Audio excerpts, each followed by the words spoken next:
And we are live. Hello. Good evening, everyone. Oh, how are you? You all We feeling both opening up a first beer, is it? I've just cracked mine. I'm letting the side down here, JP. Mine's a Brewdog. Oh, that's naughty. It's a hazy J in them. My brother bought me a few of them for Christmas. Bought me like a little selection box. Can't argue with it. Bit of punk rock beer. What's wrong with that? Aren't you? You gotta drink them anyway. Hello, everyone. Merry Christmas. We're in Christmas jumpers. Mine can't compare to yours. You completely caught me unawares with that. The icons thing. Of all the Christmas jumpers to get, that's the one that's probably got the most longevity to it. It's a great gift. Bought literally from AEW Full Gear stuff. Managed to get it all the way back to England with her in one piece. So legitimate bit of AEW shopware. I'm proud of it. Can't even order them in this country right now. JP can't import them. Can you not? It was a bizarre photo. It was like the whole thing had been very much kind of stage managed. ASOS models, mate. That's my future. That's what I'm planning on. There's Gareth. There he is. Did everyone have a nice Christmas? This is weird as fuck watching you guys in the video, says Chris. Well, it wouldn't be if you subscribe, if you get the Brit Rest is Dead tier. Patreon.com/GRAPPL. Yeah, throw that plug in early. And here's the Marine season ticket holder himself. GRAPPL down. Just had a fantastic day there, Marine, getting fucking gubbed 3-0 as work it and win. The gap is down to 4 at the 4 points at the top. As the Cumbrian Reds surge up to Marine. The Cumbrian Reds. Wow. It was Marine Bootle today, is that right? Yeah. It's so bizarre, like that. There's like where I live is up against hometown team in the title race, and like I'm basically going to watch where I live and hoping that they lose every single fucking game. So that was a right little boon today. The 3-0 battering they got today off Bootle. So come on. All geared up for that third to last game of the season. Work it in V Marine, title decider. 2,000 as well. 2,150 there today. Like fucking hell. Res could never. Coincidentally, the floodlights failed twice as well. Their little trick of making the floodlights not work so that they can up the bar sales whenever there's a fucking monster crowd in there. Like, just park the game for 10 minutes so they can get people buying more ale. But you love it on your doorstep as well. Oh yeah, lovely stuff. Walk around the corner. There were the Christmas bells going there. What was that noise? That was Sarah putting something in the sink. Got a question here from Chris here. JP, is the goal evening to get you cunted potentially at risk of being fired? You're saying before the stream you're not going to drink that much this year? Bullshit. Yeah. Not having that. I'll drink for as long as this goes on for. My aim is to get to 1, but it's all that I've been saving all that beer 52 up, so it could be quite random. I had a couple of the porters last night because, like, I've saved my alcohol intake for tonight, which is probably a terrible idea, and I've eaten a load of chicken. So, like, I don't know. I had an Indian before. That can go either way. Nothing slanderous. This year is possibly the lowest bar that I'm going for. I did have to edit the entire. Is this the year that finally legal action catches up? I don't know. It often feels that way. Oh, fucking hell. Sarah's been at the match with me there today, so I had a couple of pints. I had a couple of pints, and then she just stayed on there just to meet up with a couple of people she knew for a couple of drinks, and just come home there now. So I have warned her that this isn't behind the paywall. This episode. Just in case she makes an appearance later on. Later's probably better. That makes it's easier for me to edit out, and everyone's gone to bed by then anyway. Everyone gets bored of us by that long. I did particularly enjoy when seeing some of the photos. It must have been Sarah put this up of Sadie's Dominic Calvert-Lewin shirt, and I'm there thinking I'd love it if Arsenal signed him in January, just like if that's what they went for. I just thought, in hell, according to Sarah, no chance that's happening. So Sarah said a lot of things about Everton over the years, Gareth. A lot of things. Cheers, indeed. And I think you've heard it more so than everyone else, haven't you? You've seen these little like, I don't know. You get to see the optimism, the hope spots. And Everton do a good hope spot, don't they? That's it. Spurs are the masters of that. We're going to be big. We're going to be big. No, we're going to fuck it up. ourselves. Brilliant. Look, we are the club that once released a DVD called The Great Escapes, which was our finest moment, almost getting relegated, but not getting relegated. We made a DVD out of it, so I can't really talk. Playing through the keyhole, quite possibly. There's not much going on. There's a big Christmas tree here. Larry Hagman is still there, with a Waterford kind of thing tied around it as well, which, you know, the usual. The wrestlers don't fall down. The top tier of Sabu, Rick Rude, and CM Punk survive. It can't compete with your wall, Benno, which for people who haven't seen this before, just must be. Got some new additions coming soon as well. ROH title belt coming soon. Might have this lovely little light up number coming soon. Oh, to seeing that. That's your little preview. Oh, I've been looking up egg boxes on your walls next. I'll be one of them fucking YouTube cunts. What's Gareth eating? Mac and cheese. Well, got a good food related question here from Jordan. He said his missus asked him to get some juice to eat with a Chinese. Is that weird behaviour? You can have juice with the Chinese. Does she like a drink? Jordan is really the big question, more than anything else. I mean, I don't know. I think juice most of the times I think can go with pretty much everything. Sometimes you're just in that mood, aren't you? And I've got a juicer here that I've made, like, rung that within an inch of its fucking life. So, like, I'd say juice with the Chinese is fine, but I can get what you mean in terms of it's perhaps a bit too what's the right word? The texture of it may not go. Depends what kind of Chinese. A lot of variables. True. Is it a fish and chip shop type Chinese? Is it a Chinese restaurant? You know, big difference there. Love a good chippy Chinese. I don't know if that's just a northern thing though. We were talking earlier, sort of almost thinking about Jamie Dundee, how he would get on in Liverpool if he went to Chinatown. Not well. That's an odd conversation to kind of throw on other people who don't know the context of it. But yeah, I'm assuming you lads are off to see the Worm when he turns up, and I don't mean Dennis Rodman. Yeah, Scotty Too Hotty is doing TNT and March is in the Of course he is. I mean, I feel like Brit Raz is back. Like, if he doesn't draw more than, I reckon he will draw more than like any of these Brit Raz scrubs. Like, if that show doesn't do at least 200 people, I'll be shocked. If people want to see the Worm, he's still over. Well, when I put that in the chat, I knew Matty was going to be right up for it. Honestly to God, there'll be like it does make you think that like, you know, a couple of those kind of lads would make an absolute fucking. They're the boys to rejig the scene, aren't they? I predict there'll be moments in his matches that'll be quite good, and then he'll do the Worm and stuff like that, and he'll be like, "Oh God, here we fucking go again." Oh, God bless. The Patreon money finally coming through for Benno. Definitely. Definitely with that Christmas jumper. Just to take care of myself this year. That was no problem. Got some good stuff, though. Asking about Garrett's Reese's Pieces cereal before. I got a Reese's Pieces selection box. Proud of that. Good work, mate. I've got this fucking bad boy cunt to get through, and I love a Ferrero Rocher. You do. Along with a double dip. I don't know when that's going to come into play, but probably tonight. We'll have you snorting it by half 4. Half 4, you're ambitious. That's First running of the evening. You well, Sadie. What you got for Christmas? You know what, Santa? What did you get for Christmas? What did you get for Christmas, Sadie? A computer. A computer? Yeah. Oh, Jesus wow. God, you are doing well. I got an Everton shirt and an England shirt. With Calvert-Lewin on the back? Yeah. Oh, amazing. And Mason Mount. JP thinks Calvert-Lewin's going to go to Arsenal. Is he a liar? Yeah. I don't want to be the one to say it here, Sadie. I don't want to be the person to ruin Christmas and New Year's for you, but 70 million, Sadie. I reckon it's happening. If Aubameyang's off, then you never know. So we get Aubameyang. We've got Martinelli there as well. You know what Smith Rowe's like off the bench, Sadie? On it, you see, God, we're flying. And a DCL holding it up. Good work. And if he's not signing now, he's signing at the end of the season. He thinks Dominic Calvert-Lewin's going to sign for Arsenal. No.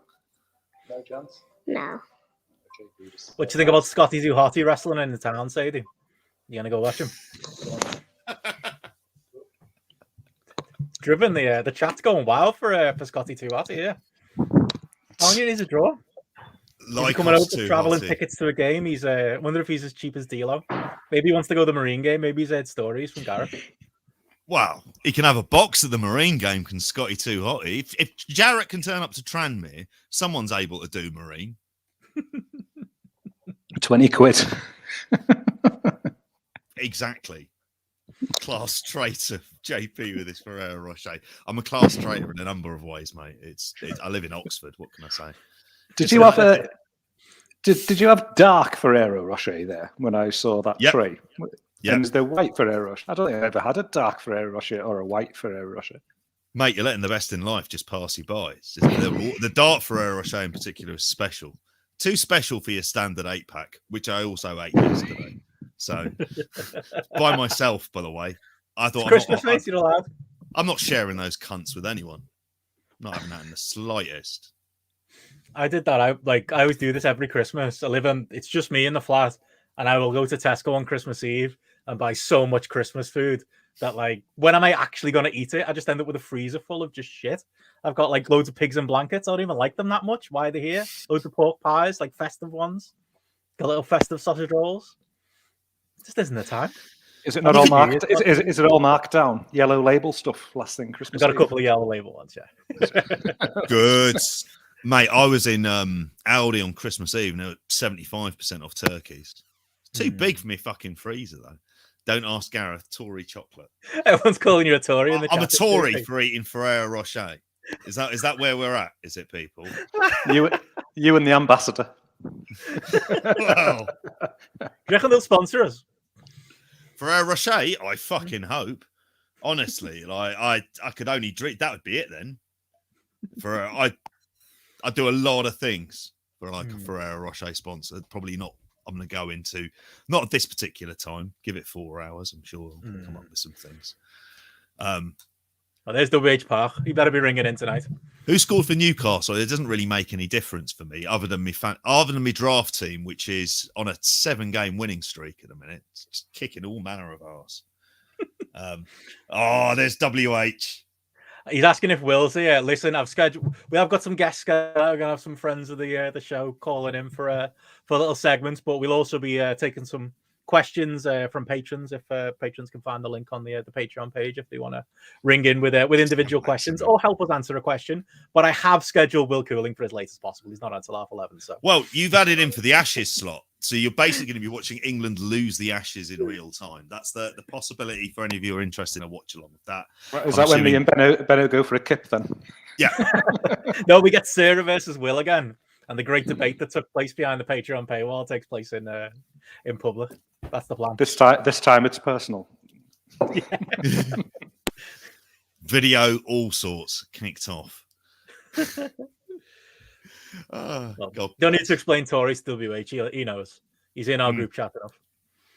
Oh, he knows all about that stuff. I've got the darts on in the background, by the way, if I do look slightly, in what has been a good match between Gerwin Price and Kim Hybrex. They all hate that Gerwin Price, but I will be putting on the the Newcastle Man U game. 3-3 now in this. Can the rematch is on free TV. What? It's 3-3 in the football? No, in the darts. Oh, right. Fucking hell. In the sport, it doesn't matter, Gareth. I was just worried about Benno getting some Cristiano Ronaldo captain points there if United had scored 3. Took some hits this week. Smith Rowe off the bench again. I know. I was going to mention that to you. I was happy with that. Gutted when he didn't start. Should just kept the faith, mate. He was always going to get a couple of goals or a goal. I had Saka, Martinelli, Lacazette, and Tierney in my draft team. So I just went berserk on Will this week. It was missing a few bads. They keep having to mute the crowd because they keep on calling Gerwin a sheep-shagging bastard. I haven't heard that yet. Fucking hell. Is it all going to kick off? So, yes, what was the format? You were going to tell us about the format before I think Lee rudely interrupted. Yeah, so basically that. Yeah, we got our first guest. Will be calling in a minute, but patrons have got the link on the Patreon page if you want to call in with any supplementary questions. We've got questions on Twitter, some of which I'll probably save for the darker hours later on. We got some patron questions as well, which we'll be answering in text form too. But yeah, plenty of friends of the show. Couple of surprises due to call in tonight. Could be a wild one, do you think? It could be. We've got beer 52 at the ready. Gareth, have you got plenty of drink there? Plenty of ale? I have reasonably stocked up. So we're doing this rugby style, are we? Going to end up just having to sit here and piss out, not allowed to go to the toilets until we've had 10 cans or something? Oh God, not with my prostate. So you get on it, the podcast hosted by old men. The murder question at 1:30 a.m. Then, yeah. If you cannot put us in positions where somebody in sound clip form can put up like, well, I would murder such and such, like that. Jim Smallman, yes. John Briley at the midnight hour. Night caller. Do you remember Midnight Caller? I do. With what was his name? Jack Killian. Oh, who played him? Oh, I can't remember, but hell of a show. You're probably too young, were you, Benno? No recollection. I like the way we do this. We act like I'm a completely different generation because I'm like 3 years younger than you. Yeah. Lived a different life. For all that important stuff. I think you understate it. Like, how old are you? You're 37. 44 this year, mate. 7 years. Oh, yeah. It's more than 3. All right, he's our old as fuck then. Sorry. Speaking of people who aren't old as fuck, got our first guest join us tonight to help us kick the questions off and get going. There's only one way to start these shows, I think. Backed by popular demand of the of 5-1 fame. It's our mate Matty. Hi, Matty. Hello, boys. Now, first off, can you hear me? We can hear you. Oh, can indeed. Sounding sure? loud, lovely and beautiful, Matthew. Oh, thank you. Are you all right, boys? Yeah. This is the best and clearest you've ever sounded. This is... I've got him downstairs. He's in the living room. I'm in Widnes. That's why. You're never out of Widnes, mate. Nuclear Wi-Fi. Yeah. Can you explain Widnes to the people, Matty? Well, how would you explain Widnes? Well, to be honest, I only see about a circumference of like 200 yards of it every time I come. So I don't know. It's just like an old town, isn't it? It's like an old. What would you say?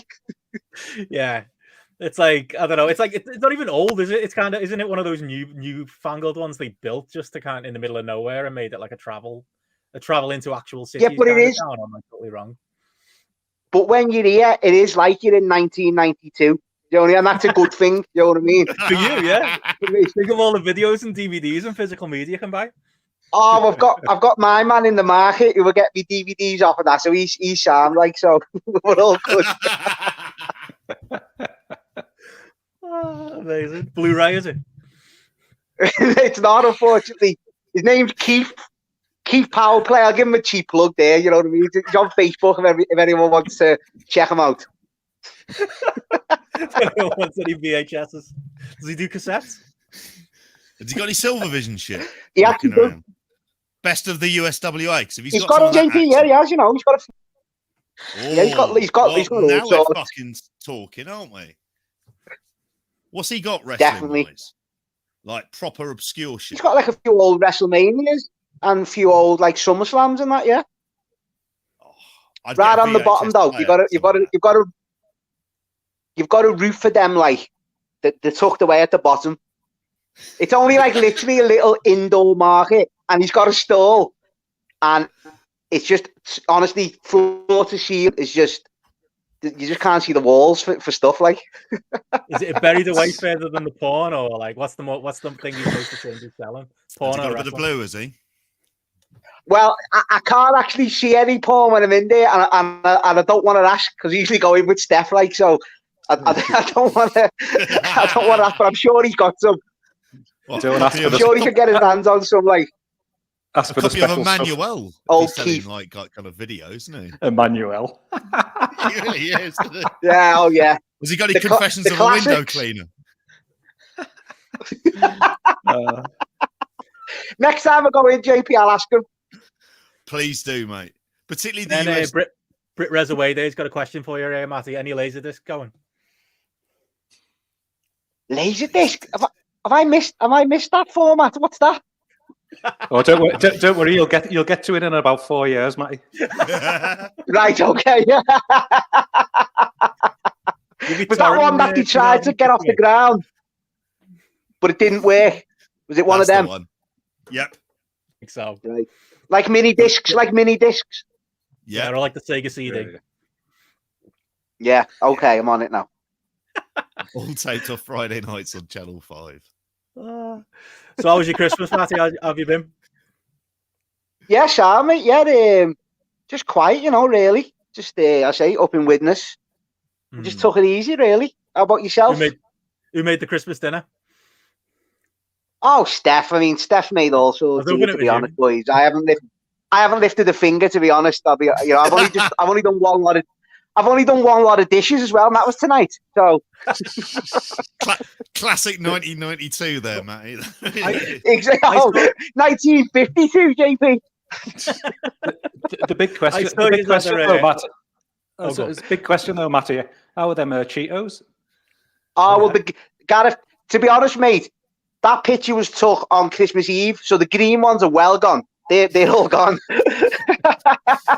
and there's still some paprika ones left.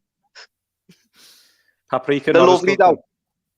No, they're not them. They're green onions, so they're like spring onion rings. Unbelievable, Gareth. Next time I see you, I'll bring it back down. I was going to say, next time I'm a witness, or next time I see you, it's Scotty Too Hotty. Yeah. Oh, mate. If there's someone who's all over Scotty Too Hotty coming to TNT, Matty, surely. Oh, I'll be there, like 100% be there. How would you rank the members of Too Cool, Matty? Oh, he was always the Genetti, weren't he? You know what I mean? Brian Christopher was always better for me. Was Brian Christopher the Shawn Michael? Yeah, he was, though, weren't he? As a worker, he was. That Memphis, weren't he? Don't know if it was good Memphis, though. Yeah, I was going to say, this is Bill Dundee Memphis shit. He was better, but obviously the worm, Scotty was more over, wasn't he? That was what it was. But just as a little subject there, boys, can we just end this? Like, there's not even ending it. I'm just proving this, and if anyone disagrees with this, I want them to obviously write in or whatever. Does anyone, speaking of tag teams here, does anyone ever think or did think that Rick Steiner was better than Scott? Is there anyone out there? Big dog face gremlin fans. Don't know. JP, I could see being like that. No. Hello? Scott did the Frankensteiner. That was kind of like he did the Frankensteiner, and he was just as big. Yeah, I wasn't mad about the hair, but also I had my hand stuck out when I saw him at Earl's Court, and it was Scott Steiner who gave us a slap on the hand. Not too brutal. He wasn't like a maniac, I don't think, back then. But so yeah, it'll always be Scott for me. Yeah, any day of the week. Yeah. And I do like Rick Steiner, like I'm just saying, I bet you've watched the Varsity Club, haven't you? You've watched that old stuff. What's that? Sorry, you broke up there, mate. Sorry. Have you watched the Varsity Club? Right there. Didn't expect to talk about this, did you? Let's just hope he doesn't take us in the toilet again. I've seen some of it, JP. Yeah. Right there. Can you hear me? Yeah, we can hear you. Right, it's the signal here, boys. Sorry. Right there. Witness, mate, innit? Right, now I've come back now, yeah, with this. That dial up, mate. No, it's good to can you actually hear me though, yeah?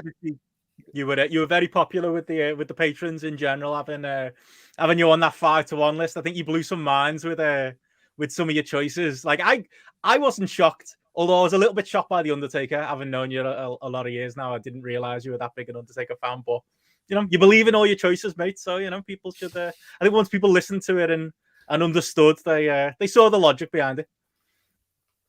Yeah, well, that's it.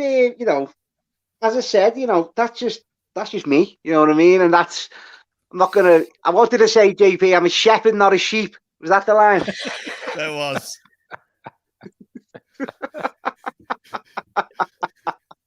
Not a wolf. Yeah, no. Yeah. Very much a shepherd. And that beard, mate, you've got kind of biblical vibe about you as well. I particularly enjoyed your Akadas, all right. Like kind of general vibe as well. That was particularly well, no, but that's Benno knows. Benno, you've sat there and watched some Okada matches with me, and I just haven't flinched, have I? At all. No. Unless Ken's in there. Unless he's in there, yeah, of course. Unless Ken's carrying him, then it's you know what I mean. Liam's asking here, Matty, your favourite Raw theme? Good question. Yeah, well, I say yesterday it was "We're All Together Now." Is it? That's what officially it's called. But it used to be everyone will know that intro from when it went to advert. That's what it was, the original. But across the nation as well, I can't. They're all good for me. They're all good, but across the nation probably just shaded it. That's the 02 one, so about 06. Brilliant. How does that go? Sing it. I haven't had a drink, Gareth. You're not getting that out of me, mate. I would have thought you'd gone for the Maybe one when we go to Austin walking through like what looked like the set of Cyborg or something, and it's just all fire and stuff and people running away. Yeah, that's it. That one. That's it. That's "We're All Together Now." That's that one. Yeah, that's the when I was when we were all me was 11, 12 watching it. That just floods that back like. But across the nation, big tune. I don't get a we're all together now vibe from that Raw theme. Like it seems like very much. I think it's good. And Austin was giving the anti "we're all together" in the more "fuck off, mate, I'm by myself."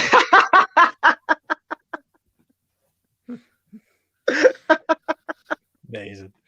Well, we got some patron questions here that we're going to go through. I'm thinking what is possibly the best question to start us off on, and I feel like as we've got you here, Matty, we've got to start with a good top five, and it might make us switch some things up for the next 5 to 1, but I think it's worth calling audible and asking it here. First question we've got British Wrong Style asking top 5 crisps. Got a couple of other questions. Will 2022 be the return of problematic pro wrestling streams on Twitch? We'll ask you that in a minute, JP. And which will die first, Vince or NXT UK? We'll get your thoughts on that as well, Matty. But yeah, top 5 crisps. Any immediate shouts come to mind? Well, the first and foremost, and I'll always answer this, number 1, never to be beaten, are cheese and onion crisp. Never ever be beaten. Cheese and onion crisp. Never ever be beaten. They're unbelievable, mate. I used to buy the 6-packs and just launch the others, and just to get 2 packs of the cheese and onion ones is just unbelievable, mate. Yeah, I've done that as well with discos. Like, I'm a big fan of salt and vinegar discos, and you can buy like a pack for like 50p. But often, like Asda or Tesco will have like the 6-pack for £1. But the problem is in there you've got 2 salt and vinegar, 2 prawn cocktail, and I think it's 2 cheese as well. So you're getting more crisp for your money, but you're getting more of a mix, and all I really want is the salt and vinegar. So I can feel you. Well, you might as well. But by the time you pay for one, as you say, in the corner shop. But I think Frisk, though, are 39p now. They're actually like price tag in shops at 39p. That's not Space Raiders level, mate, though. That's the... Yeah, wait, here's another one for you. Worcestershire sauce, French fries. They're a classic. Absolute classic. Don't have a Gareth, no? Nah, that's not a crisp. I don't like French fries. See, we open that debate again. Well, what is it? Like, are they got to be baked or fried, or what are we going for here? French fries, I like eating fresh air. But it means you can have more packs. Exactly, Benno. Exactly. T-bone steak roysters. Oh yeah, classic. They are like bubbles of air, though. Mate, you're a home witness there. You should never leave. Well, what are you going for? What are we saying then? Well, I'll throw some in. Like I say, salt and vinegar discos was definitely one for me. Flaming hot Monster Munch. Classic. Flaming hot Cheetos. The only Cheetos I like, because they're the non-cheese ones. No, just the regular ones, the ones that are like the puffs that you get in like the regular shops. I'm quite happy with See, them. You're dismissing that, Benno, because you haven't been to Ben's yet to get the twisted version, have you? That I told you to do. I'm afraid you might have cheese. Honestly, definitely not got cheese. It's the flaming hot. They'll blow your mind. Honestly, you will say these are the best crisp I've ever had. Honestly, if you like normal ones, you will love these. Okay, I'll do it before the end of the Christmas period. I'll check back with you. Yes. Trying to think of the other ones. You guys got any shouts? I've got some. Go on, Joe. Go on, Gareth. Max Strong, jalapeno and cheese. That's the that's the latest. That's the latest crisp of choice. I wouldn't be Cumbrian without saying XL cheese. The cheese, you ate them, Benno. They're like the cheesiest crisps you could possibly ever have. But for some reason, you only ever see them in Cumbria. I don't know where they're from, or if there's the weird backwaters of the Lake District or something like that. But XL cheese crisps, if you've never had them, you've never fucking lived. They're a flavour explosion, especially if you like cheese. And I'll go with some salt, just for a classic everyday crisp. The salt and vinegar Real McCoy takes some beating. Well, sorry to butt in again, JP. I've just seen Don, is it, on the questions there. I was going to mention them Brannigans. They were the hottest crisp I ever had in my life. Roast beef and mustard. Oh, my God. They used to be my mouth. Didn't fuck about with the mustard flavouring at all. Well, I've got a couple of... Andy Ryan mentions in the chat something I would like to mention. I don't know if we're talking technically crisps, but scampi fries in a pub. Will always do a job. Frazzles, going to throw in there, like when you're talking about an everyday solid packet of crisps. If you're looking for a kind of price to quality ratio, Space Raiders. I'm not talking about these days where it's jumbo fucking packs and the rest of it, which is just cheating. I'm talking 10p Space Raiders. Yeah. No, JP, I can rival kind of the thing 10p. You could chuck in a sandwich. I can rival the 10p crispy. And do you remember the quarterbacks, the American cheeseburger? We're talking the business. Oh, yeah. Packed those fuckers up, didn't they?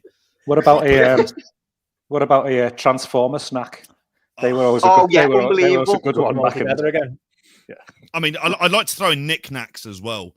I'm not a fan of the ribbon saucy, to be honest with you. It tends to be the is it hot and spicy and scampi ones. Like there'd be a time when you could buy 6 of them for £1 and they'd be gone within like 40 minutes. Especially where'd you land on munch on. Wheat crunchies, boys. Love them. They're okay. Are they crisp? Gareth? What are we saying? Nah. Not a crisp. It's a bit like Special K, mate, of crisps, really. Fuck off. Oh, it's lighter in flavour. Fuck off, mate. I'm eating crisps. Fuck me about. Liam's got a good point here, Matty, that Brannigan's went downhill as soon as they changed from a paper bag to a foil bag. Paper bag, yes. That's the proper stuff. Yes, proper stuff. Yeah. Can you remember Salt and Shake crisps? What was the point of them? I used to eat that little blue packet where you had to put your own salt on. Some good American suggestions. Ready salted. Tackies. Sorry, that reminds me. Yeah, when I'm spending £5 on a bag of them for our Sadie, get them imported. The spiciest, hottest fucking crisps, but they're fucking gorgeous. I don't know if it's just me, but like pickled onion Monster Munch always makes me sweat. I don't know what it is about that one particular crisp. Even the thought of it makes me feel like fucking sweating. Does anyone else have this, or am I just a weird cunt? Because, like, I don't. The latter, JP. I want to go to a doctor, mate. Yeah. Grandma loves Salt and Shake. Oh, too lazy. It's just too. Why do they put the salt? It's just more effort. Just put the salt on it. I've got a broader question. Why do ready salted crisps exist? Who chooses them? No, Benno, I'm a big fan. No, I'm a big fan of ready salted. I'm going to have to be the advocate for them. Yeah, oh yeah. What's the point? Oh, Benno, well, you just need it, just nothing too, heavy or not, and it's just a nice, just a little, the sound. Hovis bread, porridge, ready salted crisps. They fall in that category. Here's one, just one. And I bet you your flavour here is going to be the most. I've got 2 flavours in my head here. And if yours isn't one of them here, I'll be so shocked. What's your go-to Pringle? What flavour? Sour cream. Sour cream. I got some I salt and vinegar for Christmas. Oh no, I was gonna thought you were sour cream, Benno. I thought you were sour cream all the way. No. I'd like to throw in Tato's as well, or Kings as they were rebranded at one point, the Irish crisps, which obviously that's what you were getting. There was like, well, here's one. Yeah, all right. We've mentioned every crisp under the sun. Is there any crisp you actually don't like, or will just not even bother with? Because I can't think of many. Aiden said he already salted are the Randy Orton crisps, and I've never agreed with the comment anymore, and that's why Matty loves them. Oh, well, I agree with that too. So yeah, that's good. It's a good thing. A crisp I don't like. Very good fruit flavored crisps. It's not crisps. You fuck off. All the ones that are actual dry fruit. Can you remember Apple Jacks? They were like bits of apple, which is obviously devil's food for me, but like not they don't sound good, them. A canny bag of Tudors. I was just going to say Tudor. Can you not remember Tudor? Like, I would have done a canny bag of Tudor. in my dandelion and burdock days, Gareth. But prawn cocktail is a hell of a flavour. If we could choosing a flavour to go with. They always smarten my lips though in the corner. Feels like I've got a cold sore every time I eat prawn cocktail. Honestly, every time. I love them as well. That's half the fun, mate. It's that little bit of masochism. Just makes that a bit of extra special. I don't like Tyrrells. I don't like kettle chips either. Before we go down this JP as a Tory malarkey. They are Tory crisps. They're not classy enough for you. I'll buy them if they're £1, basically. And again, if I've got a munch on, no way am I paying full price. That's kind of, you're doing that shit to impress people. Like, turn up at a party. Whereas in the real world, you'd sooner turn up with 6 bags of Frazzles and just go, look, fastest fingers first, and just go in for those. Get a lot of love for prawn cocktail. Yeah, that would be my choice. Oh no, ones that's like I don't bottom like. of the bag. Worst. Probably just reminds me of a girl I used to know, but other than that, hey Benno, lower than the tone here, mate. Come on, it's only 38, Benno. No fucking watershed here, Jesus. Just a glimpse that. And I tell you what, I tell you what's underrated is like,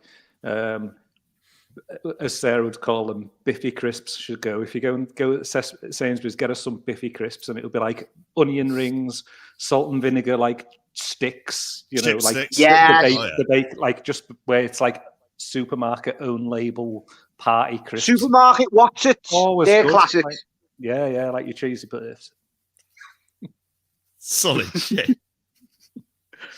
Classics. Spirals as well. Do you remember them? Spirals. Bobby's Spirals. Yeah, oh no, they could. I like Bobby's. Prawn cocktails of them. They were lovely as well. There's so many. There's just cheese and onion frisch will never be beaten off the #1 spot ever. I like salt and vinegar crisp, so me and you could share a multi-pack. Gareth can have the ready salted. We'd all be set. Yeah. We'll share them. We'll have a party. We will. When we go to TNT, I'll bring the 6-pack down. Bring some for Scotty Too Hotty, mate. Yeah. Just get a massive bin bag and just fill them with everything. Yeah. just sit there with a black bin bag in front of us, just dipping into the ultimate crisp variety. Gonna say we could probably go 3 more hours on crisp, but any thoughts on any of the other questions there, Matty? Particularly, what'll die first or NXT UK? Will Vince McMahon ever die? I don't think he will he? To be honest, no. I think it's gonna. As I say, Benno, you know me with the UK scene. I haven't got a jar of glue about it. I'll be honest with you, but I didn't even know NXT UK was still going. To be honest, what's the script with it like? It somehow still exists, mate. It lumbers on. Yeah. I was seeing Trent Seven and Tyler Bate. Did they win the tag or something, or a tournament or a trophy or something? I don't know. That's the last. But I only seen it for the hair, both of the hairs. They won the tag belts recently, and I think the idea was this might be just a flashback to the weekend show. Is they beat Pretty Deadly. Obviously, I haven't seen this match, I've seen a picture of Pretty Deadly looking like the Beverly Brothers, and they look like a couple of lads who've just hit the gym and are going to get shipped off to Florida anytime soon. Like it had that kind of vibe to it. While Tyler Bate looks like a guilty tramp. I'll be honest, I don't even know who Pretty Deadly. I don't know who they are, or I've never seen them. I couldn't say what they look like either. I really don't know any. Is Finio still in there? Joe Coffey, is he still in NXT UK? For now. Yeah. Right. I just don't know anyone who's there, I'll be honest. A man who's been to many Progress Manchester shows and has definitely seen all these people wrestle. But I've probably seen you. And I've probably asked you every time they come out at every show, who's this? And you've probably said, well, you seen them last time? I was like, all right. Right. Hey, Matty, so if you're not seeing that Big Damo started to model his look on you, what's Big Damo? What would Matty know him as? I forgot his name. Killian Dane. Oh, with Sanity. Was he with Eric Young? He was. Yeah, that's him, yeah. He's trying to look like you these days. Oh, is he? Yeah. Matty, also, have you seen Grizzled Zach Gibson's new gimmick in NXT 2.0? I seen when I watched the last takeover. I don't even know what they're going for. I seen them doing the vignettes. Well, what is it? What did he do? Well, it's like somebody thought we're going to go for the stereotype of the cheeky sort of Liverpool scally type, and we're going to remove all the cheeky Liverpool scally stuff and just have them as a couple of thieves, just shit thieves, really, with no charisma. Well, I say shit thieves in that they're robbing people's food. Like, I wonder which NXT creative director thought of that one. Recycling bookings from a Progress from. Yeah, indeed. In answer to the question, because I know we've got to get on with some of these at some point. NXT UK dead first next year. I predict it. It's not lasting 2022. I'll go with JP's answer. One more for you, Matty, before we let you go. More Matty question from Mikey. It's a question for JP, but I know you can answer this too. What's your favourite Jean-Claude Van Damme movie? And I can answer this too. I've got some good chance too. Now that's a tough one because I like Ogdens there enough, but we're not counting Bloodsport and Kickboxer here because they're on. I like Death Warrant. Have you seen that one, JP? I have. The one in a prison where they're harvesting people's hearts, organs. Yeah, love it. The Sandman, what a heel! Oh, great stuff! Absolutely great stuff.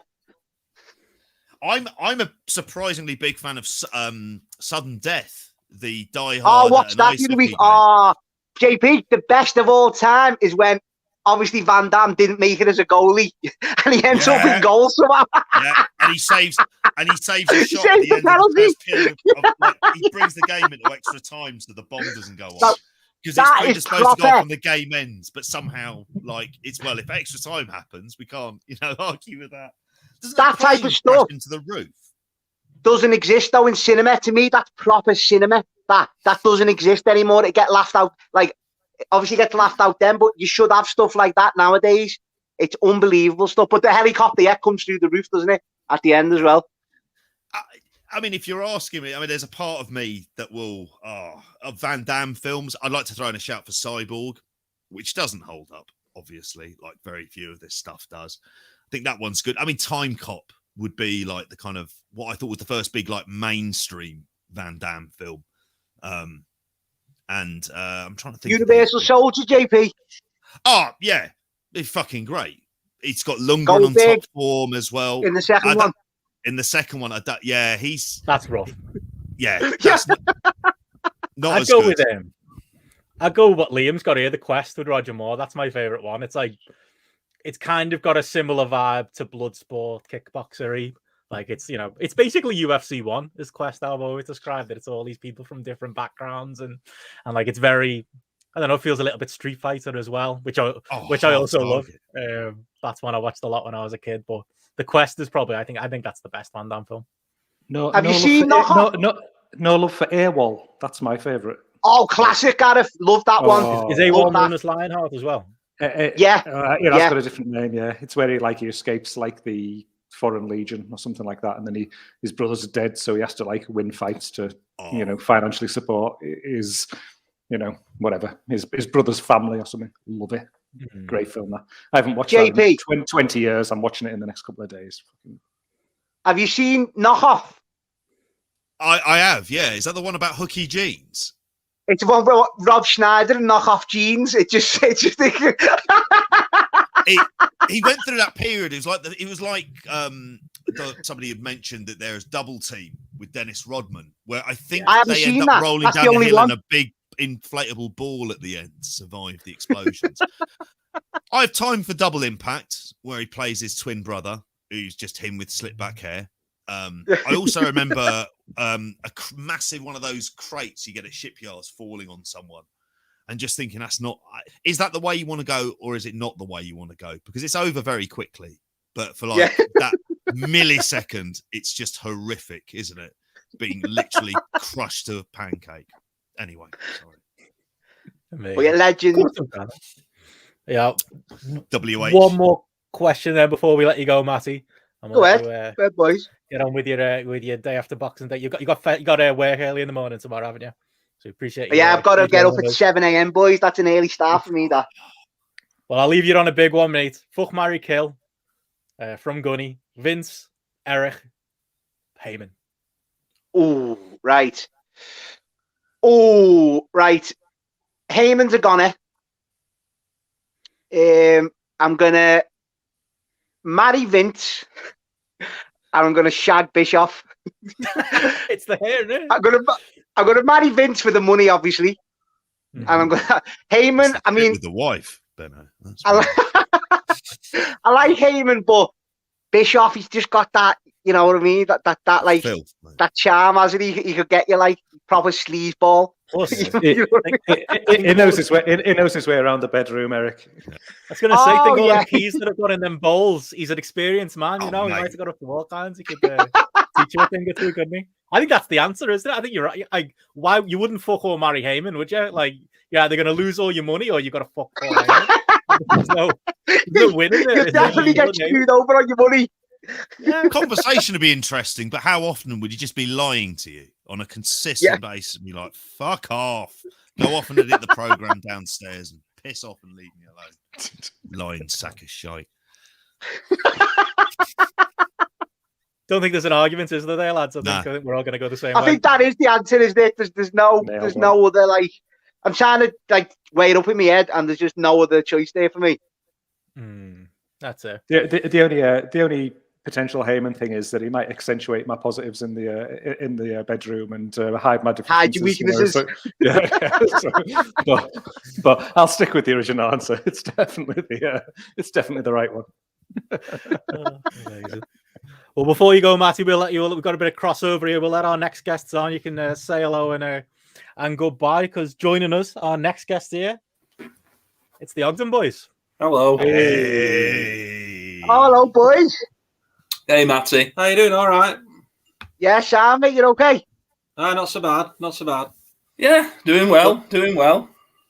On the pop as ever. What have you got on the darts of the football, lads? We got the darts on. We just finished watching Price and Ibrex, and the Nets game's on next. So we've got double screen action going on with this, and the darts on the big screen. That's the way to do it. Any clarification on Matty's answer there to fuck, marry, kill? Are you in agreement? So we fucking Bischoff, we marry him Vince, so we killing Heyman? You'd probably kill Vince off, wouldn't you? If it was Chicago rocking Berry at 2 o'clock in the morning, I'd be shagging fucking Heyman, me. Yeah. Big fat walrus. Yeah, the usual. When was the last time you saw the Ogdens, Matty? In person, wow. You know probably more than me, but when was the last time we went to Manchester? Was it the time we saw Jeff wasted in McDonald's? I know that's not like helpful as far as it. No, I remember that. That was it. That was probably it. Yeah. About 3 years ago. That. Yeah. Good memory. Hey, Matty, great stuff. Matty, we mentioned one of your favourite pubs yesterday in worst pubs of the year, the Swan Inn, that rock pub. Oh, hey, what did you like about it, Anne? Oh, everything. Is that the place that sells McEwan's and that street that's like flooded with piss? Yeah, it's like tenants in the shop for £2.50. Fucking hell. Oh, it It's like that place in Wolverhampton. yeah. There was a bap and chips for $1.99. It was like a sandwich, and it's too cheap. $2.50 for a pint and a shot is too cheap. That slop's going back in the barrel, surely. Well, as you know, boys, I was going to say I'm not there for the ale like yourselves. I'm there strictly for the jukebox. That's why I like to go there. It's one of the only places in town that does anything like that. So, but I'm guessing the ale wasn't good then. I know. No. Substandard left, weren't it? It's substandard. Fucking awful.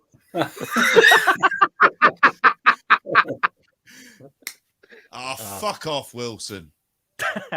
Well, is he watching an episode of Dad's Army there, JP? Fuck off, Wilson. Sorry. It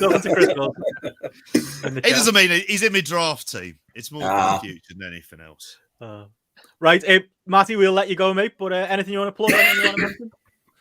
No, just nice one for having me on, boys, and I'll hopefully see you all soon in person. Hopefully, yeah. When all this, it's been too long. So, Scotty, we'll mate, in March. Yeah, we'll be there. We'll be there. Yeah. Amazing. Yeah, follow Matty on Twitter at Matty Edwards 86. And yeah, that's it. Yeah, nice one, Ben. Thanks for having me on, boys, and hope you have a good rest of the Kimbo. Yeah. Have a great New Year, mate.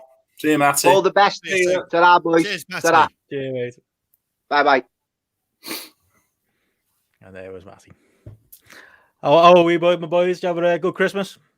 Yeah, it's not been too bad, Jeff. Still alive, so it's a bonus, isn't it? Yeah, we've both been a bit under the weather today, aren't we? And the dog as well. Oh, yeah, he was shaking like James Brown wanting to come off stage with a blanket. The fucker's come alive again. Yeah, he's more alive than us. I mean, the racing's been on and that, so it starts drinking early, innit? Yeah, you were on the whiskey. Any joy in the races? Any joy over the boxing? Oh, yeah, yesterday, my God, I couldn't keep up with every race that was on telly. Just like every 5 minutes, like, yes, get another one on. And yeah. No, we did well, didn't we, Jeff? I had 19 winners, yeah, so I did all right, yeah. Jesus Christ. Made about a 10. Yeah, but about 70 horses, JP. That's yeah. That's still a good hit-to-miss ratio. Oh, yeah, we did all right, yeah. Did all right. Same today as well. Same today as well, yeah. Yeah, it's the time of year when there's lots of favourites going in, I think, Yeah, but they'll sure to get it back over the rest of the Christmas and New Year period, aren't they? Oh, I'll give it a goddamn college try. Leicester and Catterick tomorrow. Well, yeah. Yeah, the graveyards, yeah. Good old Catterick. What are you drinking, lads? Well, I'm on a Hague Club Orange whiskey and Coke. And I'm on some 11% quadruple beer from Tartarus Brewery. Any good? Yeah, no, it's not too bad. I think it's better than the one you had last night, which you drain poured, Jeff. Yeah, I've had a few like that. I think it was a wild beer wildebeest, like 11% Imperial Stout. Just too boozy, so just like went down the sink. Yeah, I was going to say I just started listening to your award show earlier today, and I heard you throwing that down the sink. I was like, "Fucking hell, that must have been bad." Jesus Christ! Yeah, I can't handle 11% beer, but I'll have a 40% whiskey in a fucking half-pint glass. You know what I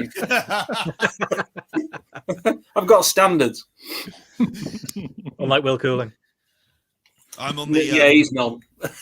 I'm on a wild beer peel breaker grapefruit session IPA from Beer 52, which I haven't quit because I quite enjoy having them once a month. Just remember JP, email them, don't phone them up. Yeah, email them. Yeah, fucking right. I'll tell you what. My line is, I'm an alcoholic. Is what I'm going to say. I've got a bad drink problem, so I have to quit. Like what? We'll send you 2 fucking boxes. Well, in that case, then they've got a customer. Then in that case, haven't they? Oh yeah. I tried giving my sons one of their Christmas cards that offered them like free shipping on the first crate. Well, there you go.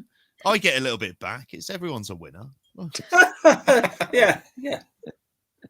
Well, yeah, perfect question then to ask while we've got the Ogdens on from Simon Mulvaney on the Patreon. Top 5 and pub snacks He's also got a follow-up question of top 5 Britpop bands / songs. Ooh. I reckon Jeff will have an answer for both of them. Well, pub snacks. We were on about this yesterday. I said like Snyder's jalapeno pieces. Yes. Wanted to mention them with crisps before. Yeah, Monster Munch. Either beef or pickled onion. Always a good pint snack. Good lad. Pork scratchings. Probably Mr. Porky's, I would say, for that one. You're not really a snack person. No, like I said on our podcast, I said 30 bags of Big D peanuts so you could have a look at the lady in the bikini on the card. Yeah, fucking hell, your mouth was as dry as a fucking camel's crutch by the fucking end of it, but it was worth it, you know what I mean? Some love for Snyder. Yeah. Wasabi peas.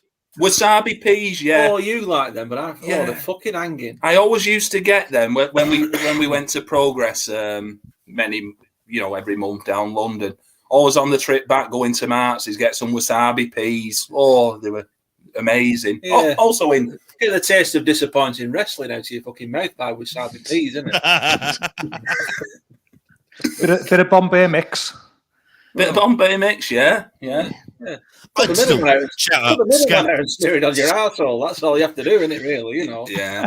Scampi fries, lads. Oh, scampi fries, yeah. Come out smelling like a Fleetwood trawler after it. Put it this way, Andrew's trying matching on Tinder with a bag of scampi fries, and even that's swipe fucking left. I usually get fight pay-per-views. That's what I was getting last year. Like just constantly like trying to sell me the latest pay-per-view. I was like, well, that's what my life's come to. Tinder's trying to match me up with the latest NWA pay-per-view.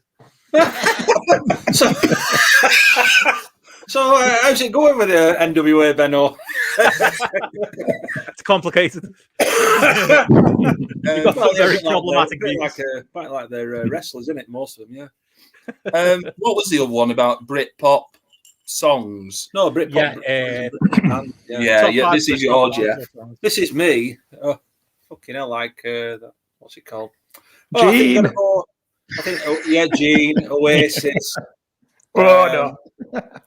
Listening to a bit of Ocean Colour Scene, I think. You were on about him yesterday, Jeff. I was on about him yesterday. I'm glad I got paid the day after, otherwise I would have gone to Victoria Warehouse to see him.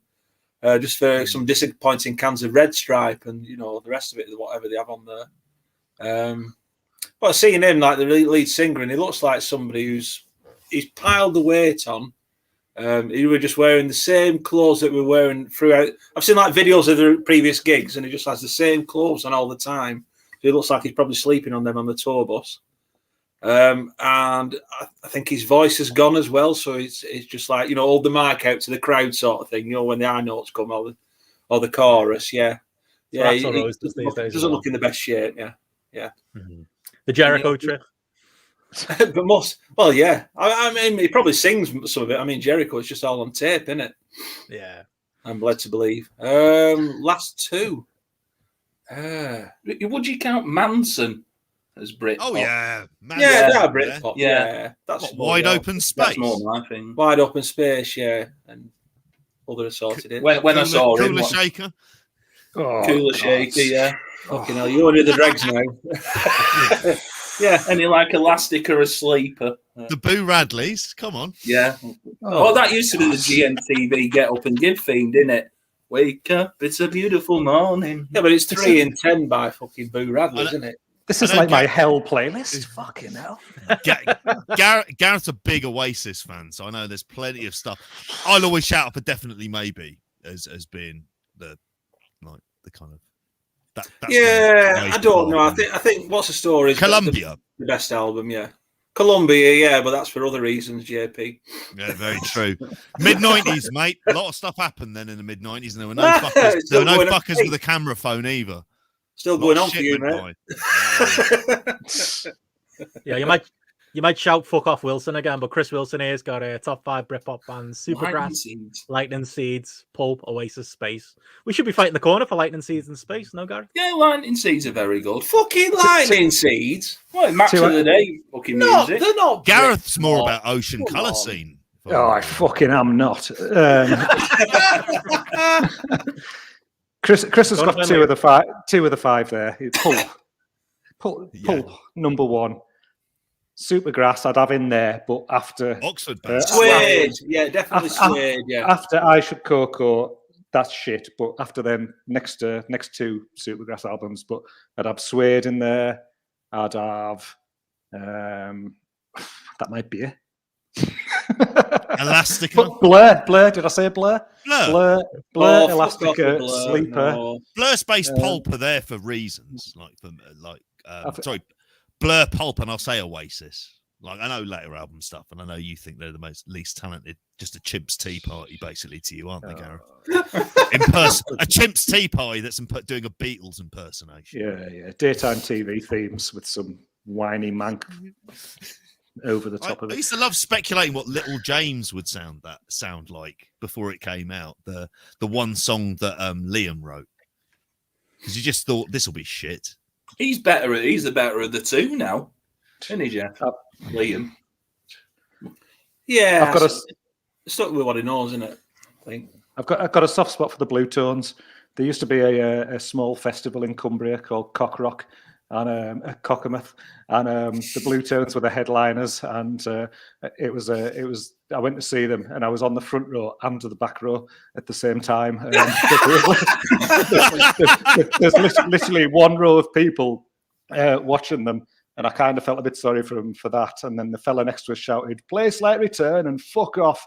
And then so it was all very downbeat. So I kind of thought, oh, poor Blue Tones. So they'll always have a place in my heart for that reason. There is a similar thing like the Rochdale Feel Good Festival, what they have outside the town hall, and it's always like where Britpop bands go to die. Top Loader. Top Loader's been on, yeah.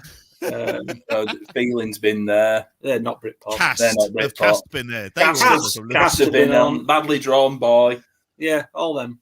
All Yeah. the greats. All Yeah, the greats. Fratellis are doing next year for the second time. Yeah, they're making a comeback with the same songs they did years ago. Yeah, the Coral. The Coral were on, yeah. It's in them. What's it, Beautiful South, but without Paul Eaton and Jackie Abbott? Just the South. Just the South, Yeah, yeah. that's it, yeah. I'll give a shout out to Echo Belly for Dark Therapy. Top 20 song of all time. Love that. Gareth, you're a big Person you Catatonia fan, aren't you? Gareth? No, I am not. Garbage were good. I enjoyed them back in the day. What about Ash? Ash, Girl yeah. from Mars. Girl from Mars. I don't know if Primal Scream count, because I always really liked Primal Scream. I enjoyed them doing their. I seen them do that Screamadelica album live, and I thought they were like very good, but it wouldn't make me, go and see him again. To be honest, I saw him. Bobby Gillespie is just like a force of nature. Yeah. Does Saint Etienne count? Are they Britpop? I think I think it's pretty much anybody who was in the Enemy, isn't it? We're very much into Bell and Sebastian territory now, aren't we? Oh, we are. Well, they won the Brit Award, didn't they? Back in the day, Bell and Sebastian. And people thought, who the fuck are they? I'm still thinking that now. I remember when Ronnie. They used to be great when Ronnie Size won it. Ronnie Size, the Mercury Music Prize, yeah. That was a Can't beat a bit of award. jungle, Brown paper bag, fucking awesome. Benno refuses to play jungle as a theme on the shows. Just no chance. He's muted himself now. Yeah, I'm muted. Just didn't. Here we go again. Here we go again. It did fit, mate. It didn't fit you. That was the problem. Right, yeah. Well, while we've got you lads, another question I thought was a good one for you guys, and you might have already answered it tonight, but roughest pub you've ever been in from Don Bell? What's the roughest pub we've all been in, lads? Fucking hell. I think, what's it's a one up there in Rochdale, one when it was open, the Navigation, next to the Citizen pub. Yeah, them two were like, you walked in one, it were rough, and the other one were rougher. Yeah. Yeah. When I first started drinking. Yeah. The one in Bury that's been knocked down, it just like, like there were muck on the walls, just like the ambience was like, watch your backs. I think that one in Morecambe recently where we've been. The Boardwalk. The Boardwalk, yeah, where, like, Chubby Brown tribute act on the DJ. Somebody marching up and down like you're off his face with a pool cue, just singing into it. Do you want to be in my gang? Fucking hell. This was at fucking 1 o'clock at dinner time. And everyone, man, boy, woman, dog, they were all off the fucking face. Fucking shameless, isn't it? Oh, yeah, well, they had no shame in there. Literally. It was absolutely... It was frightening. The thrush? The thrush was all right in Bury, if you knew people. In Dicky Bird? Yeah, it was a proper, like, locals pub, you know, like everybody knew everybody in there. Thrush is never all right, lads. If you were... But no, the other one, weren't it? The Old Crow. That's where they all gravitated. That's where they've all migrated to since the thrush got shut down. It got knocked down. Yeah. Since the landlord produced a shotgun and fucking threatened somebody. Yeah. Jesus Christ. Yeah. It was one of those pubs. It was definitely a locals pub. But the Dicky Bird Estate in Bury, it's where they put all the, all the dodgy people, I suppose. But, it's an estate where everybody, like I said, everybody knows everybody. They know to do the trouble elsewhere, I guess. Mm. Yeah, there's go on, JP. No, yeah, you go first. I was going to say the roughest pub I've ever been in was in Bratislava. Like we went there on like a lad's holiday type thing, and we found like this. It was like a working man's pub, but in Bratislava, which is, as you'd imagine. Me and my mate Tom just walked in, and it was one of them where like every one of the locals just stared a hole in us. We walked up to the bar and tried to order a beer, and the guy just said, "Why?" And we all... No, that's the name of the beer on the pumps. What pints of wine? It was kind of like, but why are you here? And like in the end, we managed to talk into like pouring us a couple of pints, and we just sat there in the corner while literally everybody else in the bar just eyeballed us the entire pint until we left. But we'd gone on holiday with our mate Chris, and he'd pulled some girl or something like that. And he'd been missing all day. So he texted us after we'd left going, "Oh, where are you, lads? I'll come and find you."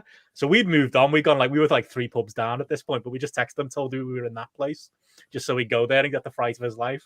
So he walked in, sent us a text going, "Lads, can't spot you. Where are you?" So he sent me a text going, "We're in the back room, mate. Just ask him, come through." There was no back room. Like he had a fucking great time in there. He wasn't happy. He wanted to murder us afterwards, but we didn't die. So that's a result, but it was a fucking frightening place. Also, like later on that night, in fact, or maybe it was the night afterwards, we went to another bar and armed police turned up where they were looking for apparently a suspect on the run, and they came in and searched everybody in one of the bars we were in. So yeah, got a gun held to my face as well. So great Bratislava, I'd recommend it. Great tourist spot. Everyone should go. Jesus Christ. This is all very much the sort of like early mid-90s before London had the big gentrification, basically, as before all of that had happened. There were some properly sketchy pubs. I worked in one, I talked about it before, a nightclub called Manhattan's. Like, it was rough. That's all I want to say. I worked there and I was never 18 at the time that I worked there as well. The Zone as a nightclub used to normally be a stab in there. Play a lot of jungle music. Again, Ben, that might be the reasons you thought of it. It's just a very I should have been 2-0 Newcastle. But it really sketchy fucking like club as well. Like big, just people off their fucking tits, like completely off the tits, opposite Tottenham Police Station. The Nelson in Oxford. That's a shithole, got closed down near me. You remember that boarded up pub before you walk into that shitty Cowley centre near me, lads? If you go with that, there's a reason that's boarded up and never reopened. Like, but it was like a dealer's pub, rather like the Hobgoblin in Brixton near Brockwell Park as well. That used to get a bit lively late on if you were going there for a late drink and wanted a bag of weed. He says on YouTube Live. Oh, that's what one just come to me then, JP, was the the Boston Arms, near the Tufnell Park. In Tufnell Park.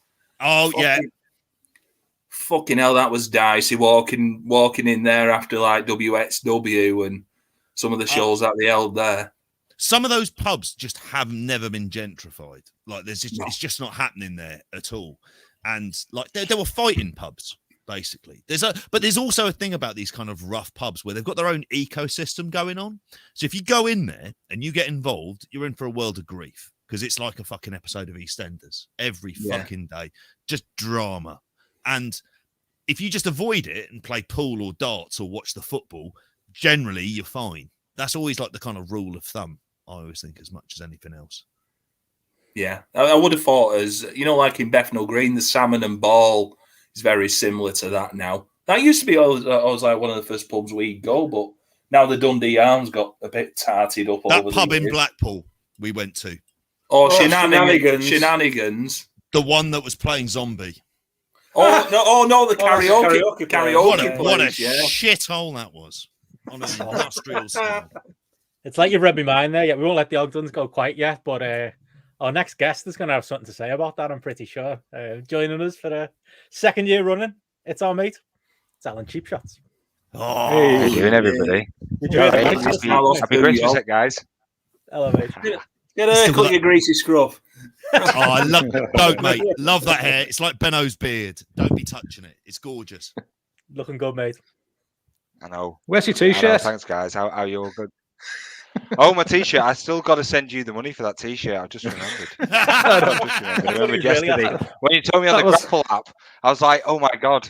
I forgot about paying you that. So, yeah. That wasn't a hint for the money. I want the promotion.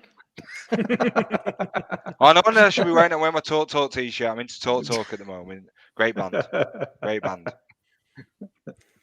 What's Cheers, the worst guys. pub you've ever been to, Alan? Oh, it's got to be one in Blackpool. Easy. There was a pub on the prom, and it was serving. I can't remember the name of the pub, but it was just past Central Pier, going up towards South Pier on the prom, and it was serving in probably about 2002. You shouldn't trust this. 80p a pint. So I went in. What's 80p a pint all about? I'll have a bit of this. Oh no, seriously. When people say they water down beer, and most of the time it's a joke in pubs, and it's always been a running joke in pubs. Oh, it's shit beer, so you water it down.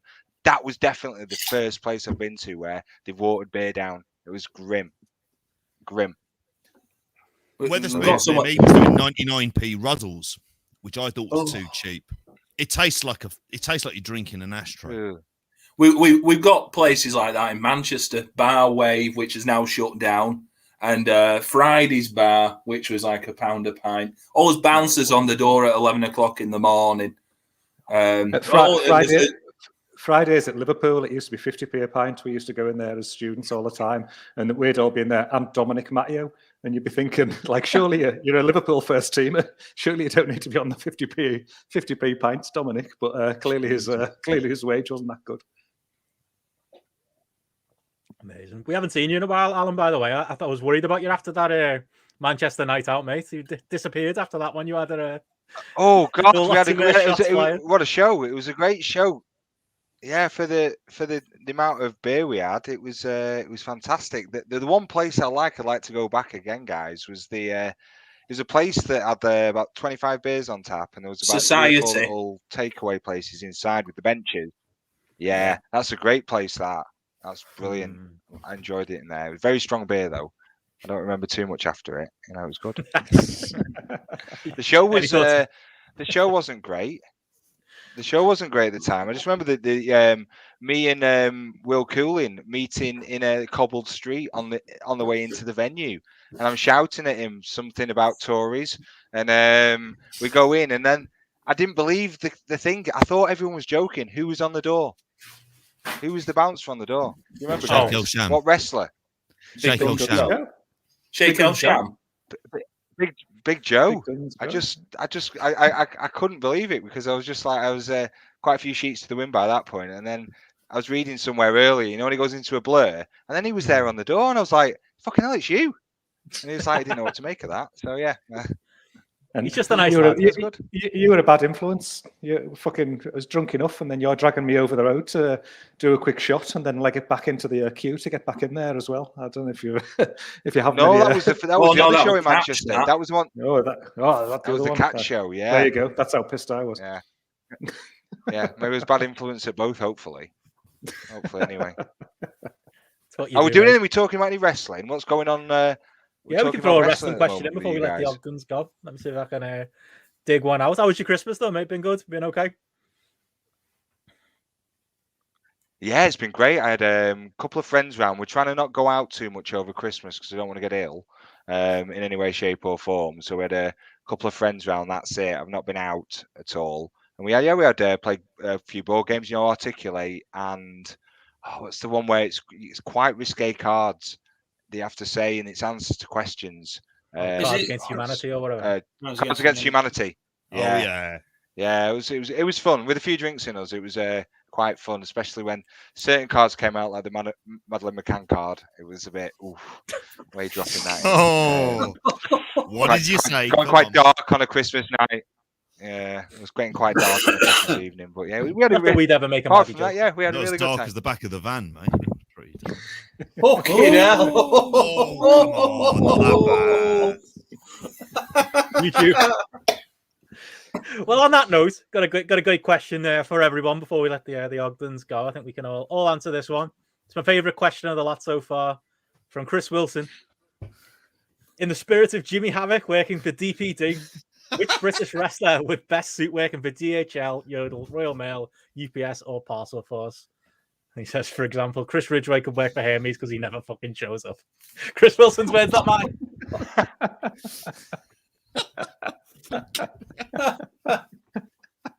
What are we going with that? I can't beat that, can you? No, you really can't. Good things happen to bad people, No, or bad I things don't happen know. to bad people. But I think Flooded could be a good delivery driver. But he'd promise the world, and then he would show up and not, deliver the goods. But apart from that, he might be all right. So Fludder will be either Royal Mail or Parcel Force because they always leave a card and then they say, "Oh, it's at the post office." Yeah. He's not walking. He's not walking up a flight of stairs to my flat. No way. He's chucking it in through the communal door. Fludder's got to be He'll cards be subject to affable, change, won't hasn't it? Oh yeah. Fludder is cards. It might not be the parcel you wanted. You're getting it anyway. It'll be a big beefy But you flutter. get it anyway. Yeah.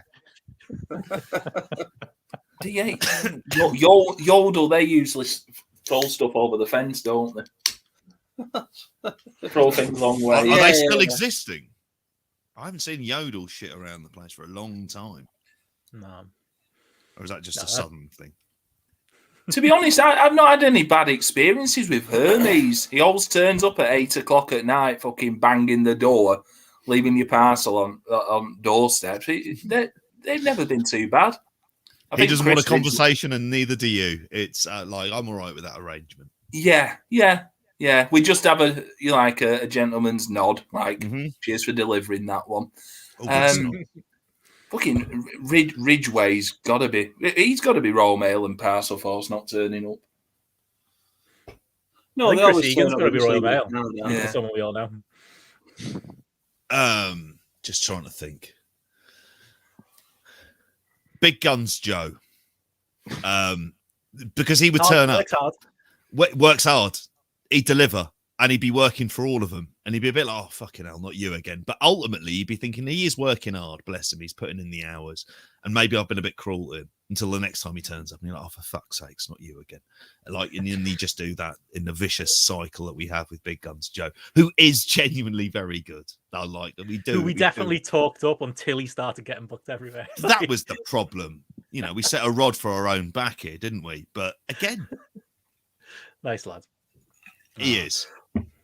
But anyway, I'll let the Ogdens go. Might give you a call later if you're still about, lads. We'll have a Battle Royal segment at the end. But, for live Ashes watch along. Oh no, you're anything you want to plug? We just done our Graps and Claps Awards for 2021. Many awards going on, and listener questions. There's also a Chris Linney that turns up and then goes off because he's 3 sheets to the wind. Chris was pissed. Yeah, he pissed. No, he was on. He'd been out all afternoon around Stockport. I think it was his first day out since he'd finished his COVID sort of like stretch. Couldn't get a ticket to go to watch Stockport versus Altrincham, were it? Yeah. So he just ended up going all the pubs around Stockport that were open, and none of them were the good ones. So yeah, it was. I think by the time he turned up with us about 6, 7 o'clock, yeah, it was suffering. Yeah, he was on that dragon soup stuff. Oh, when he got through the door, yeah. So it's going to wake you up and knock you out in equal measure. Yeah. But yeah, no, give that a listen, and yeah, we've got more stuff next year. COVID permitting, early Januany. Fingers crossed we'll all see each other at some show at some point. We'll, yes. Are you going to go to the show, Benno? Well, depends. Is it retro? Yeah. If Scotty Too Hotty's on, I'll be there. Maybe we'll all see you there. I think we're all there. Alan, you'd be up for that. Scotty Too Hotty in March. Definitely. Where are we talking? Liverpool. Yes, I think that could be arranged. If we've seen Scotty Too Hotty, yeah, I'll be there. I mean, why not? Why not? I just can't give you any more than that. Amazing. Right. Nice one, lads. Good to chat to you. Cheers. See you later, lads. All best. Bye. See you later. Happy New Year, lads. Happy New Year, guys. I've got a great question there for you, Alan. Here, I feel like it should cover both me and you here. Alistair, favorite Twitter troll and favorite guilty pleasure troll, apart from Benno, and I should say probably apart from Alan as well now.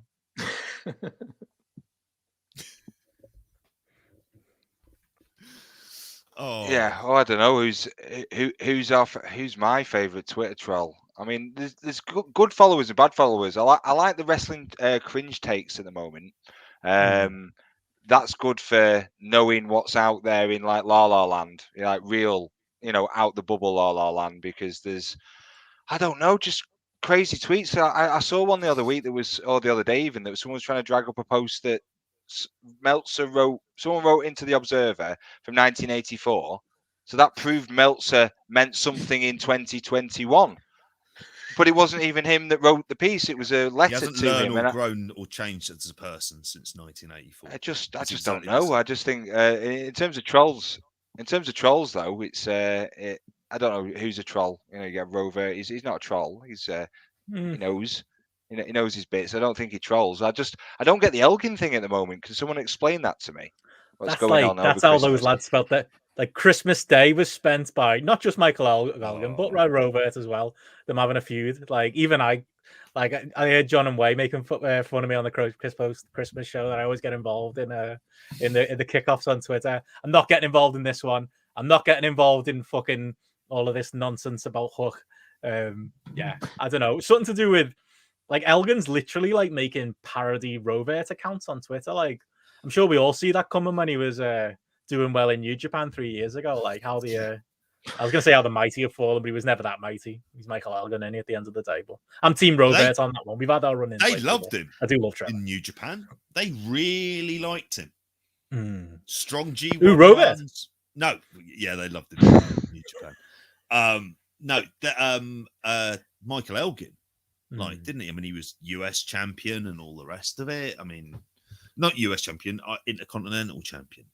Didn't he win it off? He basically, not in the worst possible way, but do you think there would have been a place for Jeff Cobb if Michael Elgin was still there? He feels that Scott Norton, not as big. Scott Norton was a beast. And Michael Elgin's a short guy, stocky. Yeah, he can do power moves. He's that foreign guy that's power move guy. Yeah.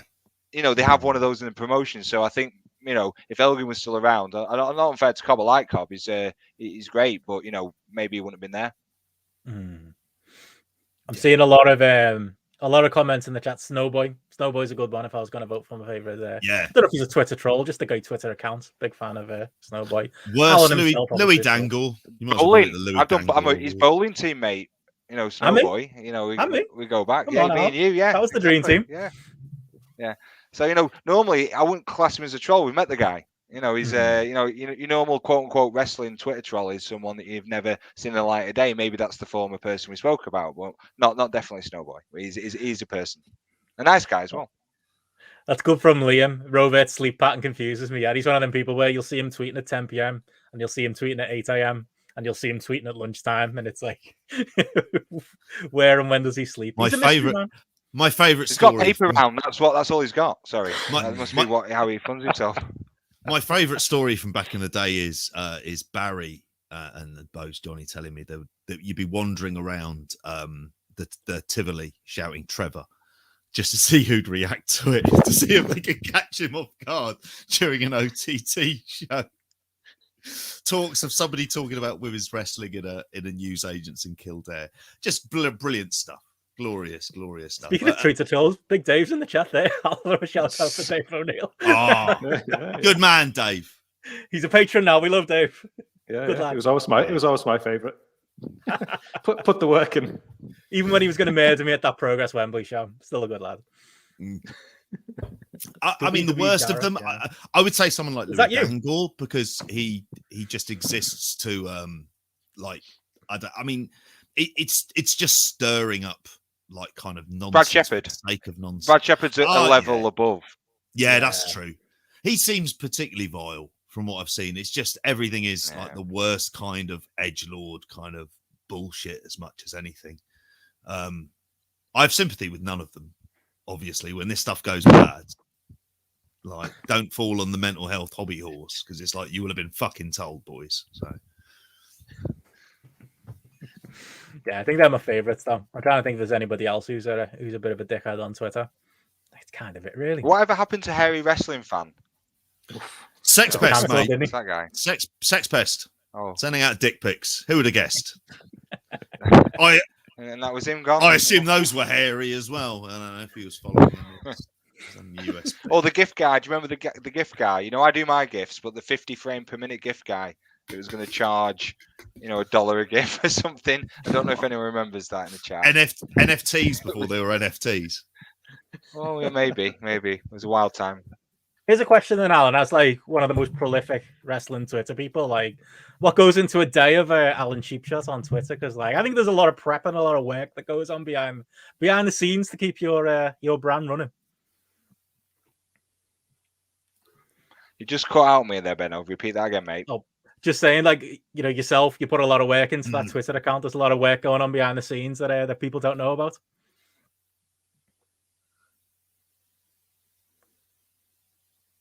Oh, we lost Alan. I would say yes. Yes, there is. I've got no evidence. I forgot you there. Yeah, I think I miss it. I've cut out just slightly again though, but posting stuff on the stuff I find on Twitter is fun. With all the gifts and things. You just dig out. You just go on different foreign websites. Like as much as there's English wrestling fans. There's Japanese ones. You just translate their websites, find the stuff. There's Mexican, there's French, there's German. There's all sorts of stuff that, it's not just European or English centric. You can find all sorts of little hidden gems, stuff. I just enjoy posting it. It's good fun. Digging up stuff that people haven't seen before, or even myself. I mainly post stuff that I've not seen myself or I've forgotten about, because there's so much stuff. You just like find stuff again. You thought, I've not seen that in like 4 or 5 years. Oh my God. Like I posted something the other day about there was a big giant barber statue that was suplexing a car in Japan. I was genuinely asking the question, is that still there again? And it's like, people hop on that tweet who've never seen it before, as well. It's like, oh my God. And then people asking, is wrestling that big in Japan? It's like, yeah, they would have a statue of Giant Baba suplexing a car that's 21 foot high. It's good just introducing people to stuff as well. So yeah, I enjoy it. I love that one. That was so cool. I was like, it fucking blew my mind. Yeah. Just that picture there. Just again, that's the sort of shit that you want to see on Twitter. Not the same old arguments and stuff. You want to see like random, or the random Bruiser statue. pictures that you've not Bruiser seen and statue stuff. that's holding a yeah. There's also lots of stuff I enjoy posting. It's good that people find stuff, and I just like finding. I've been a fan for as long as you guys all have, and there's people there that have been fans 5-6 years, and who just don't want to be fed the same old WWE stuff or even modern stuff they might not like. New stuff. But they don't know where to start, or they think I don't know who to see, and then they see a GIF or they see a picture or a little story, and they go, "Wow, that's good." I'll invest in Andre the Giant. He seemed like he could work in the early 70s, and it was fun. He's working at Inoki. I posted a video today I found from I didn't realize actually he worked a show in Brazil with Inoki, the New Japan filmed in '74. So it was like him doing a Snapmare, and then he did a Hamlock takeover or whatnot. And yeah, it's just like cool little things like that you come across. Always enjoy it. And it's a funny thing, isn't it, these days? Because I think there's a part of it that I suspect we're going to end up with a kind of territory system again. if anything, like kind of over here. And I think that's when you get into, when you see how wrestling changes, and I think we're all kind of lucky enough to be able to kind of have a good deal of knowledge to kind of go back on, where we can say, actually, you can see the kind of trends in wrestling and everything else, which is always makes it interesting when people will kind of shout down stuff and make out stuff to be much bigger than what it is. And you can look at it with a sense of perspective. Like Hook, for example.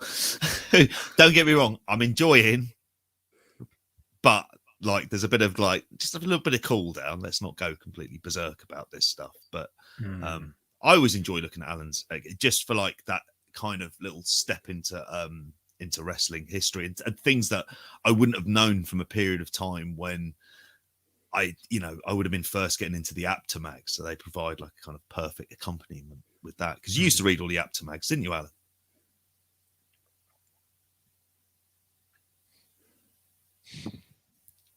I'll take that as a yes. Sorry, I missed that. Again, the connection's crap, mate. The worst thing is, I'm sitting here, I'm like, please don't die, the connection. You said something at the end there. Sorry, I don't want to be like boring people with my connection issues. I was going to ask, did you read all the Apta mags? Yeah, no, I got them all. I was lucky as a kid. Grandparent used to take me to like a local council estate that had like a big news agents. Big, proper and news in that agent. council estate, they had all the Apta mags. Yeah, proper one. It had all the top shelf stuff, but I wasn't big enough to reach or old enough. So I Are we talking Razzle? Are we talking Razzle? They had them all. Razzle, Nave. Yeah, those things that grew in bushes at schools. Those types of magazines. They're just there. A very odd concept to explain to the modern generation, isn't it? Where did you see pornography? In a bush? Yeah, just at the bottom of Schofield. Yeah, the bottom of Schofield. Yeah. No, but the Apta mags, New Wave Wrestling and all the stuff before Power Slam came out. And then when Power Slam came out, it was like, whatever day it was like the last Thursday of every month. When I was a kid, I was like 12, 13. And, you didn't have much access to the news. You'd be dead excited at that age to be like, I'm going to go get that magazine this Thursday. It's in 2 days' time. I want to learn about who won King of the Ring or whatever, or WCW show maybe because they were on Sky or whatever. But yeah, it was different time. It was I wouldn't say great because it was painful because you couldn't learn stuff as quickly or as invest as much as a fan. But it was a different time, and it made the hobby more rewarding when you kind of got the things you wanted to get or find the things out that you wanted to find out. We'll go to Twitter for a one last question before we let you go, Alan. We'll go to Rosatron 3000 asking for a wrestling dinner party or night out. Pick 3 people who would join you. You can pick a consistent theme or a random bunch you just enjoy chatting or drinking with. His example is 80s roided Coke monsters, geniuses of the game, Brit-Res vegans, Victor Quinones, David and Ric Flair, whatever you think. Yeah. Quinones. Any shouts? Who would you like, Alan? I don't know. Victor Quinones is an interesting character, to say the least. There's already a tribute account out for him. He's a guy called Robert who's like appearances on Between the Sheets, I think. Things like that. He's a really witty Canadian guy, and he has the market cornered on Twitter for Victor Quinones already. But also, Victor Quinones was awesome in Wing. He had the Crypt the Keeper, and going back, it was maybe Leatherface was there. He passed away the other day. Corporal Kirshner. He was involved in the IWA and FMW days as well. So that might be the link there to Quinones that I can think about at the moment. But maybe that's already cornered that part of the market. But yeah, I think who else? Roidy Coke monsters. Tom McGee. Just because if I have my hair curly, he's got the same hair as me. I don't know at the moment. That'd be my shout. And then. David and Ric Flair, that'd be an interesting combo. Those guys. Do you think David talks to Rick, or do you think Rick talks to Conrad more? What do you reckon? Conrad has worked his way into that family. Like the fact that he's now Ric Flair's son-in-law is absolutely ridiculous. Like that is like, and the thing about Conrad is as well. I don't know if you know this. Like he's my age. He's in his 30s. You'd look at him and think he's like 50, wouldn't you? But like Conrad's your age. Yeah. Me and Gareth are like 6-7 years older than Conrad. Yep. I'll take that. Yeah. He's a massive collector, though. He's got the funds somehow through his businesses, and whenever I've kind of spoken to him, he seems a nice enough guy. I did ask for him, and I want to call him for a Ric Flair sign something, anything, even a napkin. He said he'd sort me out. He's not sorted me out yet, so I'll be having words. If we could go past and present, I'd want a table of absolute arseholes. So we're starting off with Invader 2.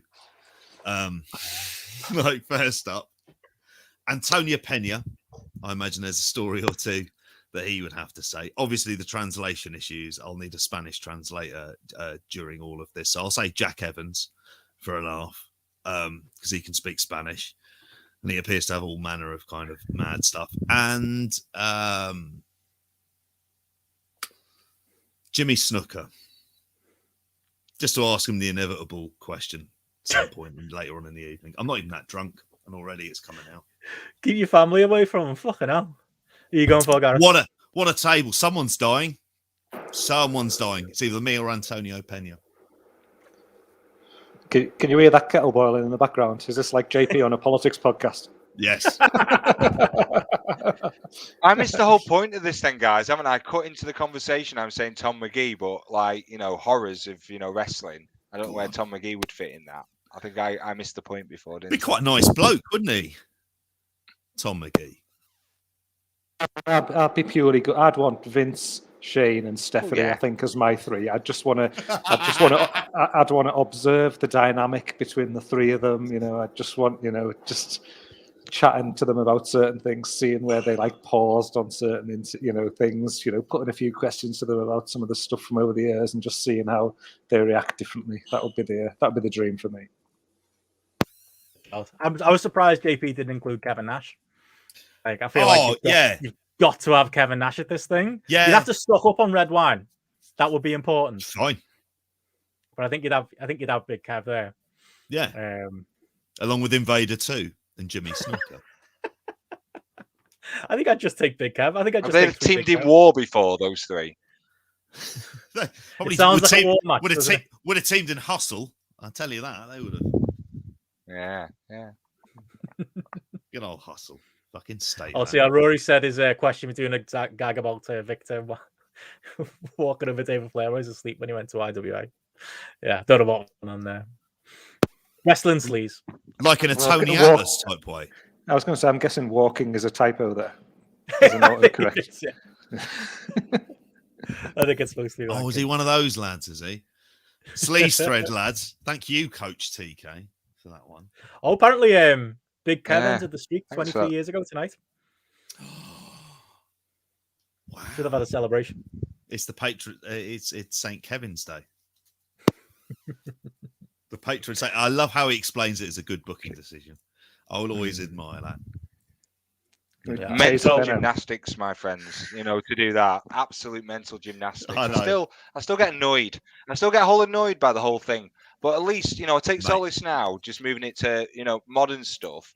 That it's really great to see David Crockett. I think I saw him on Rampage this week. He's there. He comes in the ring, gives Cody the belt. That was nice. There's I think Taz said it on commentary as well. There is some sort of synergy, or there is some sort of link back. I know they're on the same station, and that's the obvious. But there is still. They look back at that history, a little bit, and it's nice. And I kind of like them to acknowledge that things happened before them, and it's nice to see them talking outside of their own bubble. Well, yeah, depending on the person on who they pick. WWE, when they look back at that territory system, is like they're viewing it is this old anachronistic way that wrestling used to be run, and then we made it great and global, and that's always been like the kind of narrative. Fuck not paying them what you actually said you'd pay them, and just taking over their TV slots and everything else. So I think they are the ones who kind of go in there with a sense of and it's an easy win to get Davy Crockett to go to Greensboro and turn up, and an easy pop, and those older fans who turn up will kind of appreciate that type of stuff. It's like kind of a no-brainer. It's like the idea of putting over your baby face in the hometown. That big pop is the thing that people take away with them, so they kind of love that shit, and they'll remember the atmosphere and what it was like. So guess what? You do that stuff more often, then that's what you're going to get. Whether it's like a high-profile match, they're simple little wins that wrestling promoters can do that WWE just refuse to do because they just think they're above it. Very good point. Well, we're gonna ask another question here, and to help us ask it, we got one of our patrons, one of our kings of the mountain, is first in. And the link should be fixed for any patrons who do want to call in. If you have a look on the Patreon page, if you want to ask or help us answer a question. But joining us now live, JP, you've talked about him all year. It's the man himself. It's TB Alpaca. Oh, TB, former Canadian football standout, TB Alpaca. Now lives in Scunthorpe. Wow. It's like the Jake the Snake Aldershot years. A mystery to us all what happened there. In fact, Alan, do you know what happened? Jake the Snake in Aldershot. Bet there's a fucking story or two there. No, he's no selling it, is Alan. Not impressed with that. Like Jake the Snake slander. He's not tolerating it. I was going to say, Carl, which Merry Christmas, Carl. Shall we ask Carl? Oh yeah, Merry Christmas. You had a good Christmas, mate. That's not too bad. I've seen you in the gym right through though. You're one of them who hasn't took a day off. No, I had Christmas Day and Boxing Day off, but today I've been back. Were they cheat days? Yeah, Christmas Day was. Yeah, fucking hell, very much. Good lad. But yeah, I'm not bothered. Any of the questions, I can't actually remember all the questions I put in. So any of the questions. All right. Well, should we do a footy related question? Yeah, okay with you, Alan. 1-1 now, by the way. Newcastle Man U, in case anyone was curious. There you go. Carl Gaff, who's your favourite ever player for one of your football teams?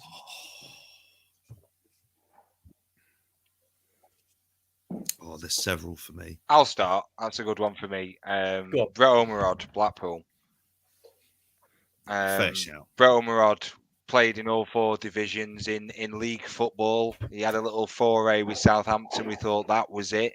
When he got signed from Blackpool, came back to Blackpool just before the promotion, the season before. Played very, very well, linked up with Charlie Adam well. Played his heart out, got in the Premier League again, played his heart out, wasn't the greatest player of all time. Just a nice guy all round. Spoken to him a couple of times. And he just loves his Blackpool Football Club, loves what Blackpool did for him, loves that, it put food on his table. That's as basic as he'll go with it. He put his kids through a nice school. That was as much he was his family man because of it. And, when you meet a footballer, not too much, but, enough to know that, yeah, he was happy enough. He wasn't like a global superstar. He's just a nice guy. And I just like him for it. That's probably why I love him at Blackpool. Not pretty salt of the earth. I would have thought you'd go with Charlie Adam, mate. He's my favourite Blackpool player of all time, just purely from a fancy football point of view, though. He's a fucking legend in those. He's a bit of a knob, though. Apparently, he's a bit of a knob, though. Apparently, he's a bit. When he came up to, I've heard some stories. Yeah, when he came up to Liverpool, there was always stories. People going, bumped into him in the bookies or the local chippy, or it's just kind of what he was like. It was always the bookie or going out driving. Yeah. No. It's a story from the players though as well, isn't it? Where when he signed and he was at training, and then the Liverpool players were like, "We've signed him." He's shite. I think he was off to a bad start from day one. I think with his first training session with them lots. But to be fair, that's the we did a good deal to get rid of him. Poulsen and Konchesky period as well. So throw Charlie Adam in the mix there. My favorite Liverpool player ever is Dietmar Hamann. It was just I loved him. Wow. Loved him as a player. Love him as a personality. Just a massive. On Irish tell you a lot, mate. He's on RT a lot on the panel. Yeah, just a big character, big pisshead. Great stories about him, and just lying down drunk in the road and things, and just waiting for a taxi driver to pull over, and then just been like, "Take me home. Where do you live? I don't know."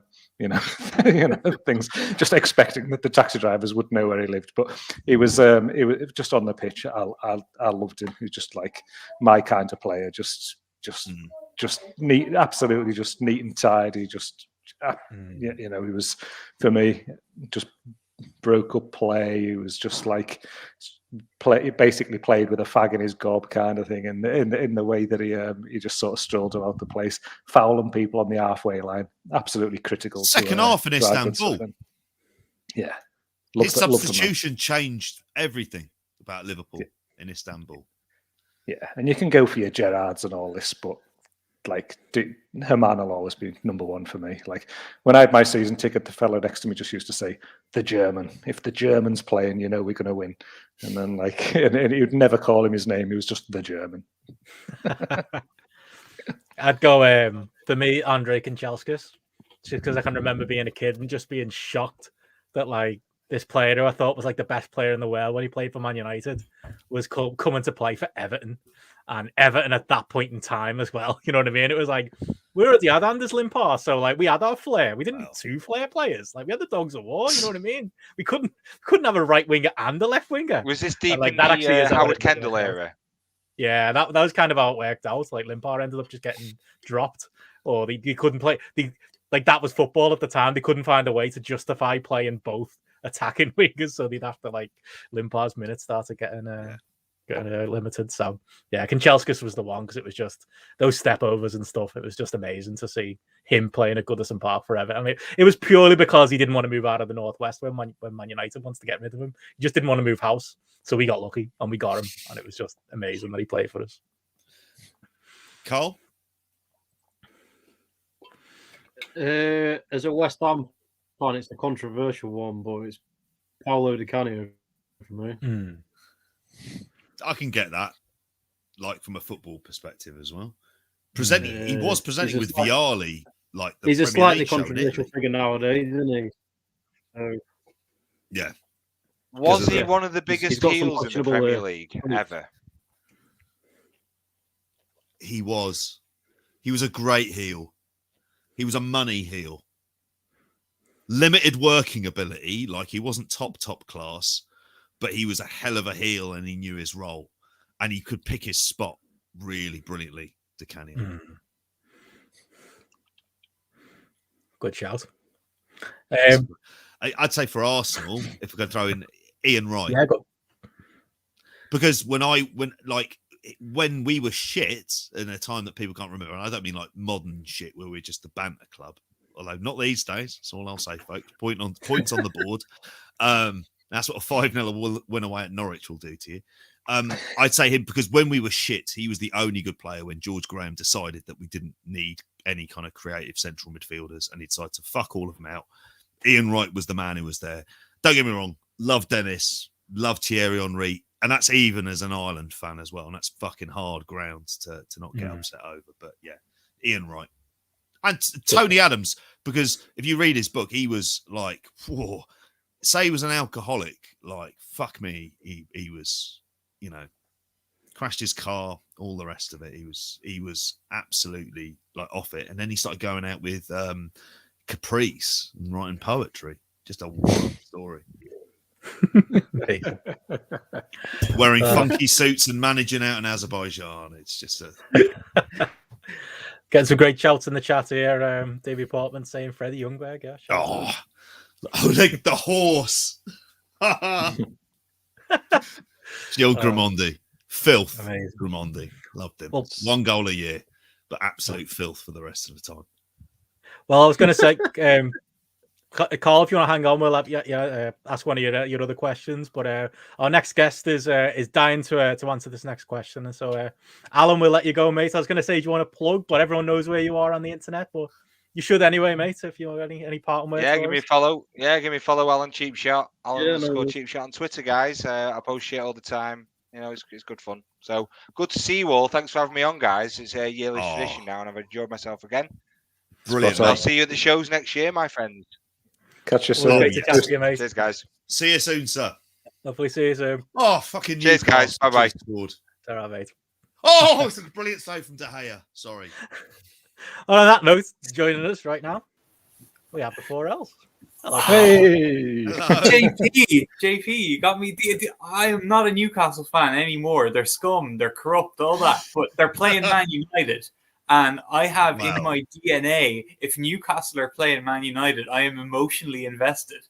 Ever since the 4-0 in the Charity Shield, and then We got our own back on them a few months later with the 5-0, but still, if they're playing them, I'm into it. And the chip from Philippe Albert. Well, he's probably on my list of my favorite. To be honest, I could name the whole 95 to 97 squad and as falling into that category, and a couple of guys from the Bobby Robson era, maybe a Nobby Solano, a Craig Bellamy. I was fans of some of those guys, but Albert, Shaka Hislop, Ginla, my first jersey, David Ginla, 14.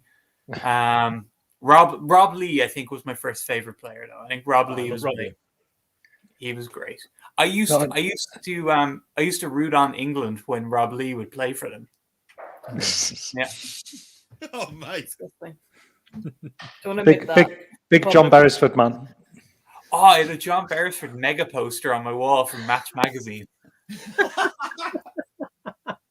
Were you a match or a shoot guy, Alan? Match, 100%. Mate, 90 minutes. Match had all the... Just because I think shoot was probably a little too mature for me.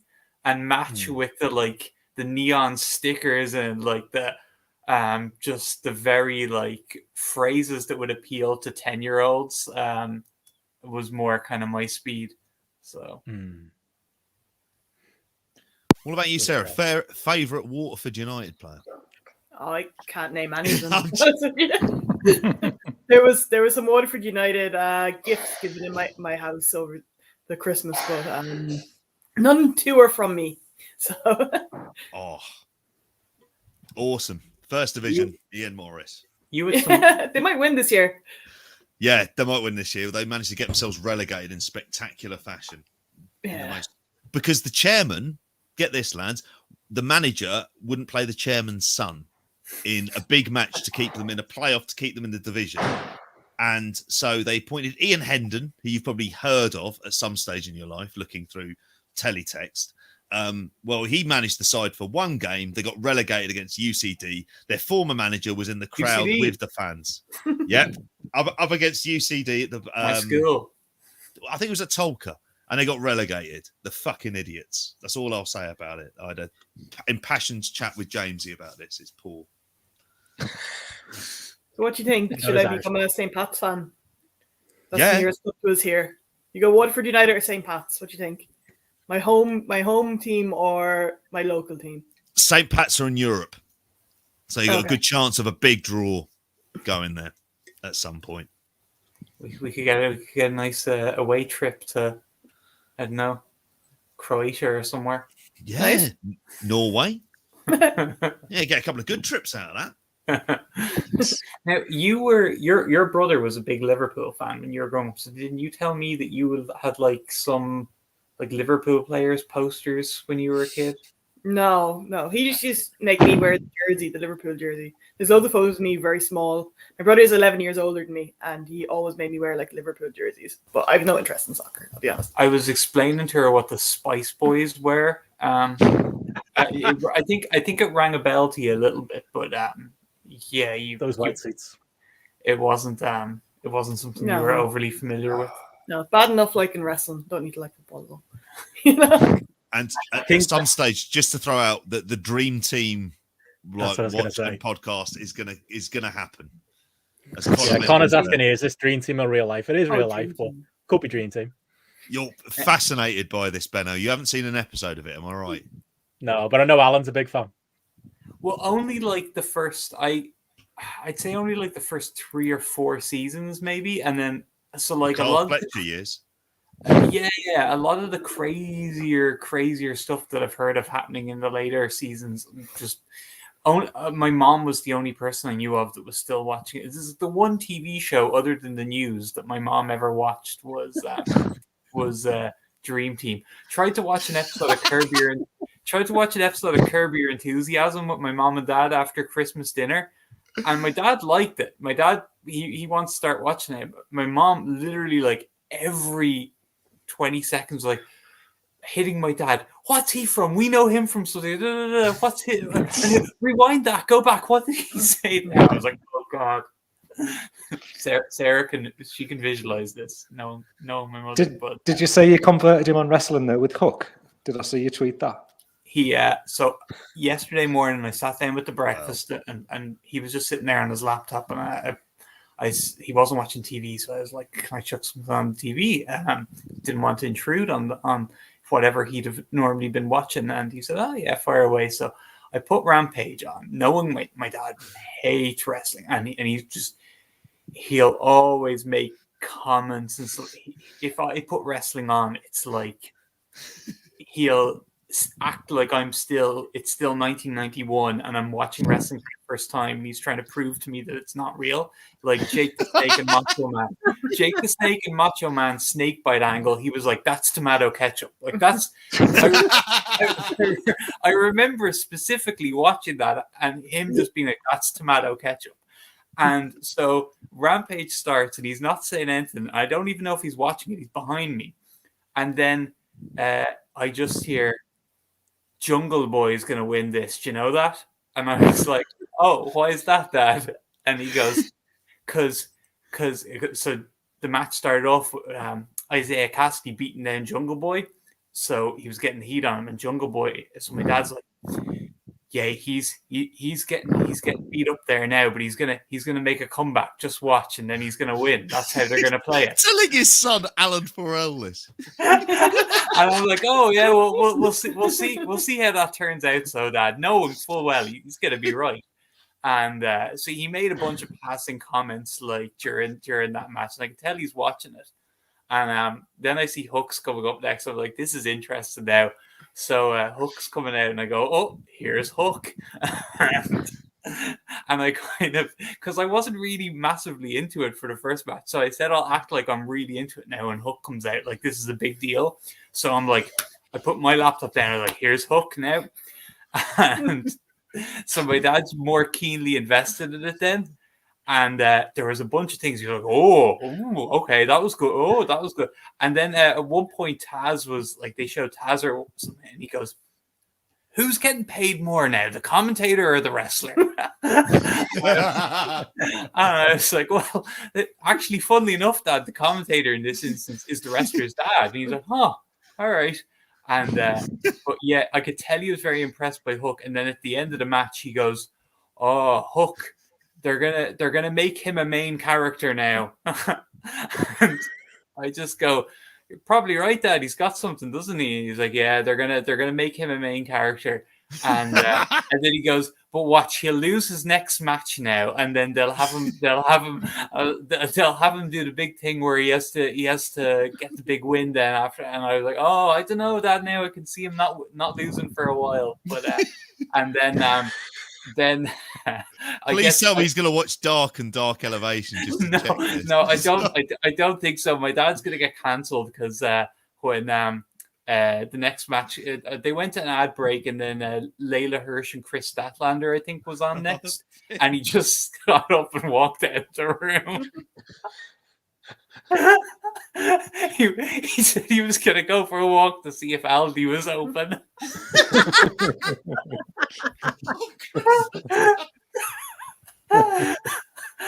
And then my mom, God bless her, was trying to I don't know what she was trying to do. She was trying to do a bit of paperwork or something. I didn't even notice she left and went into another room. And she goes, sorry, I had to go. I just couldn't concentrate with the wrestling on and your father there. And I was just like, oh, sorry. The only wrestling match my mom has ever watched was randomly a Kenta versus Minoru Suzuki match from 2005 that I had on my laptop while we ate dinner together, just me and her back in 2005. And I was like, do you mind if I just watch this while I'm eating? And for whatever reason, she just paid attention to it. Normally, anything TV would just go over her head, but she just was watching and she was like, he's very mean. That's like her one wrestling thing. She thinks UFC and WWE is the same stuff. When I got big into watching NFL, she still thought that was somehow wrestling related. Like it was a way. Is that yeah? on the phone? Is that your dad ringing up there to say stop slandering me? No, it was an alarm to remind me to cancel the subscription. That's all it was. AW Plus subscription before my dad gets Would you not send us the login for Fight? I can't log in at all here now, Sarah. Sorry, that's an awful impression. I've never even known that. So I was going to say before we before we let you go, Carl, have you got any other questions you want to put? By the way, sorry, it's very rude. Yeah, you're all right, mate. I did have one other one actually. I've written it down. I can't. Let me just find it. I was watching WCW earlier, and one question was, what was the biggest mistake? Was it turning Goldberg heel, or was it not turning John Cena heel?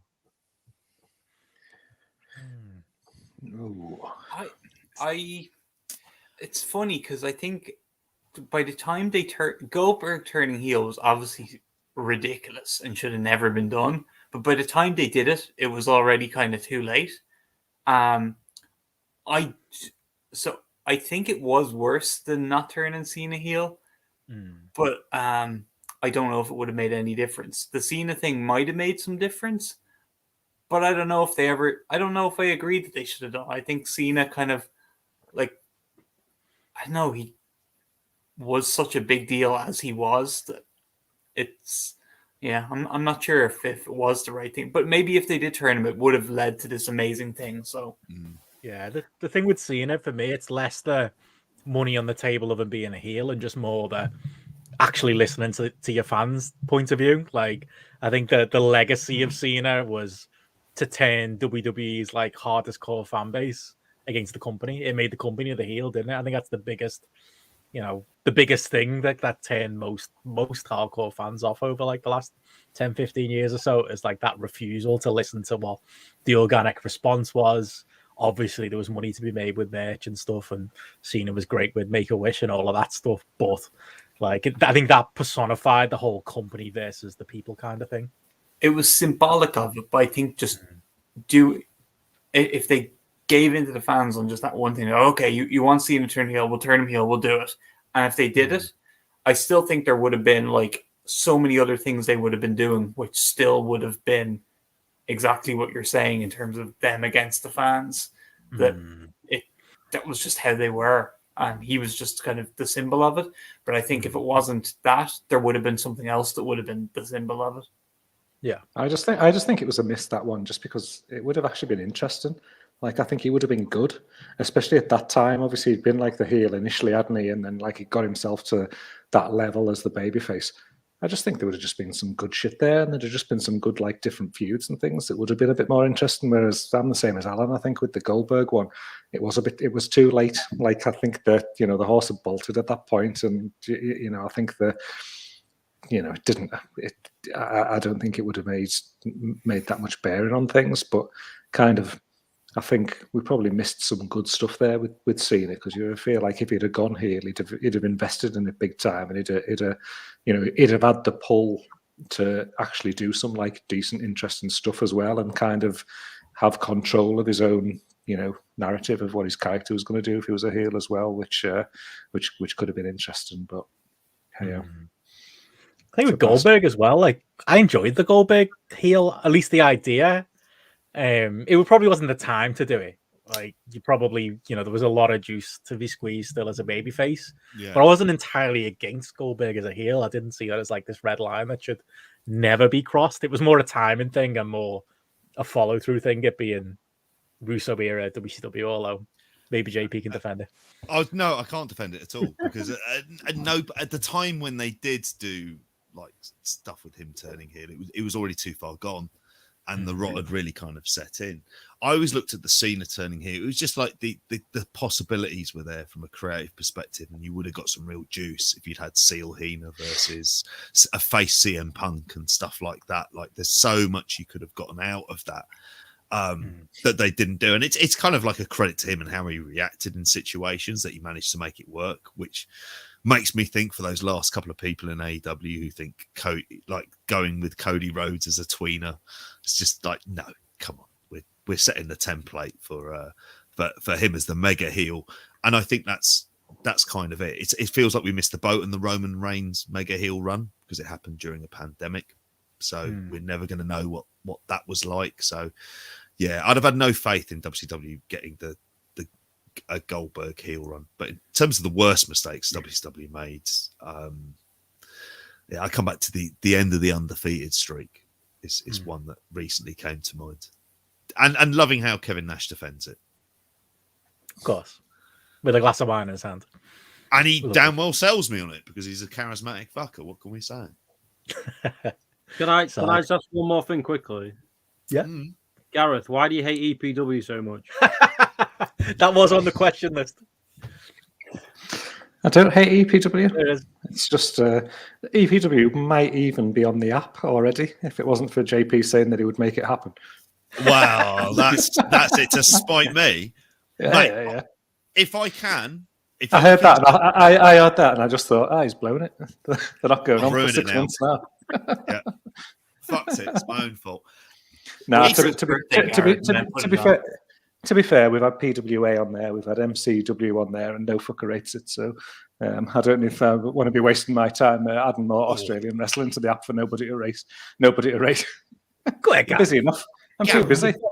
You've got WWE. 45 minutes on the park. They can fuck off, can't they?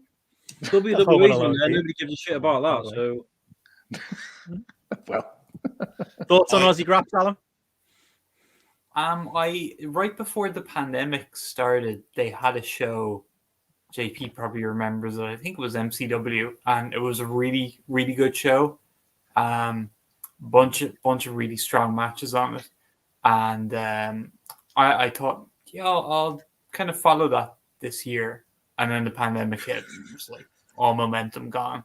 And I don't know. It's like it's not the there's a lot of things in wrestling that I'm kind of disenchanted about these days, and Aussie Graps isn't different enough. It's not going to fill what I'm missing from the things that I think of like something to kind of be happening right now that's kind of giving me a bit of kind of what I'm missing from wrestling. Like what Noah are doing is like one thing that kind of grabs me. I wanted to ask you about that joint card, what you thought about that. Oh, Jesus. I found out something funny about that today. I can maybe tell you guys off air sometime, but tell everybody. No. I don't know what it is, but tell everybody. No. Come on, let's paywall. Fine. It's not that big a deal. Like Aussie Graps just feels like a lot of the working style of like the indies and stuff like that in the US and what we had in the UK and Europe. Like, I don't know, I'm kind of burnt out on it a little bit, and I'm not convinced that like a lot of the outside the ring shit that was obviously a huge problem in Europe, I'm not convinced that stuff also isn't lingering in Australia. Like when I see Australian wrestlers and stuff talking on social media and stuff, it all just seems like I don't have any desire to kind of get invested. I'm sure there's good people involved. I'm sure there's good wrestling happening, but I get kind of some bad vibes that I'm so distrusting of kind of wrestling these days. I'm just like, I'm not gonna jump into this whole new scene that I'm not really feeling great about. And I don't think it offers me anything that I'm particularly looking for right now in wrestling. So I'll just take Nakajima and Keno kicking lumps out of each other and be happy with that. Home and away or home and away or neighbours? What's your choice? Do you want to take this one? Oh, home and away, definitely. Yeah, home and away. We all home and away. Are you still ahead of us in the UK? Is that still a thing anymore? That was when I was a kid. When you'd go to Ireland and they'd be like 18 months ahead in Neighbours, and you'd be like, "Who's that?" And you'd be Toady. Who the fuck is what's a Toady? Who's a Toady? I don't remember. I didn't watch either of them for very long. I was kind of a fragile youngster, so once they did a very harrowing storyline, I'd get upset and never watch it again. So I remember when Toady and he just got married to this girl, and she was really nice, and they got married, and it was really nice. And then we were driving away to go to the airport for their honeymoon. They drove over a cliff, and she died. And I was like, "What? You can't do that!" And so yeah, I packed that in then, and I don't know when I gave up on Home and Away, but I remember Oz style shit there. I remember learning about some heavy shit through Home and Away. I remember they did a rape storyline when I was super young, and that was like the first time I remember anything like that, like being on TV and seeing anything like that. And I probably like was asking my mom about what was going on. It was probably very uncomfortable for her, but yeah, it was. And I remember there was a girl that got. Was it Selena? I think she got pulled away into a commune or something. Yeah, I remember that. Do you remember that? Yeah. Heavy. This awful looking fella that I used to have nightmares about him. That he would like pull me into his cult. That was very harrowing. So I didn't stick with that long. I was too. I was hardcore. I was twice a day, both, because you could watch it midday and then watch it at 6, like 6 and half 6, or 5 and 6. I used to watch both twice a day, but Neighbours over Home and Away. No. Neighbours is the WCW to Home and Away's WWE. I'm old school. Yeah, I remember like Madge before she married Harold when she was a Ramsey. Her brother, curly hair, he was Scott and Charlie in his funk flair. My God, it is. It's in many ways. I often wonder: is it Flair Steamboat? I mean, like it was just real big kind of creative peak, box office as well. I remember buying this. I remember buying the single to their wedding theme by Angry Anderson. We should say that for Spotlight, so we can use. We can use that for a Spotlight theme one day. We might mention this on the show one day. We'll bring it up. We'll tune on it in next Monday. So there you go. Any thoughts, Carl? Before we let you go, what's your you asked the Aussie Graps question, Aussie soaps? No, not for me.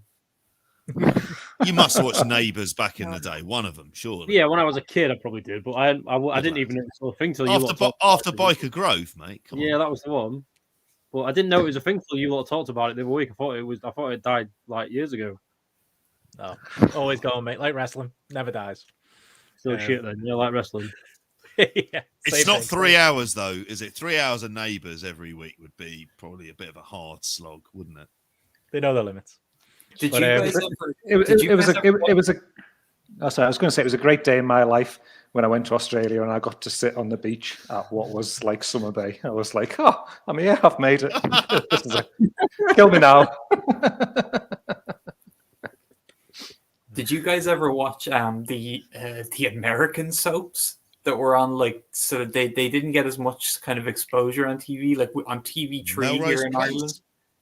There was one that I remember. So I remember specifically one year on my Easter holidays from school, like on the first day of the holidays, I just started watching because they'd be on in the daytime.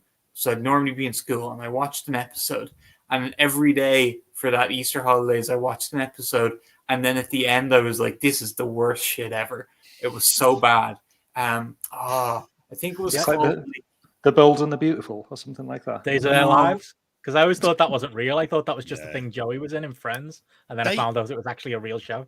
They would always have a storyline that would involve Sunset Beach. Lindsay has there. Sunset Beach. That was it. And it was mad. There was like evil twins and all this kind of crazy stuff. And I was like, there would always be a storyline involving like somebody's brother would be a priest and their wife would fancy them. And they'd be talking of it.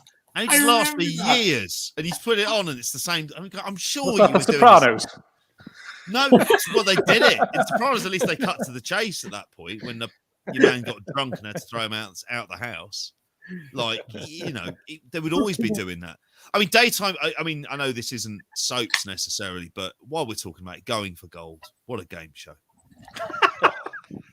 Just want to throw that out there. Always take some Going for Gold, love. Some of those game shows during the day were classic. Even if 15-1 was a fool's errand, you had to know everything, and all you won was a glorified ashtray. It was shocking. Do you know the one Irish game show, JP? We only had one over here. Oh, is it? It's not that tipping. What was it? Winning Streak. Winning Streak. That's it. You were in hospital watching it one time, weren't you? Oh, Winning Streak. Yeah, I'm sure you were. I've got access to these because I've got RTE for some reason. It's obviously we could watch the UK ones on your channels as well. And the one I was a huge fan of was oh god, what was it called?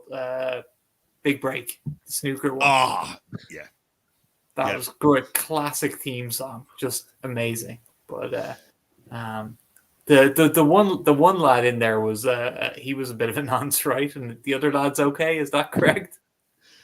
Oh, well, I mean, is in Virgo's all right. Davidson has never been all right. Davidson is a full-on. He's got his own television station, and it's called Ustream TV, but it's spelled STREME. And it's just Jim Davidson in his house, basically just doing very, very right-wing things. He often comes up. Joe will send, if you've seen what Davidson said, it'd be like, oh god, here we go. Davidson. But Virgo's okay. Yeah. Like he'll follow him because he's like from that part of the world. A despicable human, by all accounts. A despicable human. Even told anecdotally stories of when he went into Waitrose and acted like a prick. Well, on that note, I've got to let Carl go. We've got a couple of other people waiting to ask questions. But Carl, any plugs you want to throw in, mainly for TB Alpaca? Has he got a Twitter account still? Oh, we lost Carl. Is he there, Carl? Yeah. Keep up with TV Alpaca via JP's daily updates and probably on the Wrestling daily updates as well now. When's the merch coming out, mate? Yeah, Gareth, when's the TB Alpaca merch coming out? Are we going to say, are we getting that before the GRAPPL merch or after? Yeah. Definitely after. 2027 it is then. Yeah, exactly. Don't hold your breath, that's all. You can buy it then. Great to chat to you, Carl. Nice one for coming on again. Thank you for another good year of podcasting and stuff. Thank you, son. Thank you for your support. Cheers, Carl. Thanks for your support. And have a good one, mate. Thanks, cheers, guys. See you later. Cheers. See you soon. Cheers, Carl. And before I let you go, 4Ls, and get our next guest on, we got one more question that I thought we definitely had to ask you while you were on the line from Liam here on Twitter. And he asks, would you rather fight 100 Giant Gonzalez signed Kiminotus or 100 Kiminotu signed Giant Gonzalez's? What are we going with? Do we have any of our vast array of Caminito merch around us? I was going to say, haven't you guys got loads of that? Yeah, we got a big we got a big. I thought you did. If you've never experienced trying to put in a giant order with a with a lucha libre 2 foot tall monkey through Facebook via Translate, with him translating from Spanish to English and me translating back from English to Spanish, just oh my god. And using these weird wiring currency converter and wiring, just he had, like, I was seriously like, I'm this far into this now, I don't care if I lose all my savings. This needs to be seen through to an end here. But we eventually set up a bank transfer, and it all worked out. And he sent us a lovely care package of just all kinds of great stuff. My friend wanted a few bits as well, so we got and like all his merch is like dirt cheap. Like turns out the Mexican peso, which devalued back in the mid-90s, which killed AAA's Gaijin usage, apparently never recovered, because like 80% of the cost of this thing that everything we got, 80% of the cost was just the shipping. It's like, to get this all shipped over was where the expense lay. All the actual merchandise was cheap as chips, but it was good quality. Sarah got this awesome clock that she has in her office, We got what else? We get some minifigures. I was going to ask you about the clock. I was going to say I seem to remember seeing a clock, and I remember thinking it looked as cool as fuck, that clock. Yeah, it's really cool. It doesn't work though. Oh, it looks really cool. It's really nice, but the clock part does not work. It just needs my dad to have a go at it. Yeah. Well, he's into the wrestling now. He'll probably love it. Be up on it by the end of the month. But oh god, I do have some WCW trading cards with a few El Gigantes. I'm thinking about it. You think you give your answer. I'm gonna get 100 Giant Gonzalez sized Kiminitos or 100 Kiminitos. I'd rather fight 100 Giant Gonzalez size Caminitos. Yeah, because he's so furry. You know, it's fluffy. You can push him over. That's true. Thoughts, JP? I'm an El Gigante OG. And like I can remember thinking he was good as a child, and then realizing after that stretcher match with Sid, I don't know, maybe even my unknowledgeable eyes. Hey. Oh, look at that! There he is, El Gigante, proper, the legend himself. Yeah, but I don't know, like he was awful. Taking it back to 90s TV, do you remember the Pelican Man episode of Baywatch starring Mr. El Gigante? No. Oh, was he in Baywatch? He was in Baywatch. The whole episode built around him. It's brilliant. There's a lot of wrestling Baywatch crossover that suggests we should watch Baywatch, but this makes us sound like we're mid-90s perverts. This week, I've been watching a lot of like family films. So I watched Jingle All the Way and I watched Liar Liar, and you forget how like prominent Big Show was as far as getting like movie roles. Giant Gonzalez is one, yeah. I feel like he should have been in more stuff. I didn't realize he did Baywatch though. Garrett, do you remember Jorge Gonzalez in Baywatch? Oh yeah, I do. You do? Excellent. Have you got a trading card of him in Baywatch? Is that No, they're WCW 1991, I'd say. Sarah got them for me for my birthday. Oh, amazing. This year or last year? This year, yeah. The year's blend through together. Etsy, somebody had some unopened packs, so gotta get those. I need someone to buy me WCW trading cards. There's Doom, which is just Ron Simmons, and we've got some Mr. Wall Street action here. Oh, Patton is just side headlock, not doing much. Amazing. What else? Here he is with the front face lock, continuing the action. Of course, he's got a card with that on. Arn Anderson's caught in a bad predicament here by Terry Taylor. Then we got a lot of Dutch Mantel. Now look at this. You didn't answer the question. I'm still thinking. For the question earlier about the Steiner brothers, I mean, I don't know, Rick with the dog here, looking pretty good. Look good. So yeah, to be honest, I think I'm gonna go with fighting the one Giant Gonzalez. As much as I like him, it's 100. No, it's 100 Caminitos because he's the smaller one, right? I mean, so we've got. Or would you fight 100 Caminito sized Giant Gonzalez? Oh, 100 of both. Okay. I'd go the latter personally because I'd just like to see 100 Caminito sized Giant Gonzalez's. That would just crack me up. So even if I lost the fight. Yeah. In that case, yeah, the latter for sure. It's you're dealing with less mass. You've got more of a chance.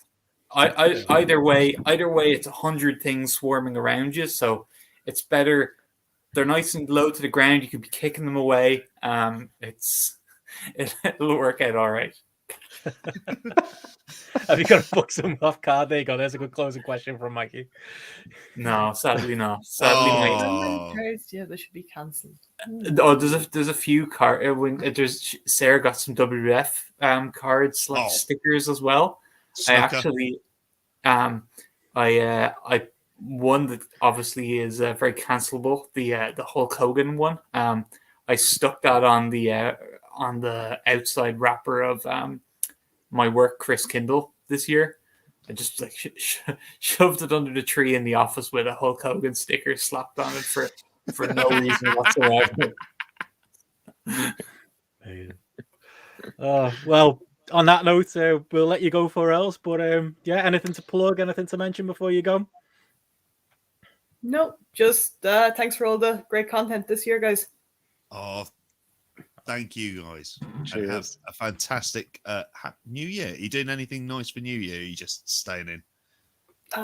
No plans. I just got back from Waterford a few hours ago, so no plans for New Year's yet. You never really leave Waterford, do you? It's always there in the heart. It is. That's how I feel. Especially Dungarvan. Twinned with Los Angeles. Abbey side. If anyone's doing a JP drunk level test, he's into going on about Ireland like he's yeah. I was down there also until Christmas Eve, and JP, I've never been in anywhere as busy as Super Value in Dungarvan on Christmas Eve.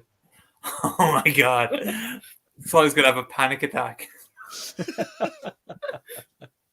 you have any plugs?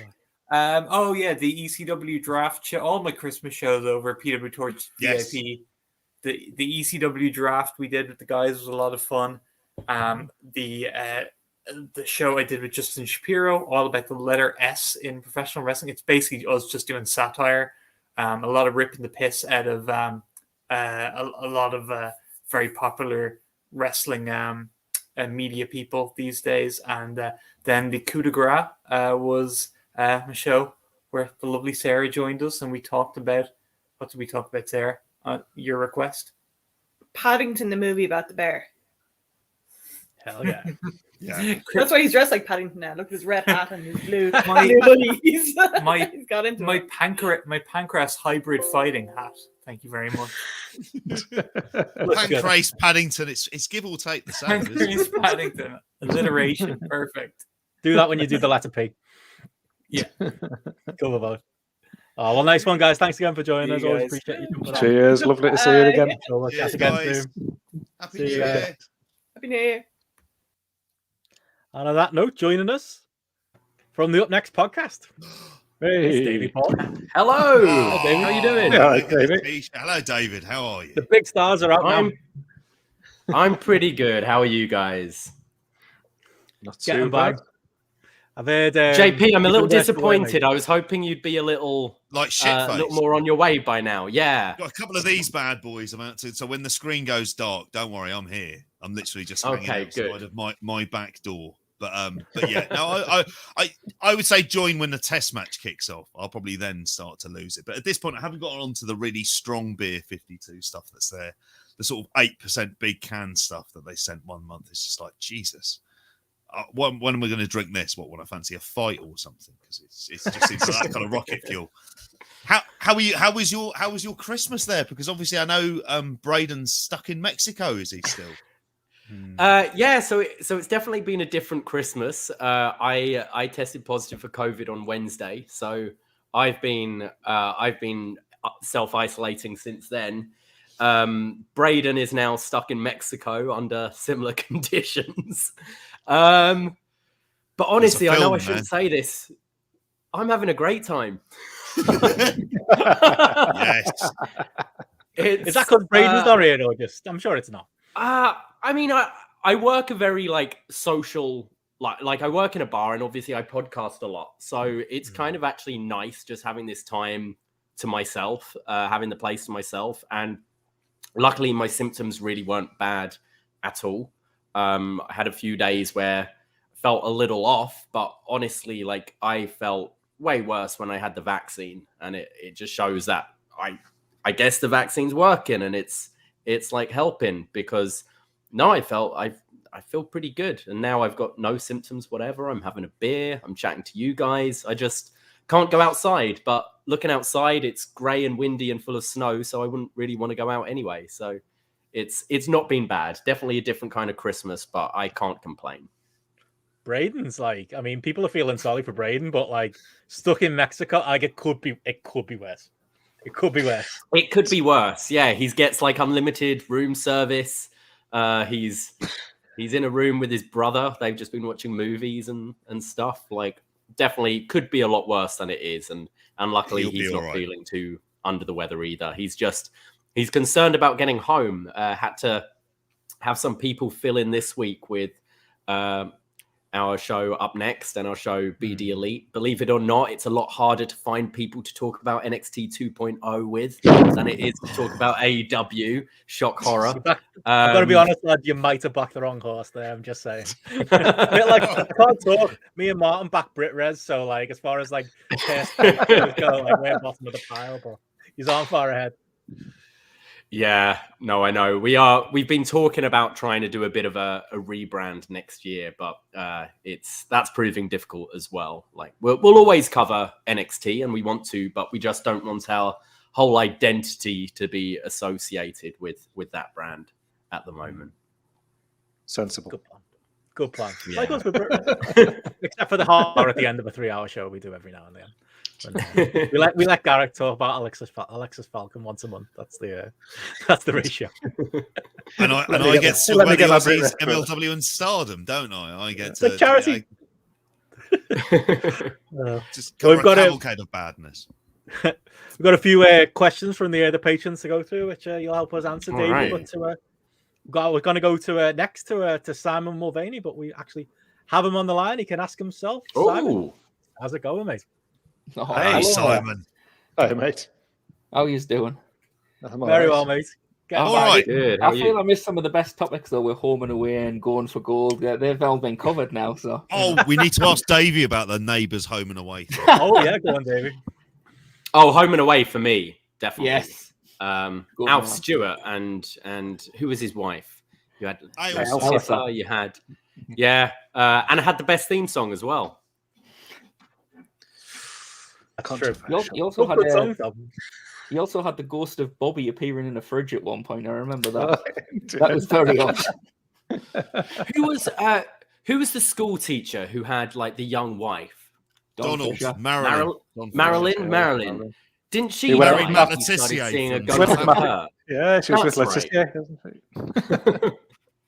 And then she went about that into story like a lot. Coronation Street or something, didn't she? Emmerdale, she was on Emmerdale. Emmerdale, okay. All right. Do you not get Emmerdale in Toronto? No. I mean, I don't have a classic TV package here anyway, so Please tell me you got a I know- VPN and your parents' ITV hub login, please. I mean, pretty much back home. I'm catching up on Big Fat Quiz of the Year. I try to watch all those panel shows, especially around Christmas time. Kind of keeps me feel like I'm at home. Corrie is quite kind of big over here. I know Braden's mum watches that, but yeah. Apart from that, there's not a whole. Oh, Line of Duty. I'm a season behind, but that is something I definitely try and keep up with. But other than that, not a whole lot of British TV. I do miss Pointless. You were talking about daytime game shows. Like Pointless is definitely one of them. That and The Chase for me. Countdown. Do you miss that at all? Countdown, yeah. I mean, that was my granddad's favorite show. So I used to a bit of nostalgia watching that with him. I think he'd be rolling in his grave if he saw 8 out of 10 cats does Countdown. I don't think he quite understand what's going on there. But Blockbusters. Probably too young. Mate, that's old But school Blockbusters.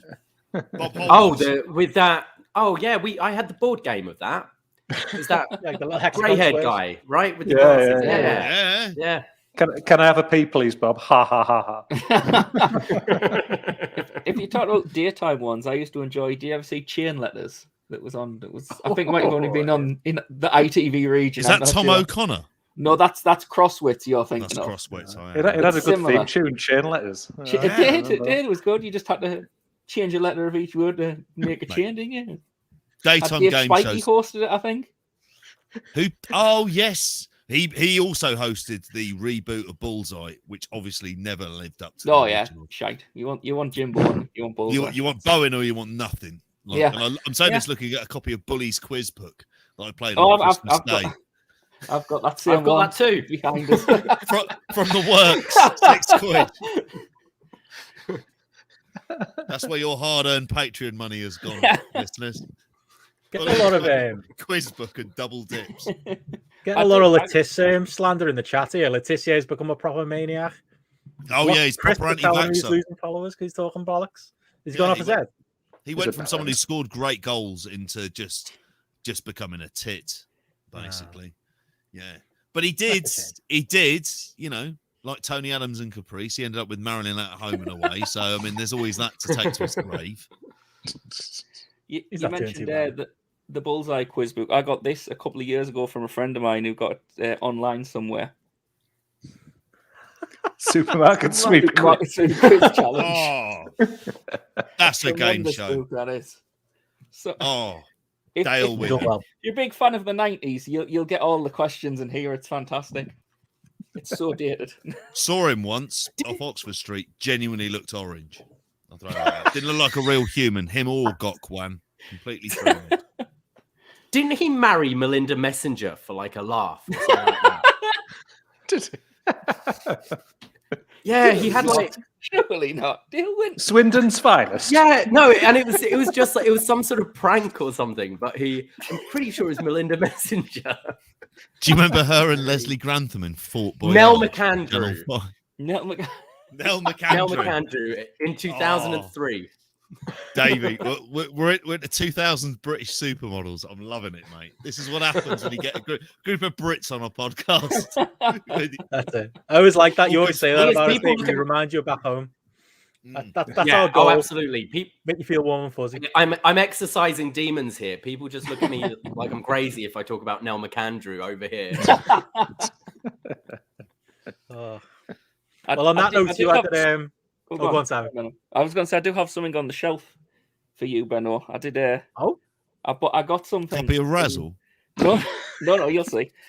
I got it from Centrail, which is a beer shop in Newcastle Central Station, and I was having a look at Christmas just before Christmas, getting some beers in, and I came across this. Oh shit! Oh. Wow, what is it? I can't see from here. Hang on. It's a Benno. Oh, it's a Benno. Proper Benno beer. I'm guessing it's bitter. You've ruined me joke now. I was going to do that. Sorry. Jumped on that, Gareth. Hopefully it's a good German beer, none of this British nonsense. It's definitely German, so I don't know what the hell it's going to be like. So I'll have a live taste. Oh, let us know, mate. But I was going to say, you had a good couple of questions for us that are going to be good for Davey as well, especially your first one, which was maybe the one we should go for, perfect 90s TV lineup. I think that's a good question. Oh, sorry, that's not good. That isn't. Seems on brand. It's the British. Does it feel like it's been it's made out of piss that's been expelled onto the grave that is British wrestling? So I was wondering where you're going there. Yeah, I wouldn't fancy drinking Benno's juice while looking at him in the eye. I just eyeball them from here. It's no, that is not good. But there you go. It's what I get for buying a Benno product from a shop in Newcastle. Yeah, I was going to say, as a Macam. Well, JP, I've got you covered as well. Oh, what have you got? Let's have a look. I'm over by the back door. Dark fruits. Oh, no.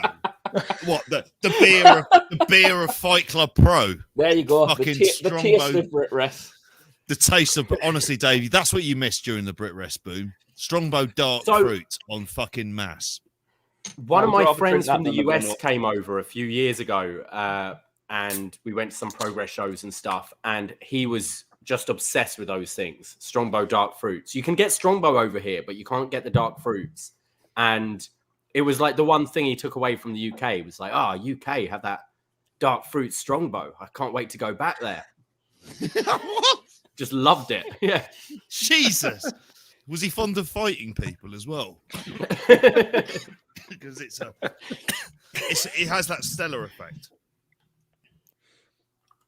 Can I jump in here? Because as soon as I see perfect 90s TV lineup, it just immediately transports me in time back to a day when Channel 4, and it would be like you'd have Cheers, and then it would like break for half an hour, and it would be like Gardener's World, and then it would come back on at 10, and it would be Roseanne, and then after Roseanne, it would be Whose Line Is It Anyway? And like Friday nights, it was like The Word. With that slight break, it would be like Cheers, Roseanne, whose line is it anyway? And then invariably followed by, Euro trash or The Word, like classic glory days of television. It was Saturday nights. It was the trio on ITV. You had Blind Date, Gladiators, and Baywatch all back to back. It was amazing. Well, if we're talking Jet era Gladiators, it was especially amazing. I got to meet Rhino turn on the Christmas lights in Eastcote one year. Not the wrestler, the Gladiator Rhino. The real star. I was thinking he gets a belt, doesn't he? With his ECW belt in fucking tow. No fans of the classic Saturday night BBC lineup, then, yeah? Your Big Break, Noel's House Party, Lottery, and then Casualty. I hated Casualty. I used to have long arguments with my mum because she'd always want to watch it. And as a nurse, she would be like, give me some bullshit medical reason why she had to watch it. She's like, fuck off. It's shit. No, I wasn't a fan of that. And I just trying to think, Big Break, obviously. That was a staple. There was a time period where you used to get Larry Sanders followed by Seinfeld on BBC Two. That was just for like a short period of time, but that was dumped in the middle of the night somewhere. Yeah, it was like midnight onwards or something. 6 till 7 was like great telly. Like they had like kind of all manner of like they used to show Vic Reeves' Big Night Out, for God's sakes, on like 6 o'clock on TV, which seems mental in hindsight if you go back and watch it. Just pure surrealist comedy. Like, and they're just sticking it on there. It's fucking great. And then they did some of the Wonder stuff. And I was thinking, are they watching, Les and stuff like that? Are they getting into that stuff? Man with a Stick? Like, how does this work? The Simpsons at 6 p.m. on BBC Two. Like the Golden Years. Fresh Prince of Bel-Air at 6:25 was also like they were glory days. Ren and Stimpy, that used to be on BBC Two as well, didn't it? Around the 6 o'clock slot would have that and the Fresh Prince of Bel-Air. They had Mighty Boosh on at like 6:30, didn't they? Which seems mad in hindsight. Nothing against it. I always enjoyed it, but no. I remember there was a show called Rex the Runt, which was like was it claymation or something like that? But it was clear that BBC just didn't look over it at all because it was just full of swearing and stuff, and they'd air it around Christmas time at like 1 p.m. So I'd watch this. Oh, look, it looks kind of like Wallace and Gromit, and would sit down and watch it and be like, this seems a bit adult for me. It's one of those time fillers. They've got 5 minutes in the schedule somewhere to shove it on. Well, and also you've got to have. I know you're going to love this, JP. Transworld Sport, The Morning Line, Gazzetta Football Italia. Well, if we're throwing Kabaddi in there as well and sumo back in the day, then like we've got it like arguably on Channel 4 from like kind of 7 o'clock. What's going on at the Akiba show, and then you'd head off over there. Kabaddi. I was always I was born a Railways man, and I'll die a Railways man. Especially when I'm up against Punjab in the local derby. Loved Kabaddi. Loved Transworld Sport. Like if ever you wanted year-round coverage of what was the Paris-Dakar Rally, when they just appeared to just show lots of aerial shots of cars driving across it.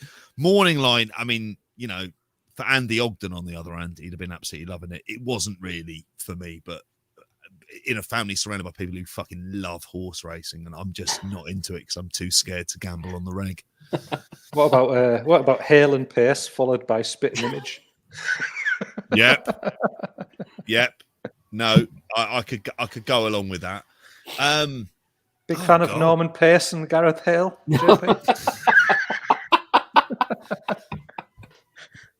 I was going to. You asked on here, it's Simon as well. What my problem with Die Hard with a Vengeance is? Yeah, I want to know this because I've rewatched them recently, and I think that Die Hard with a Vengeance is the true sequel to Die Hard because Die Hard 2 was terrible when I rewatched it. Yeah, I mean the eldest boy wanted to watch Die Hard 2 this Christmas, and I put like foot down and just went, I'm not watching that shit. Like I'm not having that. It's awful. Like my thought on it is more that Die Hard is so good. It's so far better. My only issue with Die Hard with a Vengeance is it kind of looks like it's a really big return to form, and it's definitely better than Die Hard 2. It's second best in the series.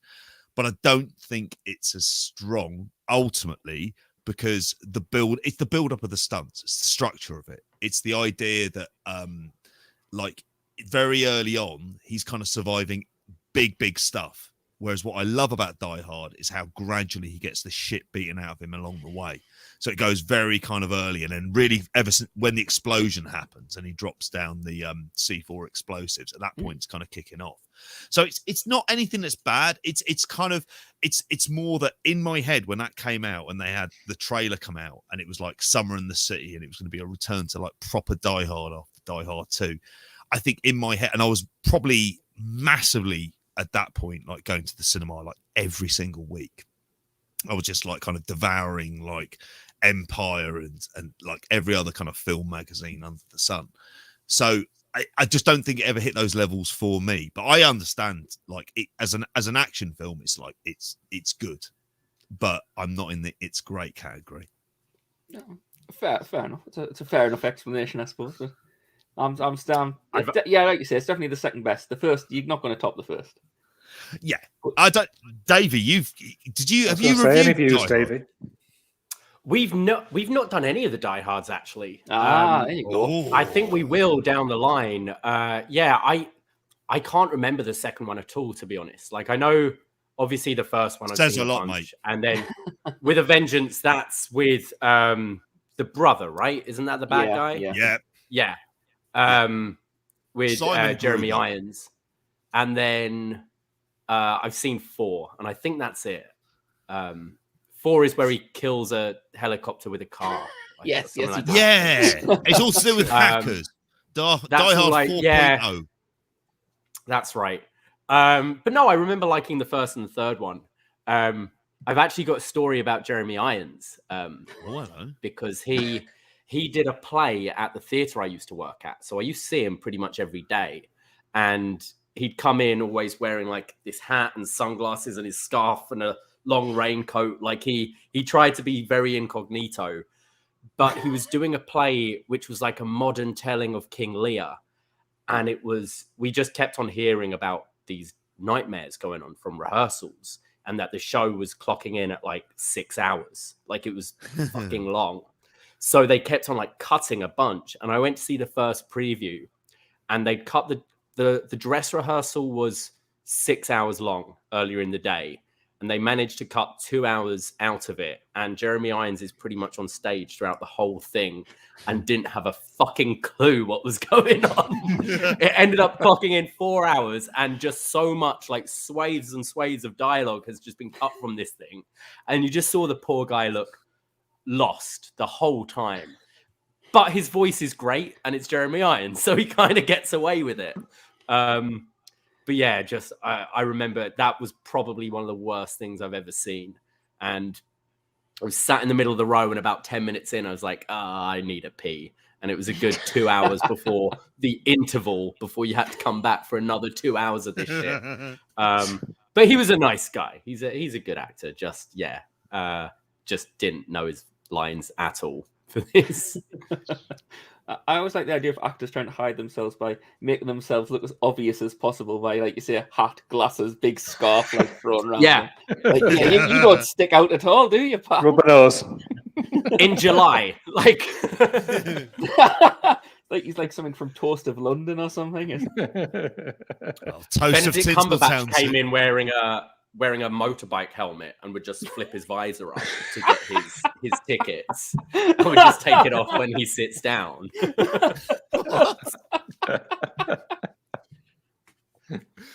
Jesus Christ.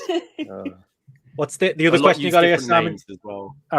I'm drawn to the third part of Simon's question here because it's one of the heart punches of my life. This was my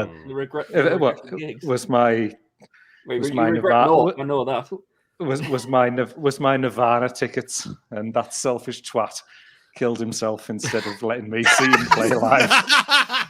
Like, that is one that to this day, like, it's always that thing of like, why couldn't you just wait 2 months? Come on, like, might have picked up. You never know.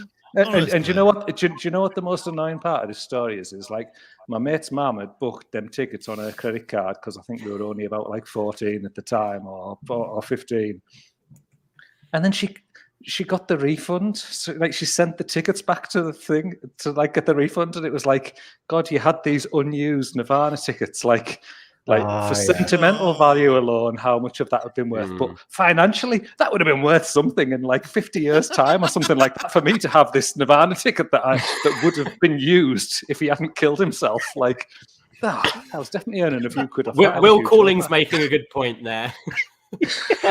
Which is rare, but Gareth, the ticket probably would just sat in your spare room while the GRAPPL t-shirts, man. That's what it would be.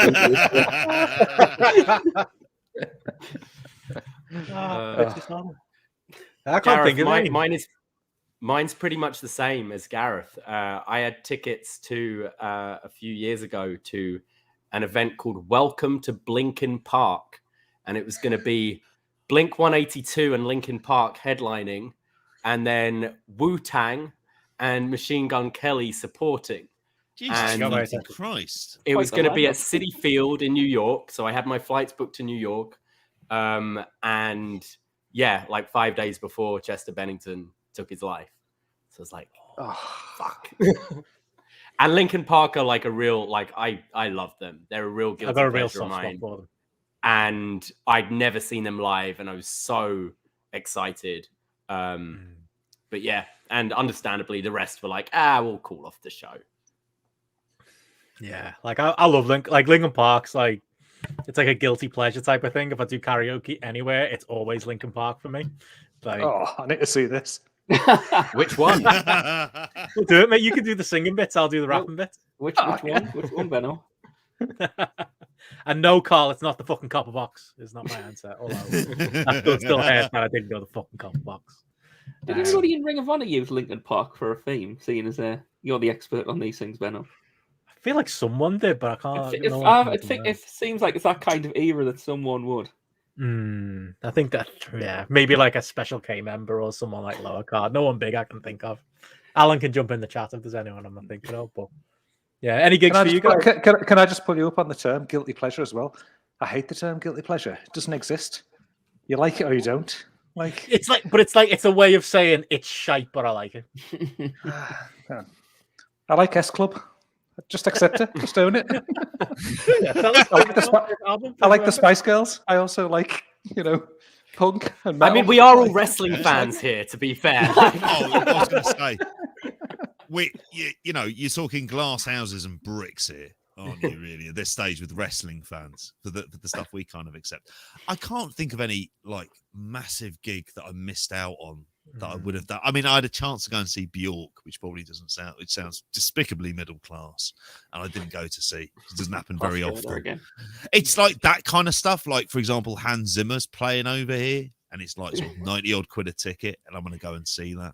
Do you think he plays the Going for Gold theme as part of his set? I fucking hope so. I want him to do Mombasa by out of Inception and then go straight into Going for Gold. JP, that's standing ovation from me. Have you seen the concert, like the Prague one? No, I haven't. I own it. I own it on Blu-ray. It used to be on Netflix, and they took it off. Yeah. And Braden got it for me for Christmas last year because I used to play it so much, and that would be our thing. We'd drink and smoke a bunch and watch like Inception, and it's the string section are very nice to look at, and the music's awesome. Like is that the one where Johnny Marr is playing guitar at, actually? Yes. The Prague one. Exactly. It is. Yeah. It's really, really good. JP's downloading it right now. I'll be on the drive by the morning. Trust me. I've got that Torrent Day tab open. I've got plenty of fucking credit. It's all good, mate. The cellist and the lead violinist both deserve an Instagram follow. That's what I'll say. On the gig front, I can't think of anything, but it is the worst thing ever when like someone plays and you find out about it like 3 months later or 6 months later or something like that. Like that seems to happen to me all the time. Like I need to like subscribe to some kind of service that's going to tell me when like people are playing or something like that. But the only one I could think of is one is like, it's not my fault I missed it, But I always hear like legends of when Michael Jackson played Aintree Racecourse in Liverpool. Apparently, it was like it's a thing everyone went to. Like I was clearly too young for it, but it was within my lifetime, so I'm still sad it didn't go. I don't know if that's one you've heard legends of, Gareth. I've definitely heard that gig, but I'm just like recoiling there at you, being like, "Oh yeah, there's some gigs that you found out happened, and like, oh, you missed it, and like, oh, like what a shame." I mean, the greatest artist of our generation, I was due to see, and he committed suicide, so I never got to see. Like, I was also going to say, Benno, you've been too young for it's not the same. It's not the same as like, oh, so and so was playing the Zanzibar last month. Oh, Not that you're bitter about this or anything, are you, Gareth? No. I was going to say, Benno, the idea of you being too young for a Michael Jackson concert, he'd have loved it if you told him. No, absolutely fucking loved it. He would have been all in on that. Probably a good thing. In fact, he would have shown you backstage as well. And that fucking monkey, whatever he was levels called. of drunk are getting up there now, aren't they? It is now. Yeah, we're at that point. The slander begins. I'm also waiting for the day 2 of the fucking Ashes here. 31 for 4, the shite Orcs. Anyway, sorry. Is that one of the nicknames? Have they like rebranded the teams? Fucking should do. Absolute cowards. Like Arsenal defenders 2 years ago. Cowards. Anyway, sorry, Benno. We all got a favourite Simpsons episode? To ask Simon's last question. Go on, Simon, what's yours? I'd go with and it may seem an odd choice, but it's going to be Lisa's rival, and it's not for the main story, it's for the B story with Homer getting the sugar, and he decides to go out and sell that door to door. First you get the money, then you get the power, then you get the sugar. There's so many great moments, like Principal Skinner being grounded because the sugar man's knocked at the door. The B guys who rock up in their Chevy. It's yeah, I just love that one. Or Lisa taking like spark plugs out of our cereal because it's come off the back of a truck that's collapsed on the road. It's not for the main story, but the B story. I just think it's brilliant. Carl said they're the best of the Simpsons. Great answer.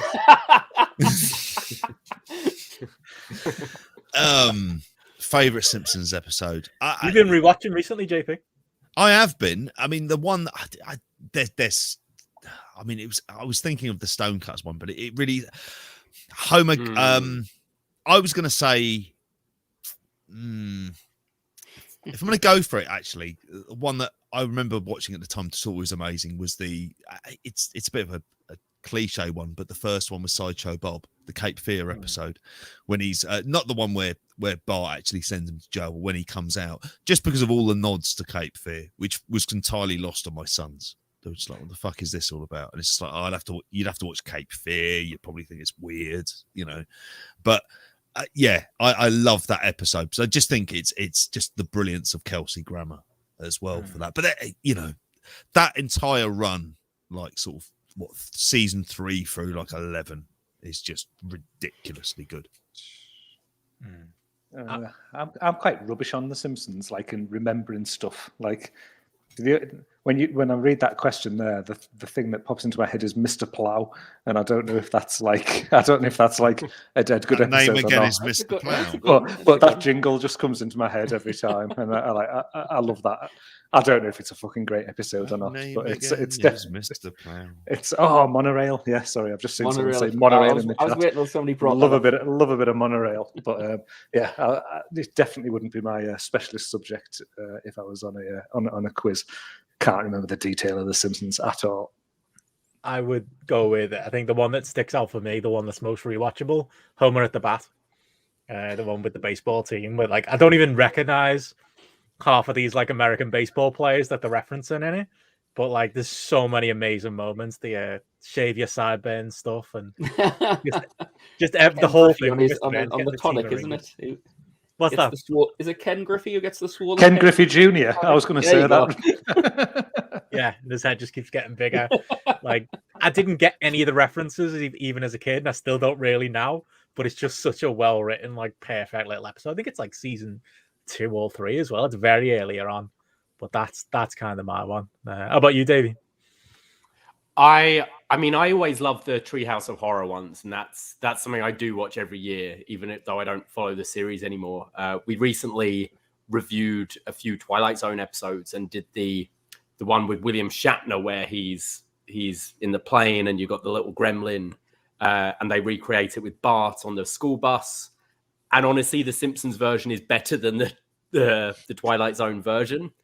But of the regular ones, the Sideshow Bob ones are always great. I love You Only Move Twice with Hank Scorpio. Considering that character's only in one episode and he's so well remembered for that kind of James Bond spoof. I love that one. I love the kind of X-Files episode where they think Mr. Burns is an alien and he's just on these new drugs or something. Yes. Yeah, but I like I tend to lean more towards like the horror spoofs and that kind of thing. But yeah, as you said, that kind of peak, like season 3 to about 11, was awesome. Like, and watching, going back to the earlier question, 6 p.m. on BBC Two every day, like to catch up with it all. Yeah, it's nothing will touch it. Like, it's still obviously still going on today, and I don't know anyone who watches it still, but those early seasons still really, really hold up. What was the Citizen Kane one? Was that Who Shot Mr. Burns? Was it with with the Teddy one? Yeah. Oh, that's jumped into my head as well as one that I quite like the one where Marge becomes a gambling addict as well. I think that one was quite good. And they open the casino, Mr. Burns' casino, and he goes mad, and he's like Howard Hawks with tissue boxes on his feet. That Who Shot Mr. Burns one, I remember being a kid and going on holiday to the States, and we were in a hotel and we were just about to go to dinner, and we put on the TV and it had this Simpsons episode, and this was back when the UK was about 3 years behind on everything. So watch part 1, and it's obviously a 2-parter, and they'd never done that on The Simpsons. Went to dinner, and then it's not like it is today where you just look online for the next episode. I waited years to find out who shot Mr. Burns. I do remember that, like watching like the I remember at the time we had like a special where it was like people like in Vegas, they were taking bets on it and stuff like that, and it was like this big deal. Like, I do remember spending like in live time like the entire summer wondering who shot Mr. Burns, and then it turned out to be fucking Maggie, so it wasn't really that good anyway. But I do remember it being a big deal. The Twin Peaks stuff in those episodes were good in the second part. I can't remember. I'm trying to remember. Yeah, I was going to say I can't even remember that. It involves Chief Smithers Wiggum. just depressed and stuff. Okay. Oh yes. I remember. Like the And Black Lisa Lodge talking sort of backwards, stuff. the Black Lodge stuff. Ah, yes, That's yeah, right, yeah. I remember Not that, like at least. not like episode 8 of the new recent series of Twin Peaks when it gets all in black and white and goes, yeah, fucking hell, that was intense. Oh, it's brilliant, that though. So good. You're rewatching that, aren't you? No, someone's rewatching that. I should do. No. I want to get my sons to watch it just to fucking wind them up like Thomas showed with Blue Velvet. Blue Velvet. Oh, damn. We fucking love it. We can definitely Somebody do was it. asking today if you could have like a film where just have one actor and everyone else is played by Muppets. I'd have Dennis Hopper playing Dennis Hopper in Blue Velvet and everyone else is Muppets. It'd be awesome. Between the Muppets' legs. It would be. Yeah. He's got his little mask on, getting the gas. Saying Daddy wants to fuck as Miss Piggy is. Thank God the camera's off. Amazing. Good stuff. Right, well, we'll move on to. We answered your questions well enough, Simon. Any? You have, Ben. Oh, you have. I think we've done. I think we've. I know, you we've nailed disappointed us with a bigger earlier, but you know. I'm sad, mate. I'm sorry. I wish I tasted better. I'm sorry about it. It's just not good. It's not. That's what they said. Pour it down the drain, mate. It's not worth it. But yeah, nobody likes Next ginger time. beer. Strawberry blonde beer, I'll have you know. Well, can I just say before I go, it was lovely meeting Gareth in person a few weeks ago. There, it was good to meet you too. I've got to say, I have to say, Gareth, you look. I don't know, just that leather jacket thing. It's as cool as fuck with the hair and the leather jacket and everything. You got it. I was well impressed. Well, when you're in the mid-40s like me, you know. Well, you know, you got to hang on to it. I'll take it. But But no, pleasure to meet you in person. Sad that JP, he didn't bother. But sorry, he didn't bother. I mean, I knew Benno wouldn't because Benno doesn't go to shows. But, I missed the night out, mate. I was sad about that. I wasn't sad about missing the wrestling. Have you been to Newcastle, David? I'm just disappointed we didn't drag you in, Yeah. Simon. Actually, like afterwards, where were you at? You vanished. We could have dragged you on our voyage of discovery around Newcastle. Well, I knew there was a pop world, so I thought, well, it's best to avoid that. But there was a good 3 hours before that. You know. Remember you found Blackpool somebody on the Pop network World? platform anyway, didn't you, to show you around there? Can't remember what name was it. Did the run in on the Graps and Clap show? Oh yeah. She interrupted you just before you're about to reveal your feelings on the main event of this. I got to save them for GRAPPL anyway, so that was good. Right, well. Amazing. Well, yeah, next time we'll do it, mate. And yeah. And you want to plug Simon and you want to tell people where to find it? No, nothing for me. Listen, Allan's shows that you were plugging earlier, the Christmas ones, they're very good. There you go. Yeah. Oh, brilliant. Oh, well, great to chat to you as always, mate. Cheers, Nice to meet you. See you later. See you later, guys. Cheers, Simon. Take care. And we've got one more for you, Davey, if you'll indulge us before we'll let you go as we await our next guest. It's a good question from Jordan Steins. In fact, I'll throw a double in for this one. He said, we've managed to scramble together a GRAPPL wrestling show and we can book anybody in the main event, but the match has to end with Phil Mitchell doing a run-in and costing one person the match. Book accordingly. So I feel if Phil Mitchell's doing a run-in, it has to be somebody interested in a match. This can't. He shagged one of them, right? Like that's got to be it. Like, so. Oh, I feel Shah Samuels if Phil Mitchell's getting involved for me, but because I think that would tie in what is the arc of the Shah Samuels character on the Brit Indies of being from EastEnders, basically. Like that for me, he would be the person he'd have to cost him the match. He'd have to do some interference because the pop would be enormous in like a York Hall. I think it'd be bringing Joe. It'd be the kind of thing that Joe would fucking turn up to. Phil Mitchell was there, even him at this point. But I honestly to God, I think it would have to involve him, and it'd have to be Brit Res if it's Phil Mitchell. So Shah Samuels versus who could he get involved with? Could Grant Mitchell be involved in some form if Phil's doing a run? Well, yeah. Well, in this case, we need the Mitchells versus the Young Bucks, don't we? Oh, if Phil Mitchell got involved in it, if they were doing right, okay. If they're AEW at Craven Cottage, close enough to where BBC was at White City. So I think there's a little tenuous link there. I reckon you can get something Phil Mitchell kind of inspired there at that point if he got involved. I don't know if him getting involved in Anthony Ogogo would necessarily do anything. Probably better than the Cody Rhodes feud ultimately, but there you go. That's true. Ben says Greg Burridge. That makes sense. Yeah, that would. Yeah, Phil turns out to be the father of both women. I was just reading that. Lizzie Evo and Alexis Falcon. Barry Grant comes out as they're managing their tag team. This is our dad. Brandy's just had a kid. Oh, Cody, Phil Mitchell. Phil loses him the TNT title.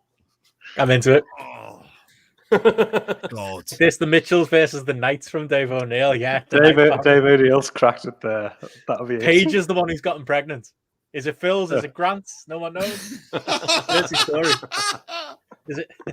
Oh, I like that.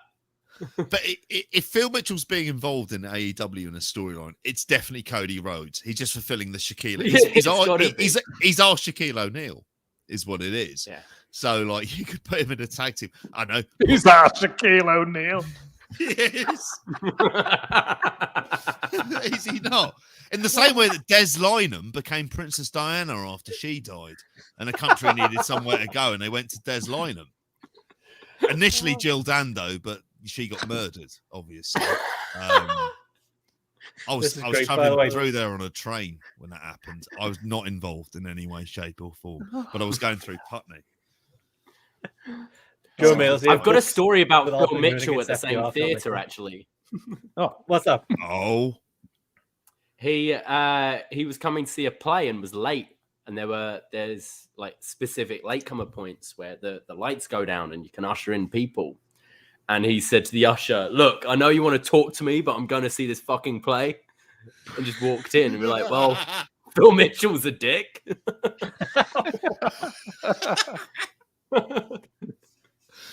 he loves his plays. That's what he's like, isn't he? You can't Oh, keep him yeah. out of the young Vic, mate, can you? You have to fight a fucking. Kat keep him Slater out. did exactly the same thing. Was late. I bet you did. And just was like, "Oh, you just her want to name? talk to me?" And walked in. I'm like, "No." Jesse Kat what is it? Slater. Who would want to Jesse talk to Wallace. him? Yeah. Jesse Wallace. I could see Phil Mitchell being the dad of FTR Bald. Like that could be definitely like a little like storyline twist at the end there. Like get himself involved. That'd be There's money in that. Yeah, would he fit into the Pinnacle? I can imagine Tully Blanchard and Phil Mitchell hanging out.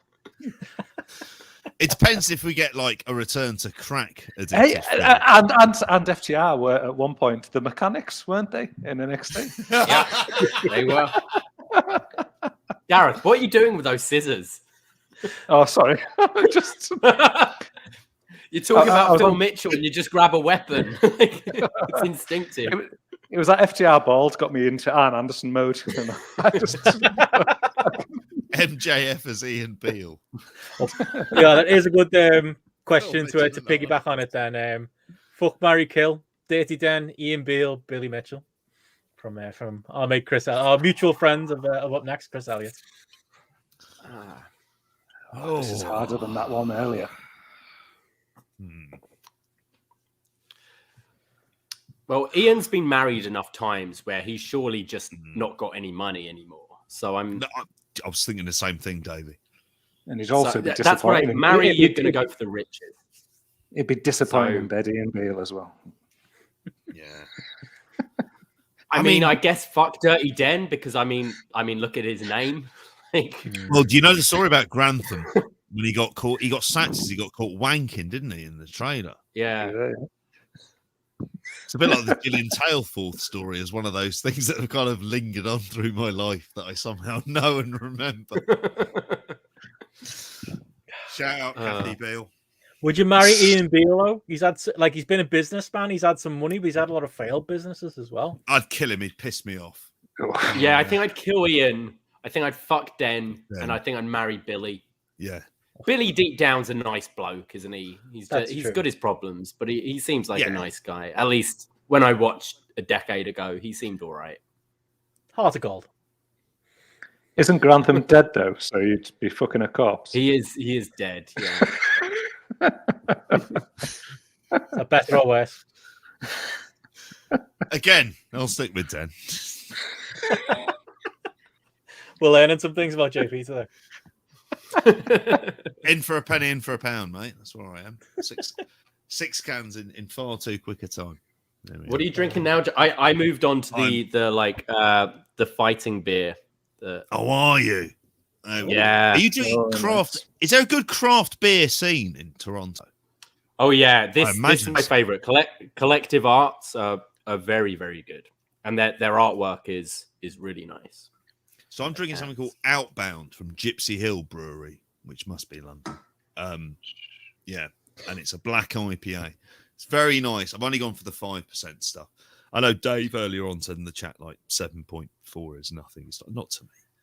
I remember going to some like supermarket in Toronto and the craft selection, it was like heaven. It was absolutely phenomenal. It was enormous. And that's where my story ends. But no, there's a pretty good craft scene here. Like this is my favorite company, but there's a bunch of really good ones around the city. Jealous, mate. You've missed nothing in Britain. I'll just throw that. I'm sure you're reminded of that on a constant basis. But you seem to have gone out at the right time. Well, hopefully, where like everything permitting, COVID permitting, I'm back in February, and I'd love to hang out with you guys. Oh, yes, That'd be awesome. yes, Well, yes, Davey, yes. Davey, when we over and like I spoke to you at that progress show, when was that? Was that like... that was I believe February 2019. So coming up 3 years ago now, I guess. Which I don't count COVID. Right. Like I always thought it was 2 years between my last trip, but apparently it's 3, and it's just I don't even know what day it is today. It's I have no idea what's going on. Nope. That's crazy. No. Oh, fucking hell. But, well, have to you have to let me know what's good over there wrestling wise, if there's anything on while I'm there, or just go for a pub. All right, well, pub it is then. The session it is. We've got to get you, and we've got to get Andy and Jeff. It's. I'm sure Bushby will be down as well, and Oh yeah, Martin will be there. Well, speaking of sessions, before we let you go, Davey, get you do some other stuff. But our next guest actually had a question that I feel like would be perfect for you to answer. Can you stick around with us for one more? Yeah, no worries. I got That's our nothing next to do. guest. The man himself, Mr. Eddie Sideburns. Hey, Eddie. Hello. Hiya. How you doing? Hello. Eddie. Hey. And I felt like I had to get you both on together because Eddie's amazing question was if is the Roy family succession eerily similar to the McMahons, and what were our thoughts on season 3 as a whole? Eddie, 100%. Like it is. It's the McMahons, isn't it? That's literally what the show is. It very much feels like it. It's like obviously Logan does not like his children whatsoever, and it's like anytime he tweets, like he's very happy about Stephanie, but then when it's like Shane's birthday, he'll just tweet "Happy birthday, Shane," and then that's it. Yeah. Just very clear Feels he's the same, picking doesn't it? favorites. Yeah. I thought season 3 was great. I'm not going to spoil it, but I thought the ending and just how it played out over time was just. I feel you kind of try to feel bad for Kendall at points, but then you remember he's an absolute piece of shit at points as well. But yeah, I just want to know what you guys' thoughts on it were, and if you'd watched much of it.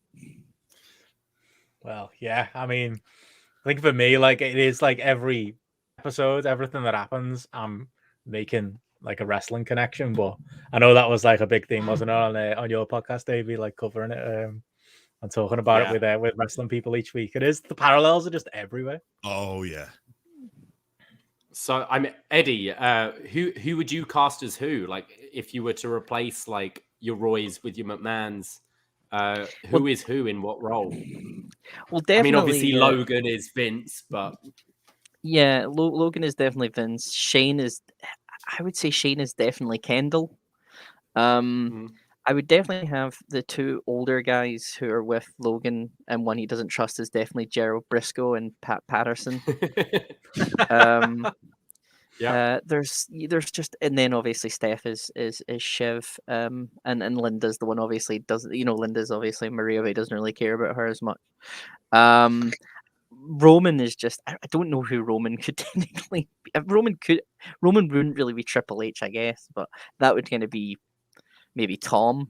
I feel Tom's more, or definitely Triple H a few years ago would have been Roman, but Triple H now is Tom. Although at the end of this season, maybe not. I mean, it means that Greg is definitely Shawn Michaels. Dumb as fuck.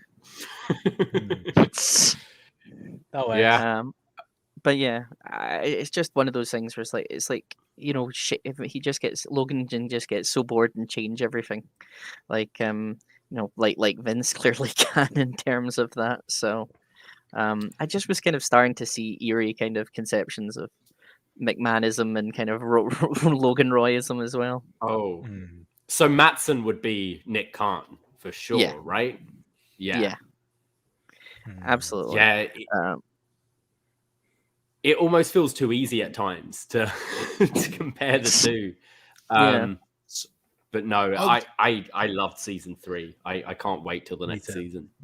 Nick Khan was very Stewie to me. Like, as in kind of negotiating his own way of taking over, like with the Sandy stuff. But then that hasn't gone the kind of way that we've expected. They've been kind of sidelined, haven't they? For lots of seasons. Yeah. So is Matson actually Dwayne?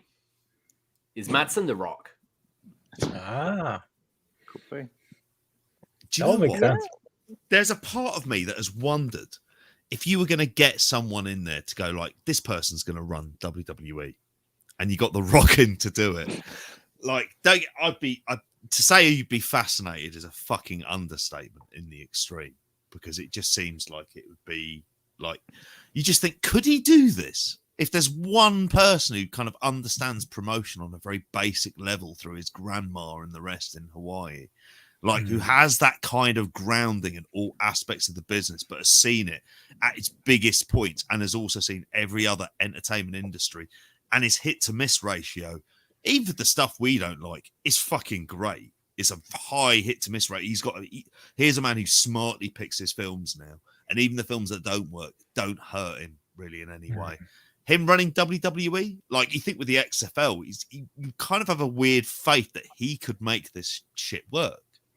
Yeah, I was going to say, the XFL kind of is one of those, like, it's a starter course to see how he can do as a promoter. As I say, so I think definitely we'll see how that goes. And then, because obviously, you know, Vince is probably still a little bit annoyed that someone's taken something from him. Oh, yeah. So yeah, I think I kind of see Matson definitely being Dwayne. I'm trying to think, maybe the kind of Stewie as Nick Khan definitely kind of works. I have is Jerry Bruce Pritchard? Is that? Yeah. Yeah. That's a very good show. Yeah. Anyone who hasn't watched Succession, by the way, you need to get on this, honestly. Oh yeah, like to the point in the question as well. I was gonna say, like, this season's like I remember liking season 1 and thinking it was a good show. And I remember kind of liking, I'm very much liking season 2 and not really it having that much of an effect on me. There's something about season 3, I don't know what it is, but like I'm so much more drawn in. I'm so much more like, yes, this is one of the greatest TV shows of all time. I just feel like you raised the game this year, and it's like I almost want to go back because I didn't appreciate season 1 and 2 enough, like, for how good season 3's been. It's ahead of the curve. Season 2 is fucking good. I really like season 3, but I like season 2 for me was that build up to the end, and the end of season 2 was like as good as it gets for me, as like something to leave a season on that leaves you just like fucking desperate to see what happens next. Like, they've just got that down to a T, and that ending of season 2 was phenomenal. I think the guy who plays Kendall, Jeremy Strong, is just such a, like, they did a whole interview on the New York about how he's so character built, and he's like, I don't see this as a comedy, I see this as like playing Hamlet, and it's just like he's so white, and it's so wild, and like Brian Cox has to kind of make sure he's okay when they're doing the scenes, and anytime like Logan and Kendall are in the room together in any kind of scene, you just kind of think, holy fuck, it's so tense, obviously, with everything that happens.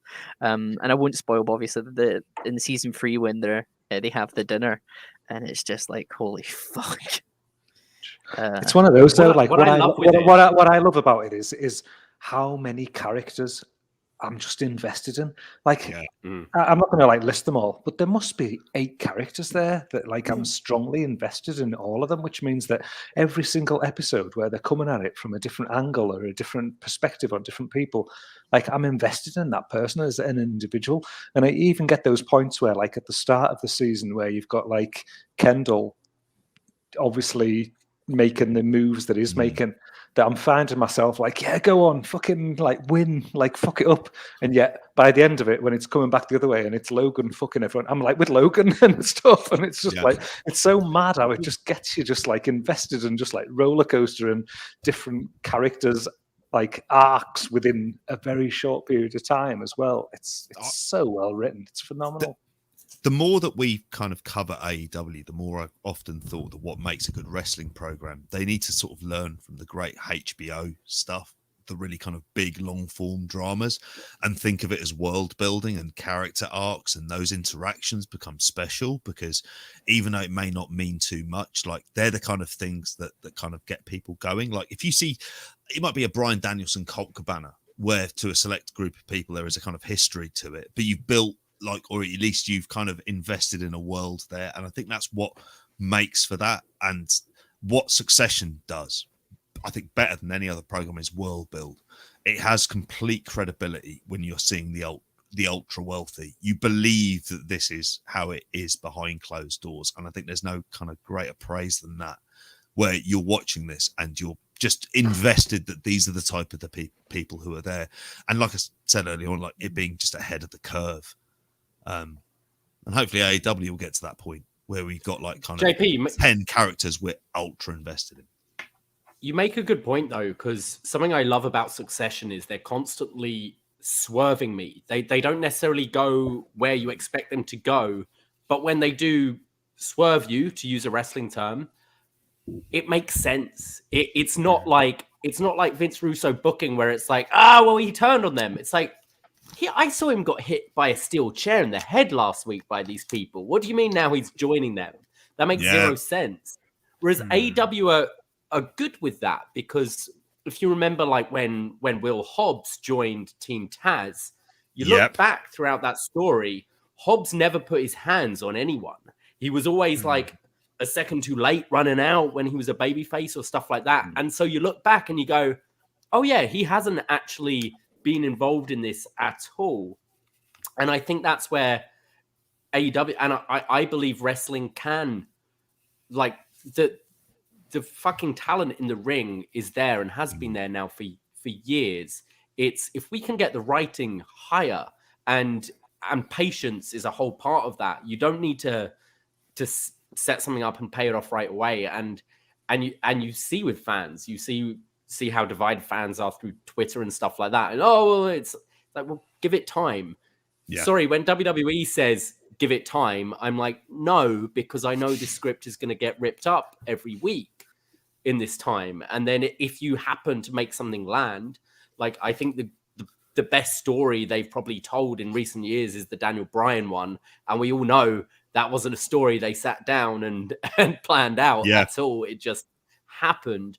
Whereas AEW, I think we've got like the Page Bryan draw and stuff like that. And I think that there's so many things set up. The Bryan Kenny rematch at some point, we're not going to it right away. It's long-term storytelling. And I think the payoffs are going to make more sense a year from now in that. And that's where I hope we see wrestling borrow more from actual great TV shows like Succession and stuff like that.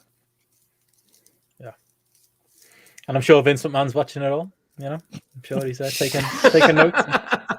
As Suit says here, the 70-year-old indecisive cokehead. Yeah. It's just a younger. God bless your Suit. It's just a younger cokehead who's a forum member. I was gonna say, if it's not coke, it's something else. We've seen them eyeballs. Like he's a hard worker. He's a big toe. That's all I'll say. But yeah, we got my favorite thing was seeing him announce the card, and this wasn't on TV, but I think it was at Grand Slam, it was at Grand Slam where he just came out on stage and announced the card, and his eyes were like here, and he's like, "And tonight we're gonna have Kenny Omega," and just stamps his foot on each one, and you're like, "What is this guy on?" But it's next week on Dynamite. 9 days, 9 days, 9 days on Dynamite. We love him though. Look, he'll go into rehab. He'll come back out. It'll be fine. You know, there's a whole Succession episode happening behind the scenes at AEW. He'll fall out of his dad's favor. He'll take over the company. There'll be power struggles. It'll be okay. The company will survive. Well, maybe that's happening with that Jaguars head coach situation, which I don't watch like as much of it, but I know is it Urban Meyer? Is his name? Urban Meyer. He's obviously. He's a college football coach who's got the job. I don't think a lot of Americans kind of like him, and then obviously he's been caught kind of being a little bit shaggy and horny and a bit kind of rude to his staff, and kind of players. So I kind of think how it's like Shahid Khan watched I think it was Danielson Hangman, and then the next minute or the next couple of hours he sacked Urban Meyer. High off a 1 hour draw is Shad Khan. Yeah. It'd be great if Shad Khan was influenced by like Giant Baba at this point and decided to step in that way, like proper old school fucking booking. This is the drink talking, clearly, possibly some of the drugs. But like honestly, Shad Khan as Giant Baba would be good for a giggle, wouldn't it? You wouldn't have a clue what he was doing. I don't think he's been at the ECW arena, which is more than I have. So, but he thought that place was a fucking shit heap. Been driven through there with my sister. It's a fucking dump. Amazing. Right, well, we took a lot for your time, Davey. We'll let you go, mate. Got a couple of people waiting in the wings, but Of course, mate, been an absolute pleasure. Another great year for Up Absolutely. Next. Yes. What's been going on, mate? I'll let the people know.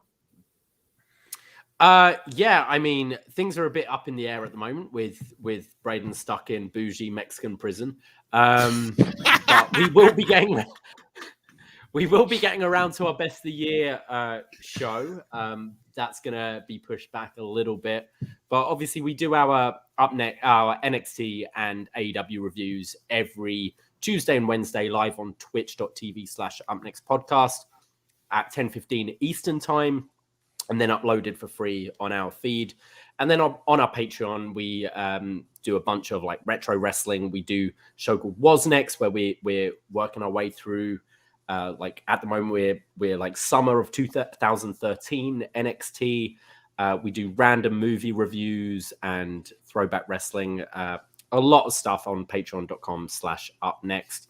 So check that out, along with watch-alongs for WWE and AEW pay-per-views. So always a lot to enjoy.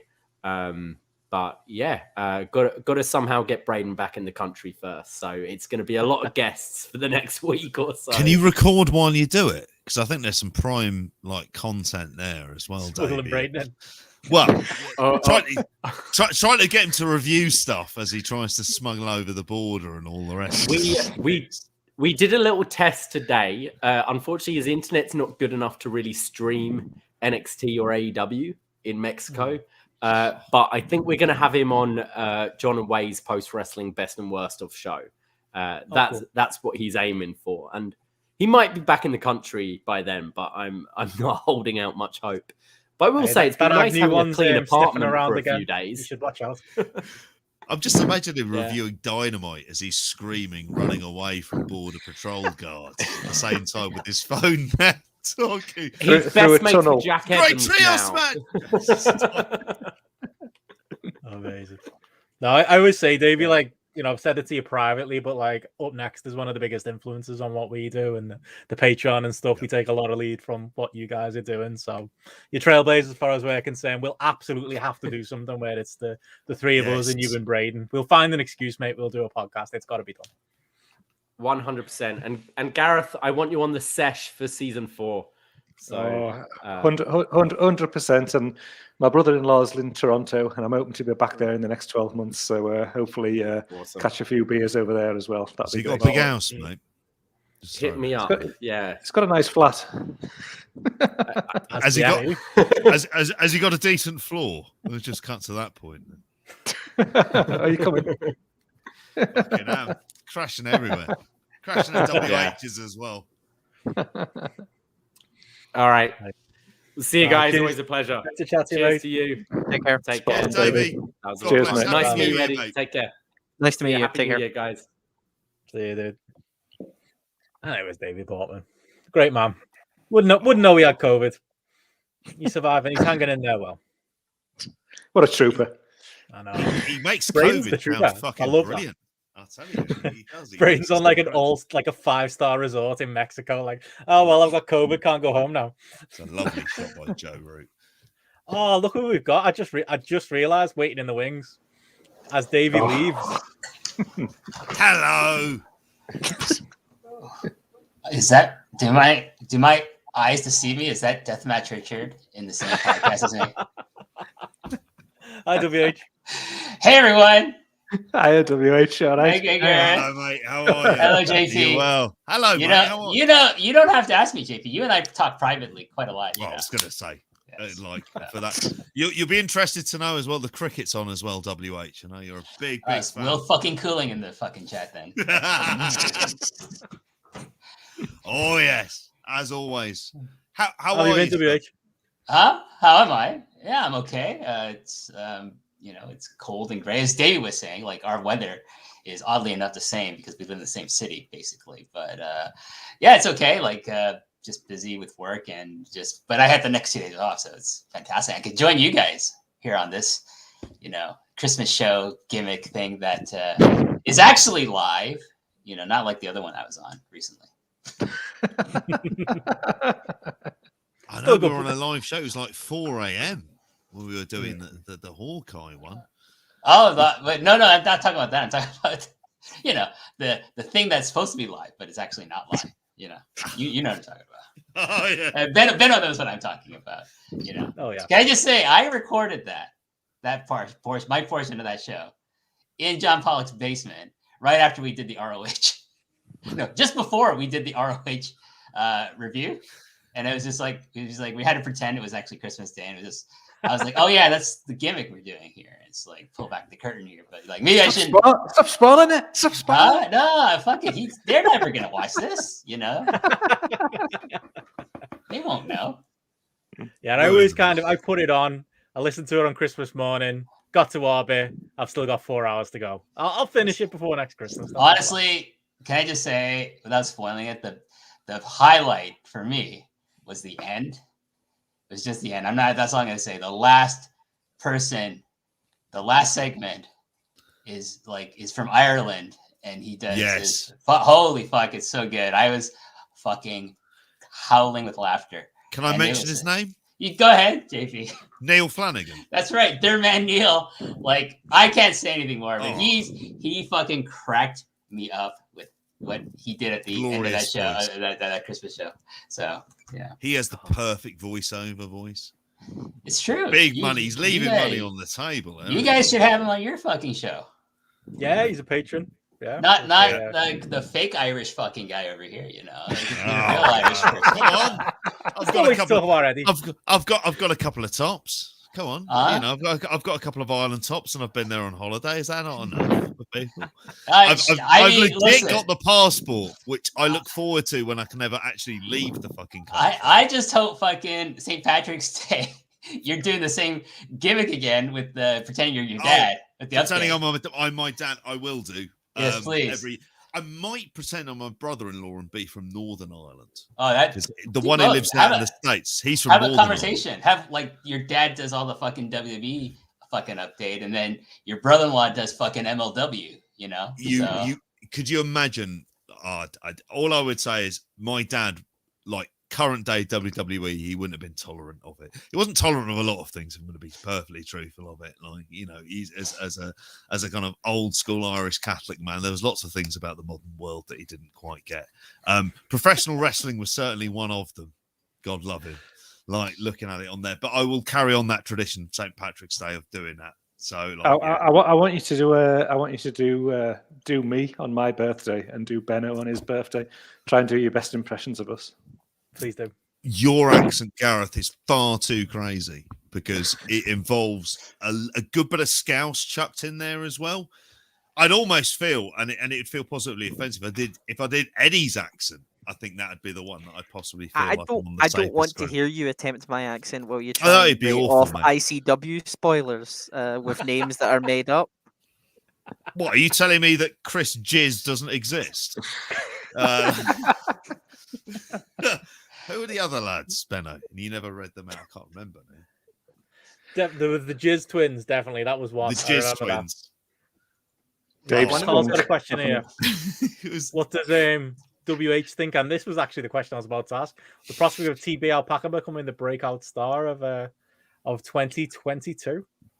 I suppose to that question, in NXT or in wrestling in general.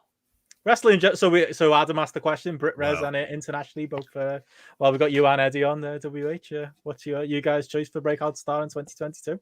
Oh, TB Alpaca for sure. I just keep up with the progress of TB Alpaca through JP's wonderful daily updates on the Patreon patreon.com/GRAPPL. Right? Did I get that plug right for you guys? All right. Sometimes when I'm not really with it, I'll say grapple.com/. No, can I just say there's no such thing as grapple.com, but okay. There was a point where I'm listening to JP's updates and I'm thinking, who the fuck is TV Alpaca? Did I miss out on something? And then I contacted him. I was like, who the fuck is TV Alpaca? And he's like, mate, it's a fucking joke. I like, and I recall, because then I was like, then I fucking totally on board, because in 2021, let's be honest, wrestling for the most part across the world is kind of boring and shit. Okay, it is. There's no real stars coming out of wrestling, really. Like, I know everyone's like fucking losing their shit over fucking Hook, no selling a fucking power driver, and there's this big like I log into fucking Twitter and I see that shit. I'm like, who fucking cares? He's a fucking rookie. He's like the son of the Mr. fucking no sell himself. So of course he's gonna learn all these bad fucking habits. But who cares? Maybe he'll get better. Maybe he won't. I don't fucking care. You know, it's like, but is there anyone great in wrestling emerging right now? Not to me, but maybe 2022 will be better. But for fucking sure, TV Alpaca, just because of the name itself, is fucking awesome. It sounds like a real fucking wrestling name in 2021. And to think the story that it's related to involves a literal alpaca that had tuberculosis is fucking ridiculous. Like, I mean, like it just how he's become, and I don't know why I insist on this being a Canadian Football League standout, as if like just thinking, well, he can't have played NFL. He would have had to have played slightly minor leagues. Like, so I'll have to throw that into the mix. In terms of best breakout stars, where are we looking for them? Because I tend to think, and sorry to carry on from the Grappies, I tend to think Stardom. I'm thinking 2022. I'm going to say this. It's going to be in a beer. I'll see you in a minute, mate. There we go. Yeah, fuck off. Eddie, if you want to get yourself a drink, mate, there might be a while. Eddie loves it.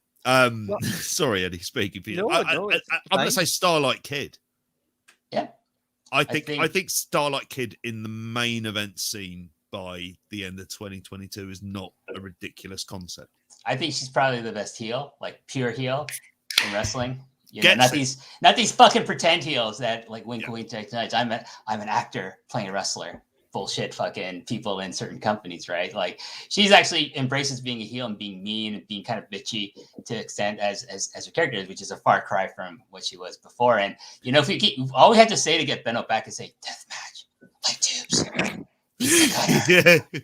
convicts.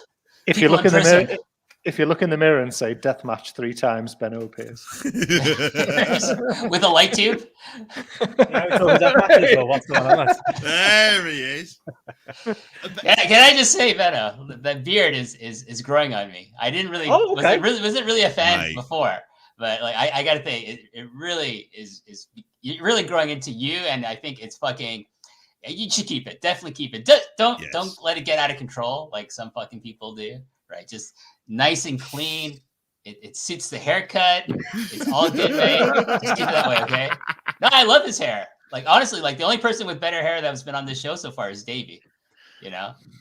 But number one is Benno. Number 2, very close second, is my good friend Davie Portman. So I'll take it. I'm trying. Like, I'm trying to groom it, trying to keep it in good nick. But no, my lifelong goal is to be able to be a grown-up man who can grow a beard like Eddie can. One day, Eddie, I'll get there, mate. It's such a fucking mess. I feel like the fucking guy for Castaway. Mate, it's lovely. Now, if you don't mind, can I ask Eddie a question? Like, what do you with like your beard look? I think it suits you very well. But do you find like you just completely rule out soup as a food? Yeah. I suddenly start like realizing, going, oh shit, it's in, and then I have to kind of like try and it's not fun. Okay. It's really annoying. So does that also rule out like any kind of pasta that involves sauces and stuff as well? Pretty much. But basically anything sauce related, it ends up 9 times out of 10 going fucking somewhere, and I'm getting frustrated, and then I just go, no, I'm not happy. We've lost Benno again. So it's like stardom and fucking soup and spaghetti is like the keywords to get rid of him or something. It's all right. He deep fries it all. I'm gonna keep JP here by saying for breakout, I would like to see Alex Kane. I think Alex Kane becomes the MLW champion in 2022. They're very invested in him. And I like him. I think he's great. I think he's honestly been one of the surprises. Does all the suplexes, doesn't he? Yeah. Yeah. I think he's teaming with. I think he's being managed by King Mo, isn't he? In MLW. that is one of the things about MLW that gets lost. I love the fact. Oh, just one of the things.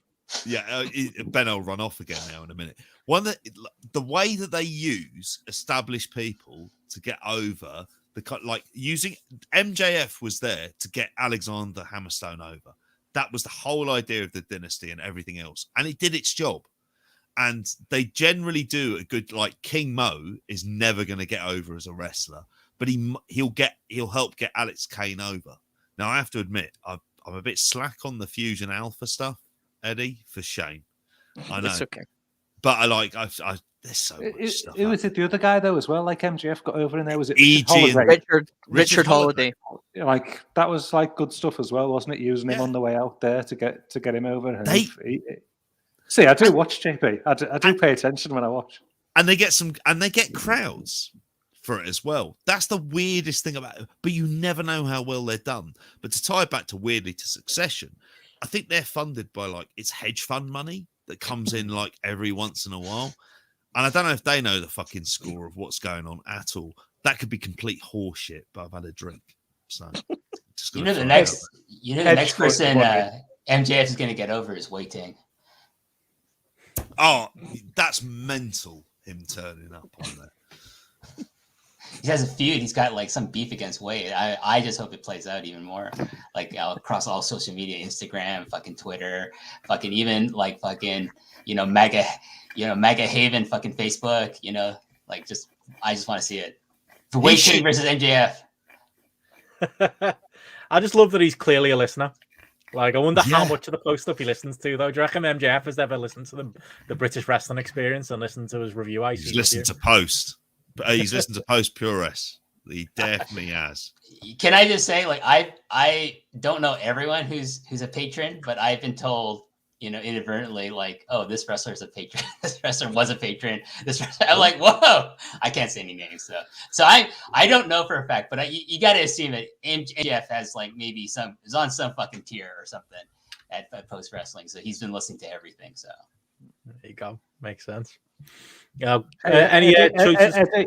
Eddie, I was just going to ask you. Like, you were in Chicago, weren't you recently? Yeah. You went for, like a couple of AW shows. Like, what was that? And then I got COVID. Did you? Oh, I didn't know that. Yeah, so I went to, because it'd been 2 years since I'd seen my girlfriend who lives in Chicago, and ironically, I made sure the timing was at an AEW Dynamite taping, and also some other purely by accident. In fairness, Eddie, you're both wrestling fans, so it works out completely brilliant for everyone, doesn't it? Yeah, but she doesn't really like AEW, and I kind of still went, "Oh, come on, it'll be fun." I ended up buying a Sting jumper. Some of that GCW action, as I imagine. More a fan of AEW, who are about in Chicago. I watched. I got to see Hammerstone against Jake something in a tag match, and it was quite a quite good show. The AEW taping was fun. Tony Khan was again eyeballed out on maybe some white stuff that had been left backstage. But yeah, it was First good. You get the sugar, then you get the power. Yeah. But I saw Danielson beat up Cabana, so that was kind of, that just brought back Ring of Honor flashbacks. But yeah, it was fun. It was a nightmare trying to get back in the COVID testing and stuff like that. But yeah, I thought I was safe, and then on the Sunday night, Monday morning, I was like, I do not feel well, and then did a lateral flow, and then yay, COVID. So it was a thing. But yeah, I'm feeling better now. I'm just glad I got jagged and stuff, I guess. So I was gonna say, JP, by the way, I've went for the same kind of shirt as you, but obviously you've went now. I've got a machine gun. I've got the shirt that names all the back. Theo, Tony, Franco, Uli and Fritz.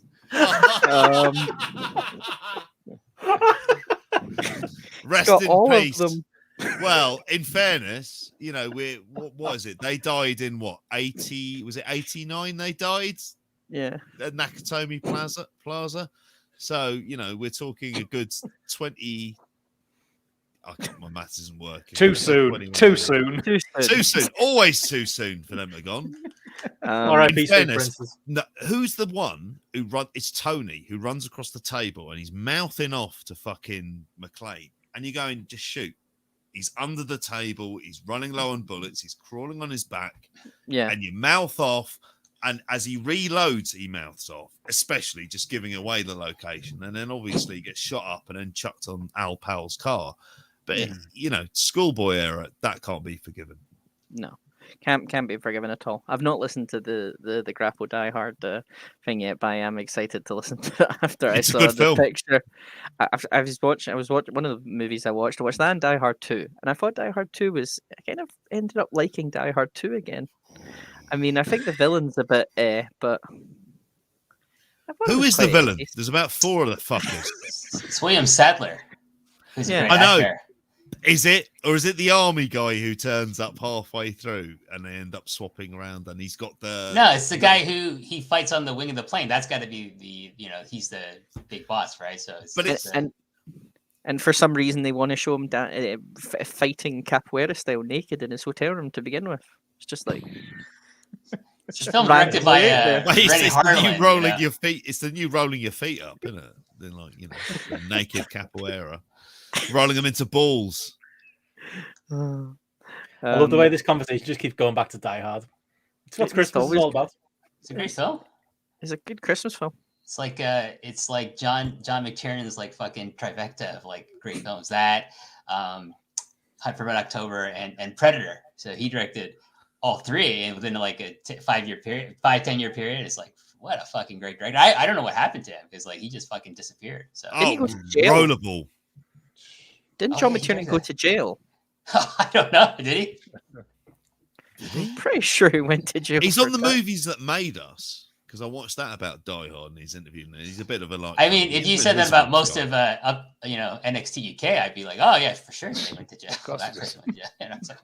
Speaking of which, one thing I meant to mention on that Die Hard podcast that I didn't do is for fuck's sake, the title Die Hard, like, what does that mean? Like, well, they changed it from the book title, which I can't remember what it is because I've had a lot of cans of beer. But like Die Hard, like, but it was different, I promise. Is it? It's hard for him to die, or well, it is, mate. Have you not seen it? Or when he dies, he is hard. We spoke about it about a week ago. It's very hard for him to die in that. I think is it a Hans Gruber thing? Like I don't know. Should he have shouted that as he fell off Nakatomi Plaza? Die hard! When you think about the title, though, the title feels like it. Like what does it even mean? It doesn't make any sense or anything. Like I don't. It does sound like a plot. I think it's perfect for like an 80s action film. So yeah, it's called. Lindsay's got it there. It's Nothing Lasts Forever was the name of the book. Wow. Was it a James Bond book? Yeah, that sounds like a James Bond title. Nothing Lasts Forever.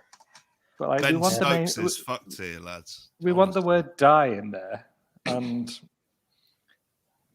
I'm looking for someone to provide an answer to me here to this question, mate. It was the 80s. We didn't get on. We were given no idea what it means.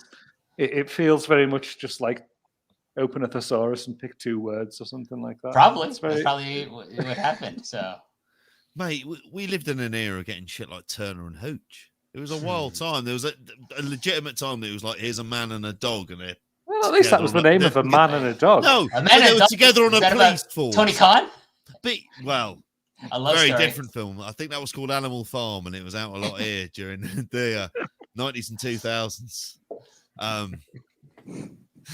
I can't. And it's nothing to do with communism, as far as I could tell. That version I saw. Nothing to do with communism. Lad and a horse, though.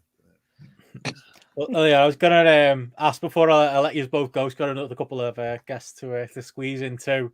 Thought a great question that could bring us all together, lads. From Don Bell here. At what point will Nick Khan finally find the NXT UK tab on his expenditure spreadsheet? Will he actually close it all down, or just cut the wrestlers under contract? Like, I know, Eddie, this is going to affect a lot of your countrymen, so think deeply about this question, mate. Fuck them. Don't care. Just be clear, when I talk about Scottish lads with beards, I'm never talking about Eddie. No. Love Eddie. Hey, no. He's never going to find an NXT UK tab because it's somehow hidden under some kind of other budgetary financial reasons because they're all paid in fucking pennies anyway. Will he close it down? I think if push came to shove and it was really difficult times for WWE, then yes, they would close NXT UK, but that's just not going to happen. You know, they're all living the dream, waiting to make their appearances on WrestleMania Access Day 2. Yeah. And so that's that. WH, big NXT UK fan, mate. What is an NXT UK? Like, all I know is like it's apparently some haven for pedophiles near a fucking trampoline park or something like that, which I'm like horrified to learn that.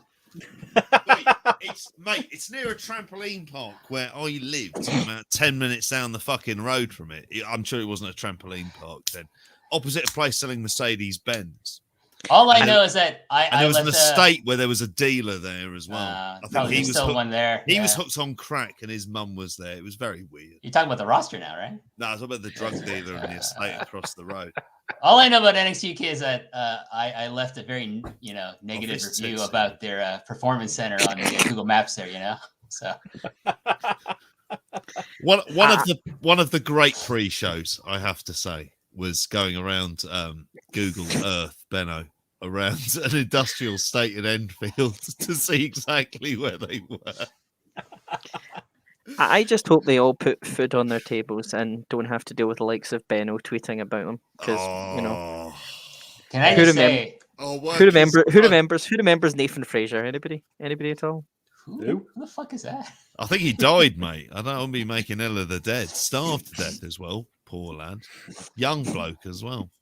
Can I just say I long for the day NXT UK fucking dies, because it will happen. And then when all these people try to go back and try to recreate, whatever the fuck Brit Res was, and then just Benno takes a fucking massive shit all over it. I will like renew my Patreon subscription to GRAPPL for 10 years if that happens, just to hear Benno take a shit all over fucking all these fucking marks that work for this stupid fucking brand, and just like they try to recreate. We're gonna bring back the glory days. No, you're fucking not. You fucking scumbags. It's our brand. It's our brand, everyone. We are NXT UK. I mean, shut it down. When's the TV contract up? All I keep thinking about now is Peacock's turned up on Sky, hasn't it? Well, if DAZN buys BT Sport, I think that gets kind of interesting. Peacock is on. MLW was on DAZN, or was it? I don't know. There's no actual evidence. I'm kind of relying on Court Bauer's word, which is. I can speak a little bit about it because I work for Sky, but Peacock is on Sky, but WWE isn't going to be on there because obviously the agreement with BT Sport. Because the amount of people that phoned up asking about it were like, you had to suddenly say, nope, it's on that. And it's on their shitty advertising and their shitty stuff. Please tell me, Eddie, you went, P.S. it's shite. I did tell them you could watch something else on ITV at 4 at midnight or 2 o'clock at midnight. Or midnight, whenever they put a show on Dynamite. Cracker? Is Cracker on ITV up? Fucking watch that. Great show. Cracker's Suspect. Hey, Eddie, does this mean you can get me a great deal on super fast broadband? Sorry, what's that?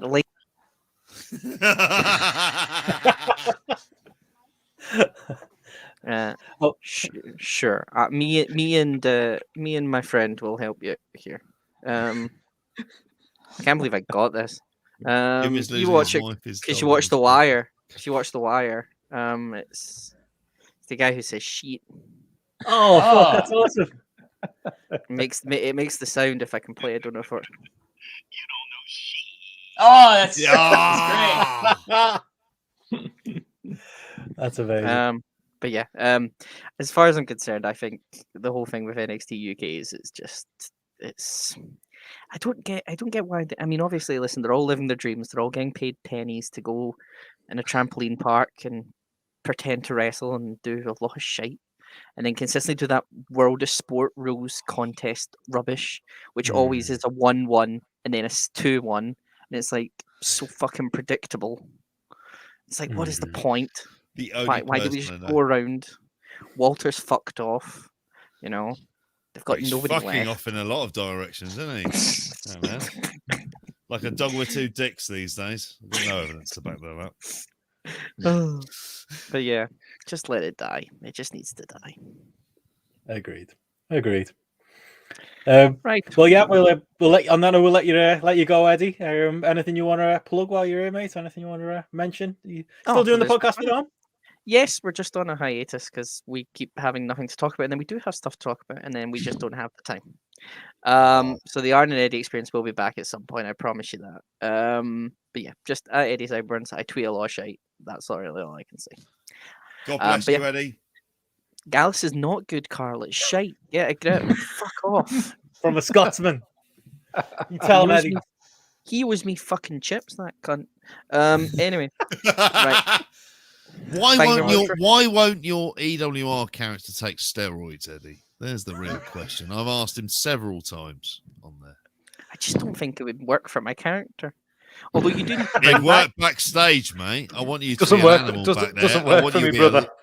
I want you to be a liability in the ring. That's what I wanted. I was already a liability. That was the aim of Problematic Pro in the first place. I still think Problematic Pro needs to come back with that Irish stable you had filled with a Ra. Yeah, the other storyline has to go. That was very offensive on a number of levels. But the IRA versus the Tan storyline, I thought had some bit of juice. Money in that. I have to make some substitutions in there. I thought it worked quite well. The 10 bell salute to like Chris Benoit at the start of Problematic Pro is probably the real issue, really, if we're gonna get on to it. Right. Anyway, sorry. Yeah, run away, mate. That's Have a great New Year, mate. I'm away to search up steroids. Okay, JP, thanks very much. Yeah. Good man. Nothing wrong with it. All good. Cheers, Eddie. Catch you soon. Cheers, Eddie. Bye. Bye. You good to stick around with us for one more question, WH? Sure, of course. Well, I think it'd be fun to get you and our next guest, the man himself, Suit Williams, to answer some Brit Res questions. I feel like it's. I don't think it's Well, it's funny.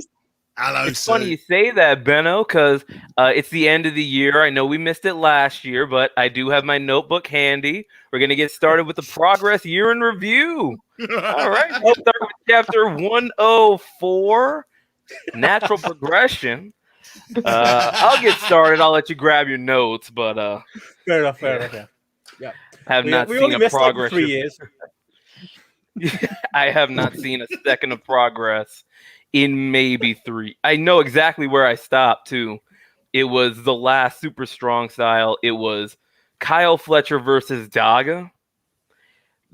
It was fine. Like, it wasn't the match, but it was just like another 3 1/4 match in like a sea of 3 1/4 star matches. And I was just like, you know what? I'm done. I hit pause, close it out. I'm finished here. No more. See, the last time we probably, did our probably combo, cost me £300 that weekend. Oh. You probably offered me a ticket as well. And I was like, nah. But like the last time me and you Suit did the progress year in review, like I remember sending the file over to PW Ponderings, going like, "Oh, me and Suit have recorded the show again. It's here for when you want to upload it." No response. Yeah. Well, 3 weeks later, I was like, "Oh, I'm waiting to post it on Indie Corner, so just let me know when you want to post it." And they were like, "Yeah, if you want to just put it on Indie Corner, don't worry. You don't mind." Nobody cared. Nobody listened. Yeah. Nobody wanted it. It was over, mate. It was dead. It was done. Because, like, and I do want to apologize to you for that last recording session, by the way, because I was stopping every 5 minutes because my sister kept coming in the room or something like that. It was one of the record sessions, but I've been recording a lot more now. I'm used to it. Like, I'll have geese in the background at some point. People shoot off fireworks because it's a Monday. Like, I'm used to it now. Yeah, that's it. Look, progress was dead. It didn't deserve our full attention. I think it's fair enough. But got a great question for both of you here, Suit and WH. I know you're a big progress fan yourself. We've got a question here from Dylan Shaw. When progress restart shows next year, how long until they make a call to Jim to come back for one night only? Will it be 2022 or 2023 or never? Jim's blocked their number, I'm sure. Like, he's new phone who this. Like he does not know what progress is anymore. He's got his office. He is set. He looks like Big shit, Smallman fan, WH? Sorry? Big Smallman fan? Smallman. No, like every time I ever tried to watch Progress and that fucking idiot showed up at the beginning of these fucking shows, I'd be like, what the fuck is this guy talking about? First of all, I can't understand what the fuck he's saying because he sounds like he's got fucking marbles in his mouth. Two, I think he's fucking on cocaine too, like fucking Vince and fucking Tony Khan. Three, it's like he's not even funny. Like this guy's a stand-up comedian. That'd be like fucking Vince McMahon, like trying to be a fucking like short order cook in a fucking diner. It just wasn't gonna work. So like I fucking hate Smallman. Like, and he's supposed to be the booker of Progress, right? So like I don't know. Like I never thought it was that compelling. Like the things I did watch, and then when I started watching was because of like people like Zack Sabre Jr. And then I'm like, okay, what's this Progress show? And then I see things like what were they fucking called? The London Riots? What the fuck is this shit? It's like two fucking like Kevin Steen wannabes, but they're like complete fucking shit. And I was like, their tag titles are a couple of shields. What the fuck? Like all their fucking title gimmicks are like so fucking stupid. Like I always made the joke they should call this fucking company Regress because it's like you're going in the past or like you think you're fucking doing fucking gladiator shit from fucking ancient Rome or some bullshit, not modern professional wrestling. Like I just never thought Progress was that good. Like and like Rev Pro wasn't much better because their production is fucking crap. All right, like and so like most Brit Res I didn't get. Like the only company I thought that actually I would have probably followed just because I thought they had decent enough wrestling and good production was Riptide, and that's the only company. If Brit Res wasn't dead, and it's fucking dead because Benno tells me it is, and I believe Benno. I trust him as a source. is Riptide? That's the only company I would go to the UK to watch, and that's it. No fucking shows in some fucking cave or some fucking wherever that has shit beers and bad cues for getting to the fucking drink or something like that. All I would go to the UK for would be to hang out with you gentlemen and fucking Bushby and some other people as well.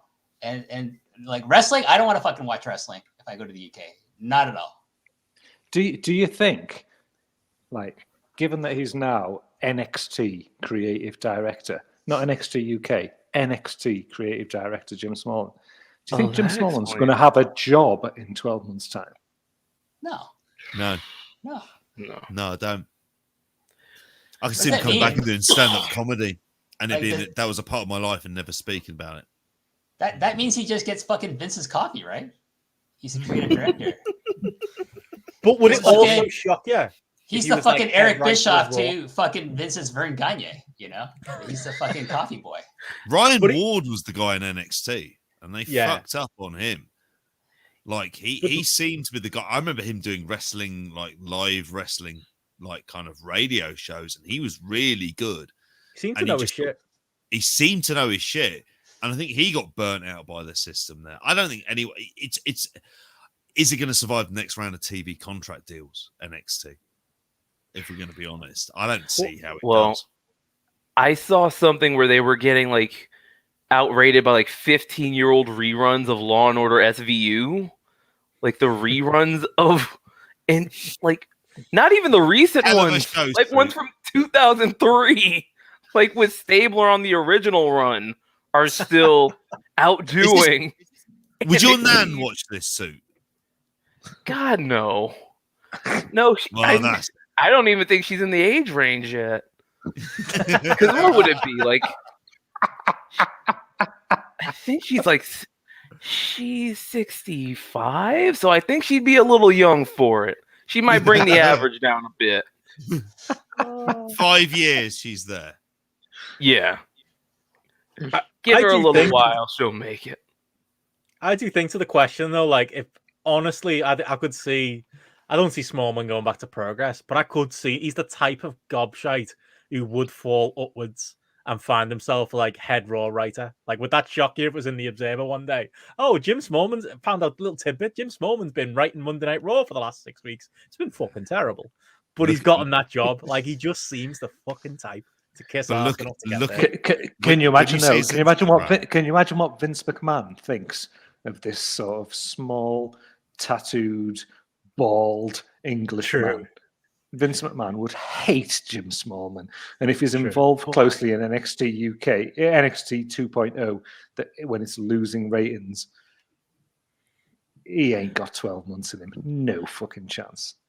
But do you think if Vince hated his look, he'd put him on TV and have people make fun of him? Yeah, that is a possibility.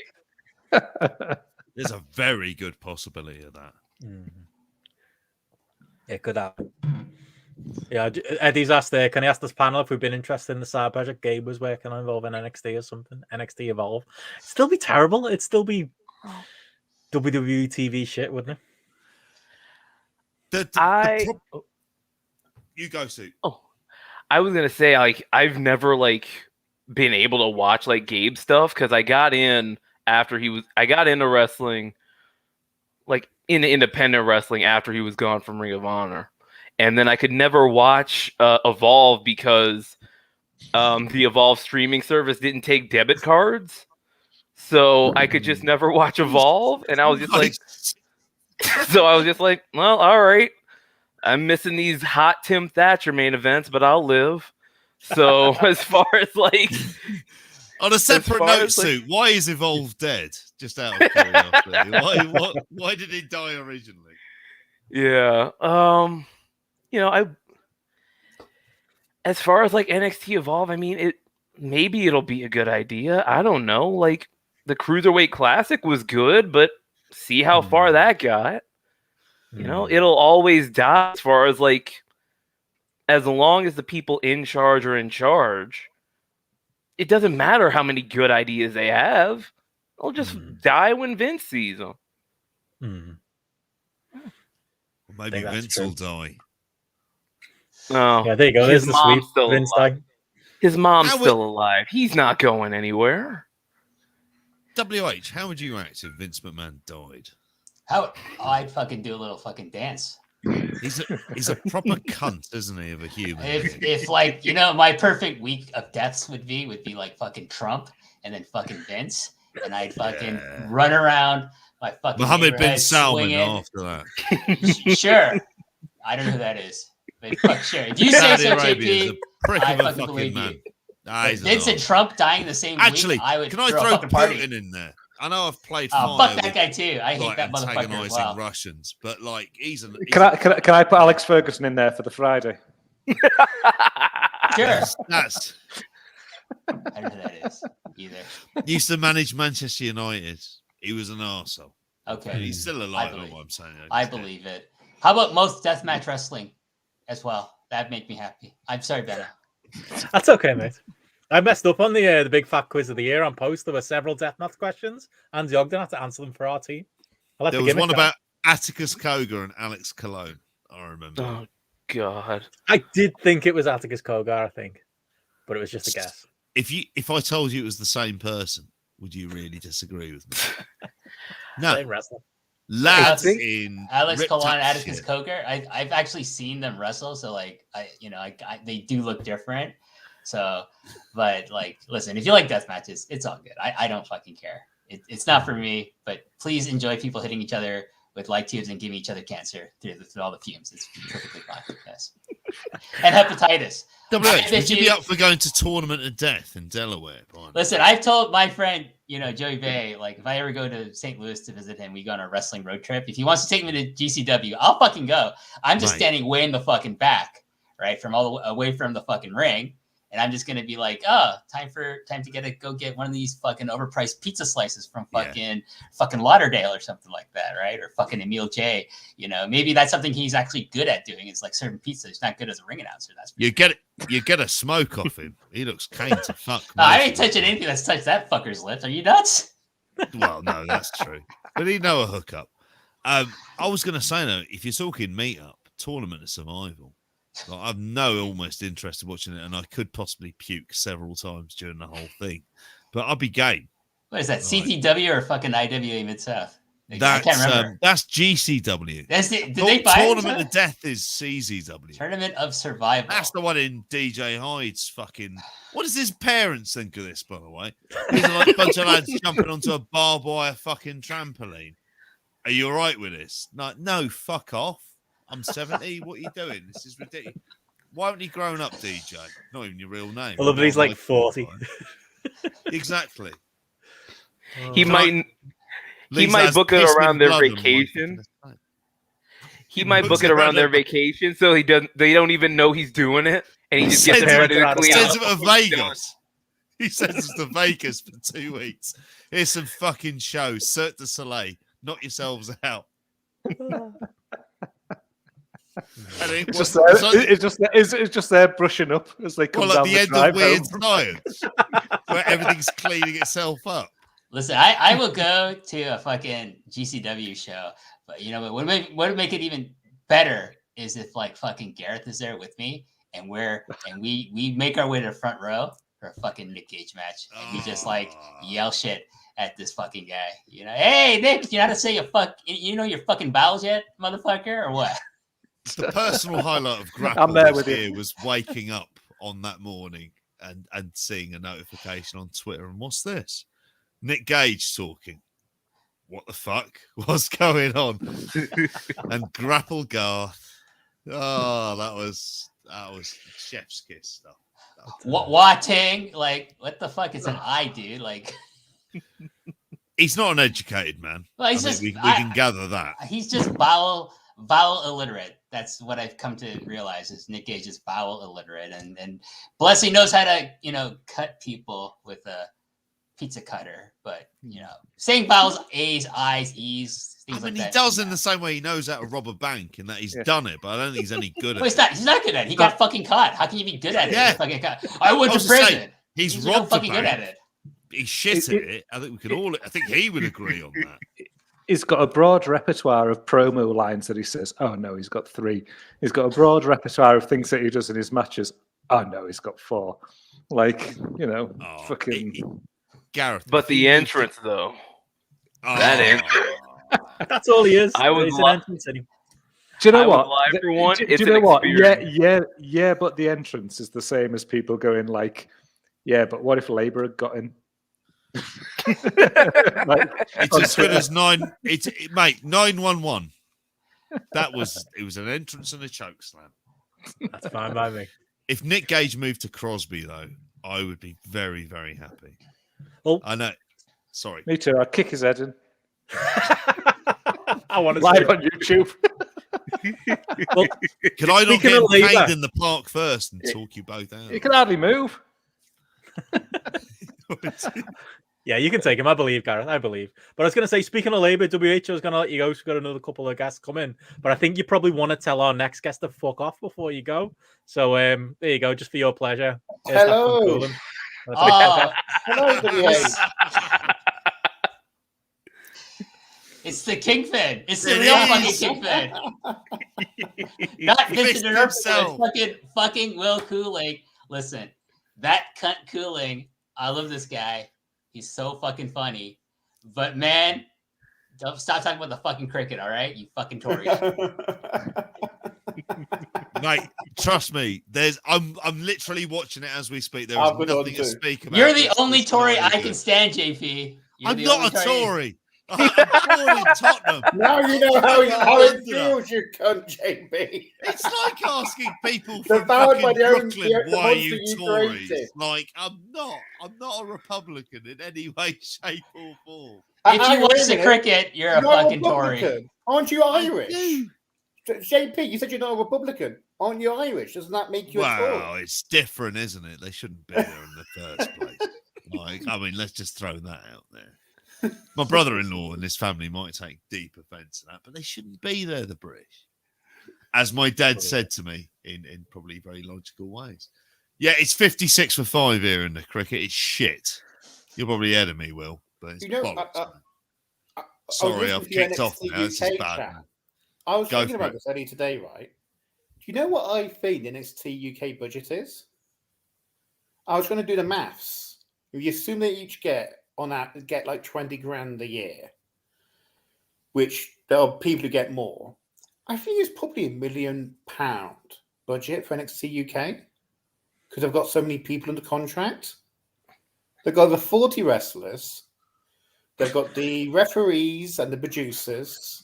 They've got the people doing the video and stuff like that. I think WWE is spending £1 million on NXT UK. 1 million. So it's basically just a team full of rookie contracts.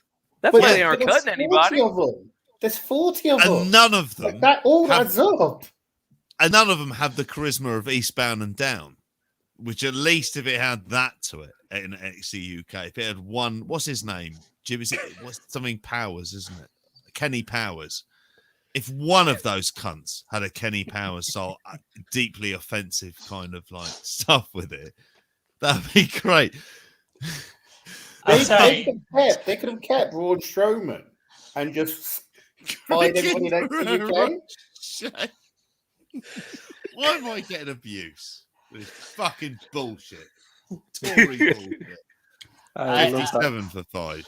I'm just laughing at all the comments about fucking Cooling's like production here because it looks like his. Oh no, my new laptop has a terrible camera for some reason. Did you buy this laptop from fucking Andy Quinlan? Because that looks like a fucking repro show. Oh, amazing. Did Andy Q lend you his camera, Will? I think it's actually worse than Andy Q's camera, to be honest. It's shot. Sorry. There's no fingerprint on it. See the fingerprints on this one. Yeah. Oh, yeah, the Will, you well? I'm good. I'm good. I'm good. I've finished the last of my Canadian whiskey, my Crown Royal. I got for Christmas. So I'll be after this. I'll be moving on to the vodka whilst watching the cricket. Jesus Christ, Will! A couple of cans of beer, surely. When did you open the Crown Royal? 2 hours ago. By the way, Benno, what's this about me having low standards for drink? I'm fussier than any of you guys. Yeah, he is. That's true, to be fair. You are much fussier than me, William, as you know. Cooling's looking like he's about to cut a Shield circa 2013 backstage promo. I am the higher power of Gallus. You know, Will World Order. Oh shit! Another wicket's gone down, JP. Please, fuck off! It's Bairstow. It's Bairstow. Yeah, got it, Benno. You got it, Benno. No, I'm just hovering over the hanging up on Will part of the court right now. Fuck this! I'm off by the back door. I think we all know what that means at this stage of the game. By the way, WH. Yes. When my ex-wife was going back to Canada with the boys, she accidentally left William's Christmas present at Toronto Airport. Okay. So I was like hovering over the DM button saying, WH, could you go and pick up his laptop from Toronto Airport and mail it over to Alberta? Wait, it's a big city. You didn't live fucking next door. It doesn't, Jesus. I actually live 20 minutes by car away from the Pearson Airport, so I could have done it. I could have done it, but the question is, would I have done it for Tory like you?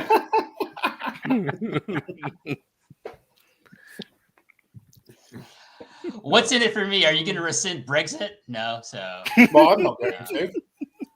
To be honest, I'm looking forward to using my Irish passport abroad to get through those queues just to piss off a few people. It'll be fucking all manner of awesome. I was thinking about it. You're talking about your IRA versus Tans feud. You'd have to have like a Boxing Day special where like the IRA faction insists on calling it St. Stephen's Day. So I don't know if any of you guys will watch it. You don't know if any of you no, it's called St. Stephen's Day. It's not Boxing Day. Sorry, I've got zero historical knowledge to that. So in Ireland, Ireland has Boxing Day as a holiday, but they don't call it Boxing Day. They call it St. Stephen's Day. So yesterday, Irish Twitter was full of people making fun of Northern Ireland for still calling it Boxing Day. All I know is like we in Canada we have Boxing Day sales. St. Stephen's Day sales would sound really weird. So like I'm all for Boxing Day. Sorry, Ireland. I'm an American. I don't know what Boxing Day is. We don't do that over It's this weird thing where you get days off work. Oh, mate. I know it's a novel concept for you Americans. So you're missing out, mate. This Boxing Day thing. All it is, mate, is sports on, and basically you get a day off work, and it's after Christmas. So there's actually you can go out and do shit as well at the same time because everything's closed. In the same way that I always assumed that movie theaters were open, like kind of late Christmas Day, but that's not really a thing here. Like genuinely, there's nothing else open other than like the odd kind of like garages and news agents and the like, but no kind of major stores are open. What, in America is the day after Christmas Day, like just a normal day? Yeah, it was just, what was yesterday? Sunday? Yeah. It was just another Sunday. Oh, fuck. Yeah. I had the day off, though. So. Because Christmas and Boxing Day, like the weekend, we're getting two back holidays we don't need. We've done Christmas, we've done Boxing Day, but we still need the 2 days off. No, don't try and jip us by saying that it was at the weekend. We're taking those 2 days off. There you go. I mean, it's gonna be a cool shock for me because I'm about to start a job in the NHS, having worked at universities all my like adult life, and universities shut down for the Christmas period. So like you break up at the latest Christmas Eve, usually a bit before, and you don't come back until after New Year's and after New Year's Day.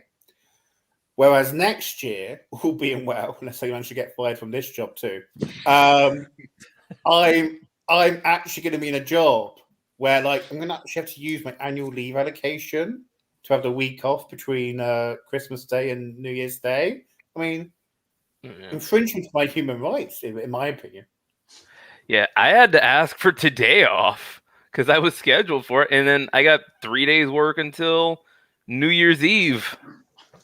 So yeah, this whole time off during the holidays thing, as an American, it sounds nice, but it's something that is just foreign to me. But hey, USA, USA, USA. I worked yesterday, but I got time and a half because it's a statutory holiday, and it's also like in Canada we do all our sales. It's like what they do in America with Black Friday, we do in Canada for Boxing Day, like all the sales. But the funny thing is now we adopted fucking Black Friday here, so we have like back ended between Christmas, like first pre Christmas is Black Friday sales, and then after Christmas, the day after Christmas is Boxing Day sales. So like fuck Christmas, you just shop for yourself. It's all like fucking 50% off before Christmas and after Christmas. That sounds rough for like, because I work at a Sam's Club. It's like a big bulk store. So like Black Friday for us is very rough, and I couldn't imagine having like 2 of those. Like, well, it's okay here, Suit, because we have gun control and healthcare. Oh yeah, civilized in Canada. So yeah. Again, that sounds nice. Sounds very nice. So I can if I was in Florida, I'd worry about Black Friday or like a Boxing Day sale. But like in Canada, like I'm not worried about getting shot with like a AK-47 or anything like that. We should explain to Stu what happened with Dunblane. So like, get this right. Some guy went into a school and killed a bunch of people. First time this has happened in decades, and we banned all handguns after one go. Like, oh really? No, Australia and Port Arthur. This is terrible. And like, not just ban like new sales. It's like, oh no, if you've already got handguns, you need to give them back. We want them back. Safe territory here. The gun debate for American listeners. Nope. And nobody was like, that was passed by a conservative government. That's wild. Did anybody like question whether or not it actually happened? Like, were they claiming that the people were crisis actors in this scenario? No, some people said we really like our guns, and we told them to fuck off. That's fascinating. Wow. This is stunning information. I gotta write this down. We should try this out. I gotta skip past all my progress notes, but there we go. How about that? I gotta tell somebody about that. Oh, control in healthcare is like our great concepts, like any first world nation to adopt. Let's cross one bridge at a time there, WH. Okay. This is some wild stuff we're working with. We're only I feel I'm not of any right mind to join in this The one I discussion. always like is the Americans spend more on Medicaid to treat less people than Britain spends on the NHS. Yeah, that tracks. That tracks. Because you do have socialised healthcare, just not for everybody and hilariously inefficiently organised. That is also true. As someone who's about to jump into that. But hey, how about Dynamite this week, huh? Oh my god, you've got Dynamite as well as guns? Well, we've hit the cooling hours here. If anyone's used to our Grappy Hour specials, this is where 61 for 6 here. I'm fucking fuming. Off the rails. Sorry, my sister's coming in. If my camera goes Ash off has for a been second, lost. it's because I've gone to get vodka. Suit. Let's just bomb through some of these last questions. Again, no pressure. WH, if you want to stick around, mate, it's up to you. You want to run because Will's here. That's fair enough too. No. What you up to? As long as you want me, sure, I'll stick around. So Oh, you tell me to fuck off, Which I imagine might be soon if we get any questions about death matches. Then, Benno's gonna be like, hovering over that fucking egg kill button on my fucking feed here, Suit you up to much? You good to stick around for a bit? Oh yeah, I just gotta grab my computer charger, but I'll be right back. Let's do it. Let's bomb through these last few questions. And got a Gunny first up. Favorite middle aisle in Aldi/Lidl. I actually have a good story about this. I think it was Lidl. So back when I was still married, we were coming back from church. I hadn't burst into flames, luckily. And we were going to my then wife shopped at Lidl. And normally, like as a spirits drinker, Lidl doesn't really offer much. It's usually crap. They had Eldorado 15-year, which is a really fancy rum, and they had it for 30 quid, which is like less than what you'd pay in duty free. And I was like, oh my god, this is a bargain. So I go, but because it was such good rum, they weren't putting the bottles up. They're just putting the boxes up. So I got a box, and I take it to the checkout, and they eventually find where the bottles are, and they go for it. And I had no money on my debit card, only on my credit card, and I don't know if it's still the case, but at that point, Lidl wouldn't let you pay with credit cards. You could only pay with your debit card. So I had to go to my wife, who wasn't entirely thrilled at my drinking of rum, and go, could you please buy this for me? It's like, do you really need it? It's like, no, you don't understand. This is a really good rum at a bargain of a price. Wow. It's amazing I'm divorced there, Who would have thought that coming? Is this going to be Greg's territory, or is this going to be Nick Gage's there's Greg's territory? questions, don't worry. Or is this going to be me sounding like a Tory territory? I've never bought anything in Aldi or Lidl in my life. Is that? I went for a job interview with Aldi. I went for a job interview with Aldi, and they asked me how I would treat somebody who was caught shoplifting from there, and I was like, yeah, I'd give them benefit of the doubt, have a little chat with them, things like that, and then then that was the end of my interview. I should have dealt with them more harshly for stealing some biscuits or something like that. Whereas I was far too humanitarian about my approach to this person's need to steal a couple of biscuits. But that is my only Aldi Lidl experience. Sorry, Never even bought beer there, as DC said here. Yeah, get some good beers there. No. Do you know what? There's that Aldi at Crosby, Benno, but it would involve doing a right turn out of that crossroads by at Neverton. Oh, don't do that. And like I'm never going to Aldi because I never want to do a right turn out of that fucking out of that junction out of Aldi there. So that is the sole reason why I've never been in the Aldi in on the edge of Crosby there. But no, I've never ever been in an Aldi or Lidl and bought anything. So sorry if that makes me a Tory. Suit WH is Aldi Lidl a thing? No. No. I don't know what an equivalent would be. Yeah. Aldi, is that like a where you can, does it have a pharmacy inside of it? Not usually. Usually a bakery is probably the best you can hope for. It's like a supermarket then, right?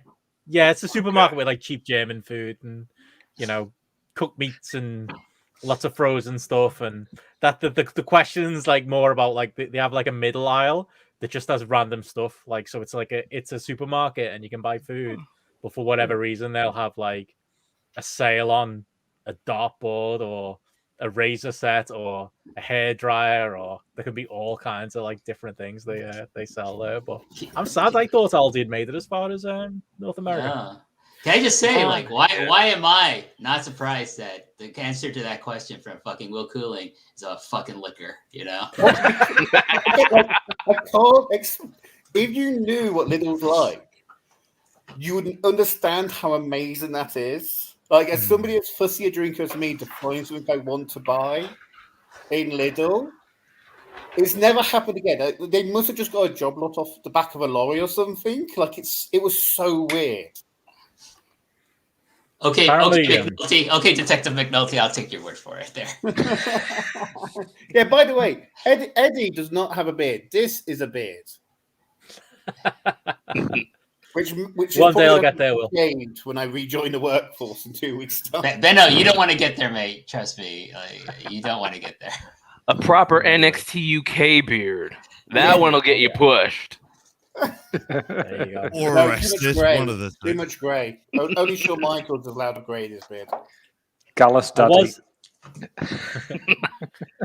I was in my local Lidl recently, and I wanted the toaster. They weren't selling any toasters, so unfortunately, I wasn't able to buy one. But it's kind of like I think middle aisle, JP. It's like it's an area I browse, but I don't buy. I'm there for the fruit and the frozen stuffs. A laminator. Someone said a laminator. That's useful. Middle-aisle's useful during Christmas if you're just picking up wacky like shit presents and stuff. That's when it comes into it. So other than that, I'm leaving it alone. Fresh to frozen, and that's basically it. I will say, shopping in Alberta is that strict divide between alcohol and everything else. That really takes some getting used to. That if you go and put a grocery order in, you will not be able to get alcohol. You have to go to like specialist alcohol shops. Yeah, which is great because it means you have these alcohol shops that all fall in over themselves to deliver takeaways.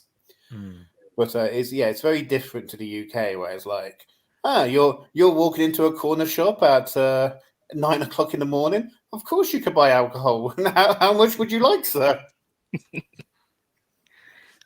Yeah. And what did you say? Well, all of it.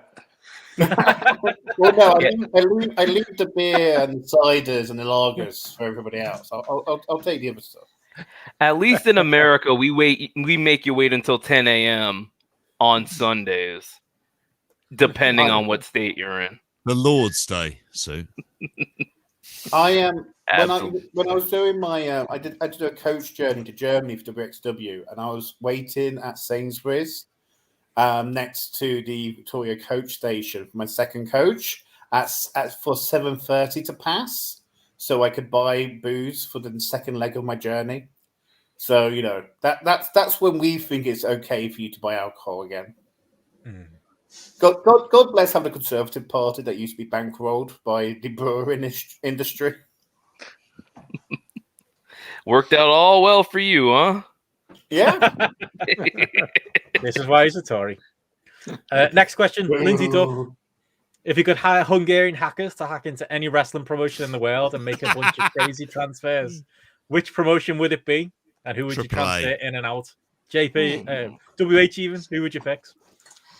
I would have them hack like WWE in AEW, like transfer out all the fucking weebo fucking cosplayers they got in fucking AEW and take all the wasted talent they have in WWE and stick them in there to replace all the fucking nerds they got wrestling in AEW, and then I would actually start watching it, you know. But unfortunately, the main event mix over in AEW is full of like, you know, a bunch of nerds and fucking cosplayers and fucking weebos and shit. And it's like I can't take any of this shit seriously, you know. You know what I think of? People say, you know, AEW stands for All Elite Wrestling. I think of AEW stands for also entertainment wrestling. That's what it stands for to me, you know, because it's a fine difference. It's better booked, and they actually try to become a professional wrestling company. But you know, like if you watch it enough, I just like, oh, that's also that's WB influence. That's WB influence. He's trying to be like Vince. He's trying to be like Vince there, you know. So, you know, like get rid of like a lot of that stuff, and then maybe I'll start watching it on the regular. To be fair though, like I do think it's the best, you know, American promotion in the world right now, for sure. So this question makes me realize that Benno is actually Vince McMahon, because if uncaring hackers hacked WWE and turned it into a better product, Vince McMahon would insist on changing it back, even if it made it worse, just like Benno did with his fantasy football team. Probably true. I've got more in common with Vince than I thought. I always thought I had a lot in common with John Briley, but maybe Vince McMahon's the guy. How about you, Suit? Anything? Who would you fix? I'll go a little off the path. I will go with Impact, and I try to just make them like American AAA as much as they are already. Between that and like a 2006 WWE knockoff, I try and just get like a bunch of fat dudes and a bunch of like good flyers. Like I try to just make it. I make it wacky and fun instead of just like the boring pro wrestling show that it is now. Because Impact sucks. I have done a hard right turn on Impact. Mate, it is just fucking dog shit, isn't it? It's just a waste. Do you know what the next pay-per-view main event is? It is Moose, Matt Cardona, and W. Morrissey. Yep. Fuck you, weekend show. And they're actually coming to New Orleans in, I think, February. They're going to do like an Impact Plus show and then some TV tapings. And I'm thinking really hard, do I like wrestling enough to sit through an Impact TV taping? That's a question I have to ask myself. And leaning toward no. The question is, do you like no engagement on Twitter enough to tweet about it live? Because that's the only reason anybody's watching Impact now. They're like, "Ooh, there's a gap in the market. No one's covering Impact." It's like, no, guys, trust me. My dad once set up a deli in Loughborough, and he quickly found out there's a difference between gap in the market and no market. No one cares about Impact. You're wasting your time. Yeah. Do hot takes about something people care about. Let me find the ratings, because hey, 7 people rated the main event. 79 picture on GRAPPL, all 7. 79,000, I think, was the this week. 79,000 people. That is, that's not a lot. It's shit. I mean, MLW's numbers are kind of. I'm so convinced. Like they are comparable, and they draw houses, which is something that Impact doesn't do. Like even for pay-per-views, do they get 1,000? I mean, this is all relative. There's no house show business to speak of. So, like, it feels like they exist, but they also persist with things that are just dead. Yeah.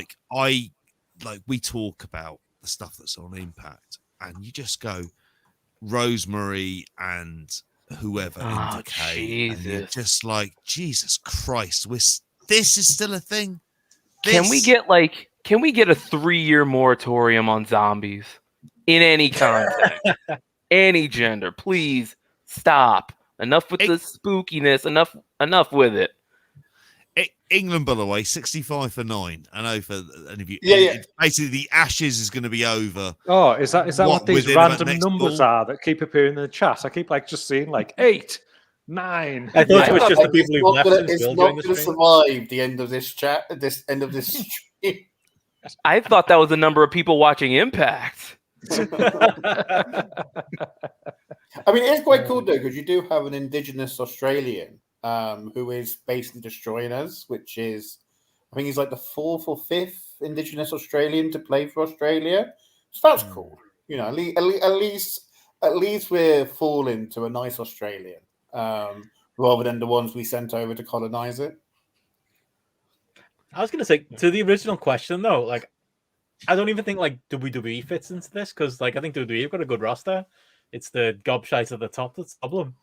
AEW have got a great roster and it's been, you know, better this year. The fact that like, you know, a WH or a Jamesy or, you know, people with more discerning wrestling taste have kind of not fully endorsed it this year, but I've got a little bit more into it with the fact that, you know, Brian's come in, Punk's come in, they've improved like the in-ring side of things. I don't know if I'd make huge changes to AEW either. I think it's kind of happy with it is. Where I'd be making those changes because it's so fucking stale and it's so fucking boring. Just like the same. Well, they just need the borders though. That's the top too. Like you get rid of the booker and it'll be much better. But you know, Ben, like the only thing you need to really change, besides what I said about AEW, is never book FTR versus the Lucha Brothers ever again because it's fucking shit. I could co-sign that. Yeah. If you could have stopped after FTR, like you could just stop that sentence after FTR. I've got talk about making a hard turn. I am done with those guys.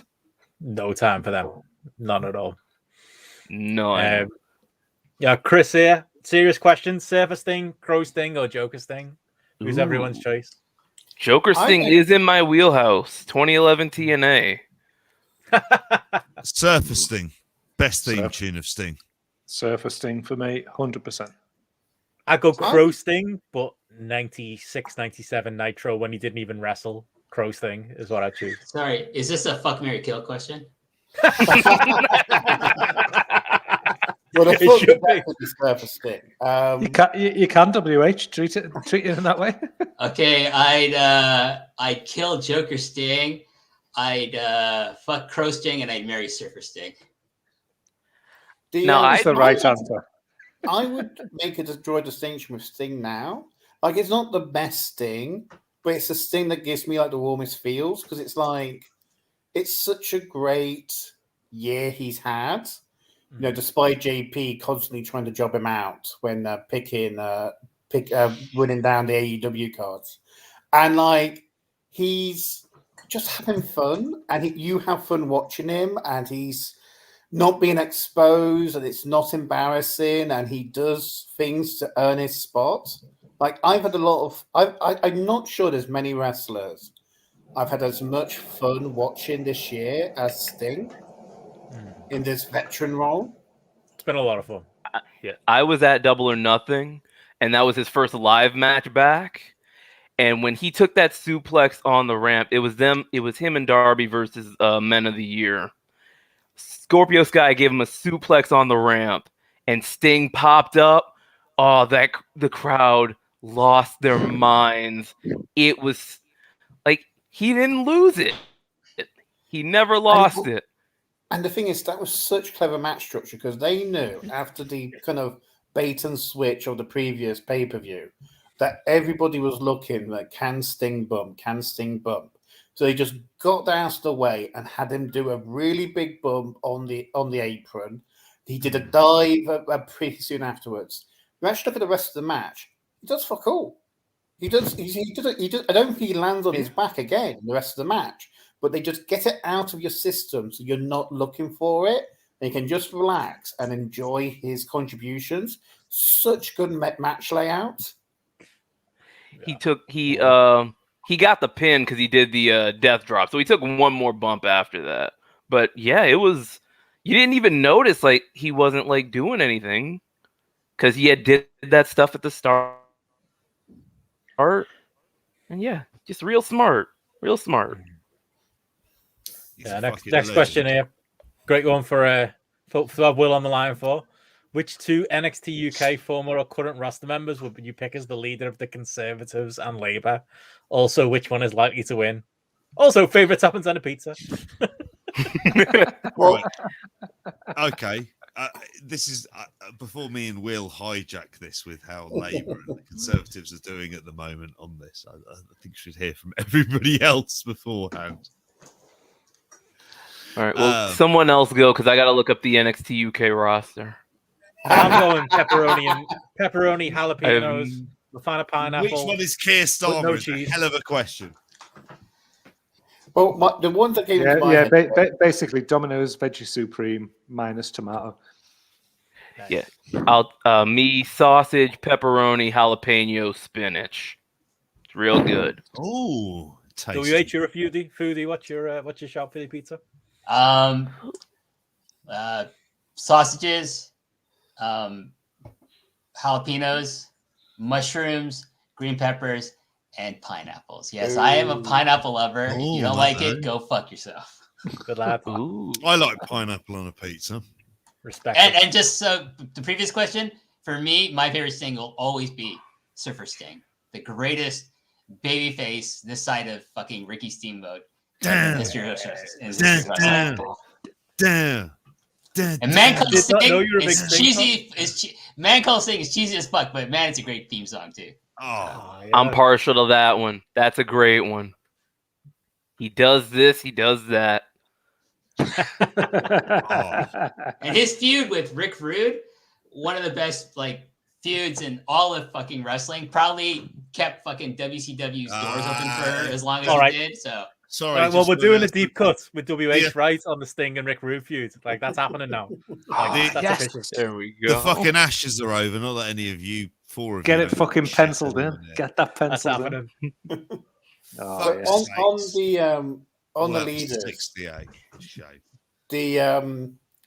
To me, I think Trent Seven for Conservatives, West Midlands, key marginal swing area. Trent Seven's got a bit of the Boris Johnson energy, allegedly. So I think that works. Entrepreneur. Obviously, Keir Starmer's a door Remainer, so he's Walter. So Trent Seven up against Walter. And this might actually be a battle that Trent could beat Walter in. You reckon at this point, all I'll say is, looking at some of the opinion polls, the party stuff has stuck. However, I think when it comes to right-wing politics generally, look at what is the culture war issue that the right wing are going to use next to divide people and take away from actual policy issues. And I fear that with the Conservatives, that there are several things that they kind of, they're the kind of arseholes they are. I look at that same thing with Republicans. They did it with schools when it came to Virginia. You know, it comes down to weird bullshit that shouldn't mean anything. That's what they do. Sorry, I've gone straight to politics talk to avoid that the ashes is over now. Useless fucking cunts to a man. Spineless pricks. 3-0. Stop being a fucking child again. Wake me up when we've stopped talking about cricket and politics. I want to say. Sorry, you go. I just wanted to say I saw Tyler Bates' name for the first time in 3 years. What's he been doing? He looks like a shifty tramp, mate. Someone who's got guilt in his eyes and looks homeless. Okay, this is the thing. People That's Tyler Bates' career circa 2021. Could have been in New Japan if he hadn't lived in our. Can you remember he stood in the middle of that ring in Blackpool, holding that belt up, and people going, "Oh, can you imagine what Tyler Bates is going to be doing in 5 years' time?" Yeah, holding the tag belt for the NXT UK. Belt he won. He was from a fetish club. Holding a lesser belt. So I just saw Carl Gack say look like my soul left my body. As soon as you guys said Trent Seven, I'm like, oh, that fucker. What a useless cunt that guy is. And I'm like, this guy is one of the biggest names in Brit Res. This fat fucking piece of shit, this overrated, fucking. I'm like, oh my god. I was like, this is Brit Res. Maybe Brit Res was dead before Benno declared it was dead, because if one of the biggest stars is fucking Trent Seven, you got a fucking problem in that scene. Don't sugarcoat it, WH. Tell us how you really feel. Listen, those fucking Tyler Bate and fucking Trent Seven just rode fucking Pete Dunne's coattails to the top of that fucking scene until he fucked off to Florida. And then that's wrong because Bate's great. He just backed the wrong horse. No, he's also like 5 feet 2 inches, which doesn't help him in professional wrestling. So. No, I can't talk. I think I think Dunn and Trent added a lot to each other, and Bate kind of came along for the ride because Bate's a great worker, but he's so short and he's so limited as a character. Like people talk about, oh no, imagine what he could do in the main roster. It's like, look what they're doing to Ricochet. Tyler Bate is shorter, less charismatic, less sure of his own character. He'd be nothing. He'd be absolutely nothing on the main roster, even when he was good. And he's not really that now because for all sorts of reasons, all the spirit and life has been kicked out of him this past 18 months. Tyler Bate just was never a WWE wrestler. I don't think he's really a New Japan wrestler. I think people sometimes forget that New Japan like guys to be a bit big. Of all the British strong style guys, Trent was a guy who may have been able to swing on the main roster as a low level comedy guy. But you look at Dunn now, he would flounder on the main roster if he was called up because he's just no good. Right. So very quickly, just go back to JP's point. The Republican Party isn't the party to compare the British Conservatives to. It's the Japanese Liberal Democrats. It's like this weird shifting changes based on leader. Sorry, I just kicked Will there. So what are you going to say, Sid?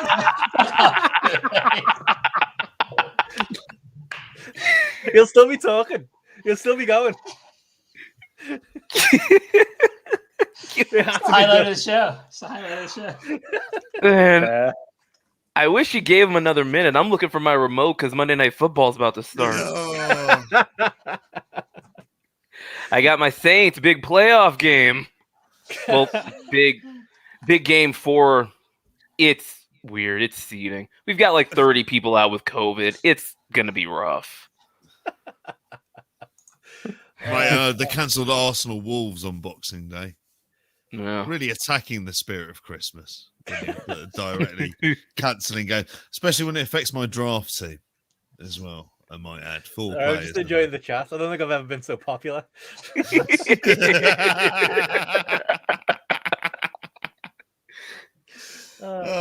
ask a non-political question. There we go. If when the weather returns to normal, any wrestling bucket list items for you guys? Have you ever been in? Also, have you ever been in a near-death situation?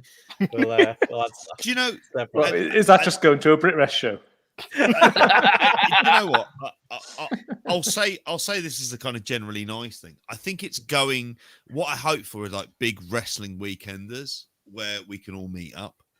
So if wrestling, they had a big thing in Toronto, that'd be fucking awesome. All manner of awesome to be able to come over to that. That would be the kind of stuff I'd look forward to. Like getting to go over. I fantasy fucking dreamt of Tony Khan deciding to do some big stadium show which had a multitude of events from wrestling companies all over the world, and decided to kind of do something along those lines, and that would just be kind of ideal to meet up with everyone. I'd love to do that. So yeah. Is Gareth trimming his beard on camera? Sorry. What's the question? Bucket list items for wrestling. I want to go to an AEW pay-per-view. I was close to going to the last one, but I just couldn't make it work with work and stuff, and it just wasn't going to happen, unfortunately. But I am considering Revolution. Near-death situation, couple of them. It involved traveling in Mexico, if we're going to throw that out. One of which was nearly getting pulled out, and apparently kind of Coast Guards worked every other day, depending on when they were paid. So someone died out there. They end up on a beach. It was a British guy, and they ended up with a kind of towel over him as well. Sorry, that really does bring down the tone. Like, this is 2000s. I'm not that it makes it any better. I was thinking of that scene from the old Willy Wonka movie where Veruca that goes down the egg chute, and the dad's like, well, no, Roy the Kinnear. furnace is on every other day, so she's got a fighting chance. Roy Kinnear, who does that dive. I will. Hello, William. I'm not engaging with JB. He led me Hello, astray. Will. I was trying so hard. I was trying so hard not to talk about the cricket that I let him lead me astray by talking about politics. I was trying to behave myself. That was your word. You're still in the New World Order commercials, though, on your webcam, though. That much is very much. In terms of the bucket list items, actually, going to an AEW show, they look a lot of fun, and it's actually probably plausible. So I have to go. I'm probably going to go to Canada 2 or 3 times next year. So. No, don't worry. Guess whose house you're staying at, Will? Over in Alberta, so far away from UWH. Oh my God! Post-wrestling reality I could show. probably make a detour over. I mean, if I'd been more organised, I could probably have done it last time I was in Canada. So I think an AEW show. Good shout. What was the question, Menno? Wrestling bucket list item. Yeah, it's sorry, boring. AEW show. I would have said at one point going to Japan to watch wrestling, and now it's like I'd love to go to isn't there Japan. anymore? Yeah, Well, that too. Yeah. But now it's like I'd love to go to Japan and experience Japan, but like wrestling would be very low down on my list of priorities on a trip to Japan. That last question's more intriguing to me. First real gig. What was your first real gig? MC Hammer. Was it? Wembley Arena. Yep. Just on Big your trousers toes, and all. like with your mates. No, it wasn't just me by myself. Yeah, with your a pair of Hammer pants. Like, I just turned up with a big pair of MC Hammer pants and just fucking turned up because that's just how I rocked back then. No, Please, Hammer, don't hurt him. he was MC Hammer at Wembley Arena. That was like the first. How old's like 12? So mine was at Rock City. It was billed as Queens of the Stone Age. G.G. Allen. And then it got picked up by Radio 1. So Black Rebel Motorcycle Club got added as a support act. So for your first gig, you got Queens of the Stone Age and the Black Rebel Motorcycle Club. And yeah, that was just insane. Incredible gig. I went to see the Far Side. Not that interesting. Great rap. Running away, mate. Yeah. Fucking Only one of the awesome. members was there, though. So those videos, the one where they're going backwards, is awesome. Great song. How about you, WH? Oh, Sooth. I'm trying to think if I've ever been to a concert that wasn't like one of my orchestra concerts, and I don't think I have. I gotta knock that off the list. I gotta find going something to around the here. New Orleans Saint is a concert in and of itself. So yeah, that is true. Guns N' Roses for me, and it was Milton Keynes Bowl, which was like when I was 14 and I was 500 miles from home. I don't know what lies I told to my parents that enabled me at the age of 14 to travel 500 miles to see that. But Gilby Clarke, who was the Guns N' Roses replacement rhythm guitarist, broke his hand. So he was replaced by Izzy Stradlin, the original Guns N' Roses guitarist, for that gig. So aside from the drummer, I got to see original Guns N' Roses lineup, which was like, that's pretty cool. At least you didn't think to yourself, now hang on and wait for Chinese democracy to come on. I'm sure that'll be within a year or two. No, I've seen Slash play a couple of times, and it's one of the few gigs you say you've watched. Because you get the big screen and then playing the guitar, and it's just like your eyes are transfixed on his hands. It's so incredible to actually see what he can do in real time. I feel the same way about Johnny Sins, mate. That's a different conversation. for another time.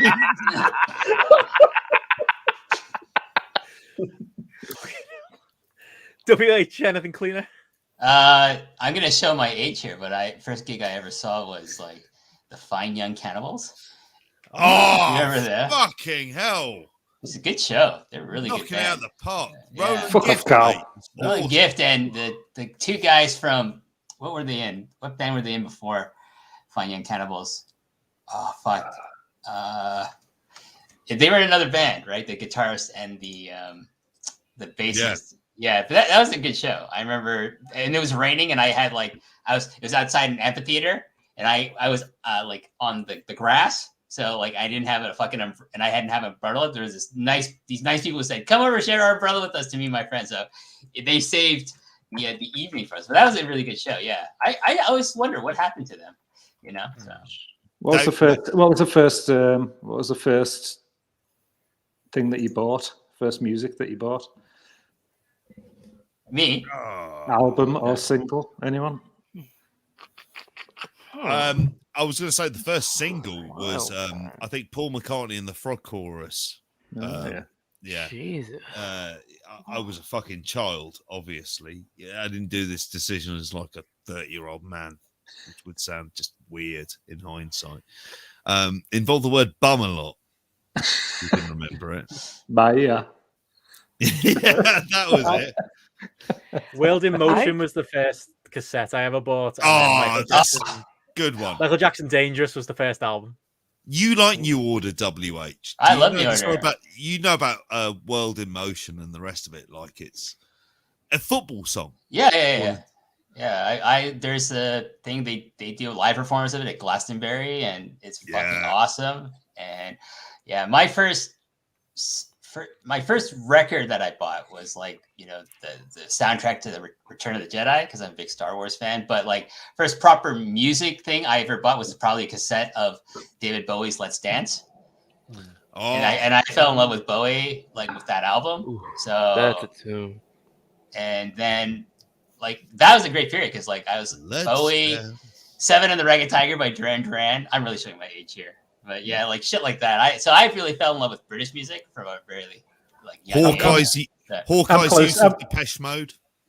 I'm close to you there. WH, mine was Spandau Ballet Gold. Ah, that's a great album. Fucking, if we ever go to Japan, we'll go to fucking Japanese karaoke, and I will fucking sing that for you guys. That sounds like a plan. Fucking karaoke. It's karaoke not big in Toronto. There must be a good few fun places. Not like I don't want to fucking sing in front of fucking white people, Like I just privately with my friends is fine. I think mine. Or out of Pollock's basement then. In that case, let's get that the crisps will never happen. We started off tonight talking about the top crisps that we've eaten. I feel like I would love to turn up at John Pollock's house with a big pack of Frazzles. You wouldn't know what the fuck hit him. He's like, mate, you're eating these. You're eating all of these. What are they? They're like little slices of bacon, but in crisp form. I'd like to see you try it, JP. That sounds good. Yeah, I've tried them. Frazzles, Jesus soup. They're not. Honestly, you can get 6 for £1. 6 packs of them. All right, and they'll do a fucking job. I'm not saying they'll do a good job, but they'll do a job. I've been fortunate that both, the 4Ls, Alan and Sarah, and the Bushbys have brought me Chris from the UK, from Ireland and the UK when they have visited me in Japan. So, your fucking potato chip game is very strong over there, I have to say. Crisps is a serious game, man. It's a serious game. Even the word chips. It feels like you're stepping onto dangerous turf at this point because we think of chips as a very different thing. I've been waiting for WH to age us here and tell us his first album he bought. Come on, WH. Suit. Come on, Suit. Make us all feel very old. All right. So I don't remember the first one I would have bought because it would have been on. It would have been on the mic. We would have been on the little Microsoft Zune. Because we didn't get the iPods, we got Zunes instead. We have iPods in America, but we bought Zune because Mate, you're already aging they may have me in been a cheaper. dramatic way, so you really are. But the first album I remember like listening to constantly was Late Registration by Kanye West. Oh my god, that's even later than mine. You're like, I am the second youngest here. It doesn't look like this. I mean, when you talk about Conrad, I was like, oh my god, I think Conrad doesn't look that much older than me. Can I? That much younger than me. That's a hell of an album choice on there as well. But if I yeah, can throw in, WH has thrown a big like curveball by saying that you've eaten Tato's. WH, yeah, they're a fucking incredible crisp. They're great. Irish crisp. Cheese and onion. I got a bunch of different flavors. Like I think it was Alan and Sarah brought me like a pack, like a variety pack, and I was like, "Ooh, which one should I eat first?" So cheese and onion, mate. They didn't last very long, unfortunately, but I savored every bag that I opened. Good. I hope you were messed up in some kind of way when you ate them as well, because that almost makes up for it. Like, honestly, to God, like they're such a fucking good crisp. The cheese, cheese and onion crisps. If I say that, do we sound like mentalists? By just no. There's like cheddar, and then there's like sour cream and onion. I've had a drink, Liam. They've had, like Lay's will have like the cheddar one, and then there's like sour cream and onion. So they may have done a mix of them. I don't know. I don't venture too far out when it comes to crisps. Like I generally stay in like sour cream and onion, barbecue, and then I'll do like a hot Cheeto every now and again. You can't do too many of those because you will be wrecked. I like it, Sue. I like it. Yeah. You can't do too many of the hot Cheetos because you will feel it coming out. But ask Matty Edwards about that one. Yeah. Can I throw a controversial take? Go ahead. Sometimes there's food that you like because you know you're going to have a big shit afterwards. And it's going to be a beast of a shit. You're going to be reading or watching something for quite a while. I don't think there's anything wrong with that. I think that's absolutely perfectly normal. Well, this explains your last I want to know your beer first record, Will. I'm missing your first record here. I think it may have been, as embarrassing as it sounds, Natalie Imbruglia Torn. What? Where did that come from? Is that better than EPW and MCW wrestling? I didn't really buy a lot of records until I was a teenager, but I remember getting that as a cassette tape, along with buying a Frank Sinatra one for my mum for a birthday present. And then, like, when I really got into music, I think I got... you go to Our Price with Natalie Imbruglia and Frank Sinatra and the same fucking handful. Well, what year was that? Natalie Imbruglia Torn? Was that like 1997? Something? Yeah, like so like 1998. It's ironic because those two famously had an affair, Natalie Imbruglia and Frank Sinatra. Frank Sinatra. I've made that up, mate. I just made that up right now. I would say who Natalie Imbruglia did have an affair with, but I promise not to talk about politics. But no, John Major. When I really go into music, it would be I got Nicole Smith and that old bloke. When I really go into music, I remember getting Richard Ashcroft's Song for the Lovers and Placebo's Tasting Men singles as cassette tapes. I've then watched previous songs from previous albums on M2. Do you guys remember M2 before it rebranded as MTV2 in the UK? Yeah. And that was such an amazing channel because they had no adverts. So it was literally just music all the time and the occasional Zane Lowe interview. And I learned. Zane Lowe talked some shite though as well. He take 45 minutes to watch. He was good then. He was good then. Whatever happened to him? He took 45 minutes to ask Mogwai a question. They just tell him to piss off, wouldn't it? It'd just be like insane bollocks. Yeah, I like saying that. And I like Mogwai. But yeah, no, so so I think they were my first two. Should I have this double dip or not? Yes. Double dip hours.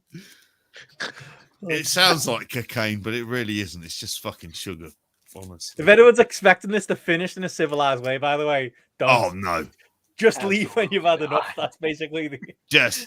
We're at that 5 hours now. We've gone. I've had 10 different kinds of different culture. The last one is literally called "Text me when you're home." Well, I'm home now, so I'm not going to text myself. But like I've had 10 beers of this. I'm all right. I'm better than last year. I don't feel like I can piss myself or something like that. Beat that, Alvarez. By the way, with your cheeky fucking shots, you coward. Andy Ryan's comment there, JP. Come on. What, snort double dip? Yeah. It's not fucking if there's ever a ketamine, show lads, for is it. it? It's a swizzle stick here and some fucking Jerry Sherbet. JP. Without risking I've annoying the rolled chat. these fuckers to have out the back door in a second. I'm not a machine, boys. Come on. Without risking annoying the chat, I did Man have of a my point to age, make. it's difficult shit. I have a point to make about Australian wrestling. It's never happening, lads. I agree. See that but like for like a structural reason, which is if you want to know where indie wrestling is going to be successful, look at population density, because you actually need to have a lot of people in a concentrated area for Dakar, indie Bangladesh. wrestling. Well, population density plus a rich country for indie wrestling to be a thing. You look, where in America is indie wrestling hot? It's California, particularly Southern California, and it's tri-state area. It's Mexico, it's Japan, it's Britain. IWCCW, and then you well, look that at sounds Germany, which isn't a dense country, but you look at Pacific Northwest, the Billy German Jack states. You look at the German states by population density. If you exclude the 3 city-states, mate, you're straddling a line here with Ben. The state with the highest density. He's hovering. Is the yes.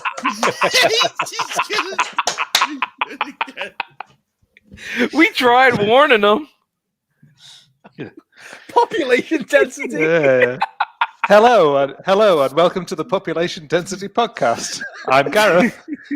I'll tell you where it's fucking big. Shanghai. Loads of people.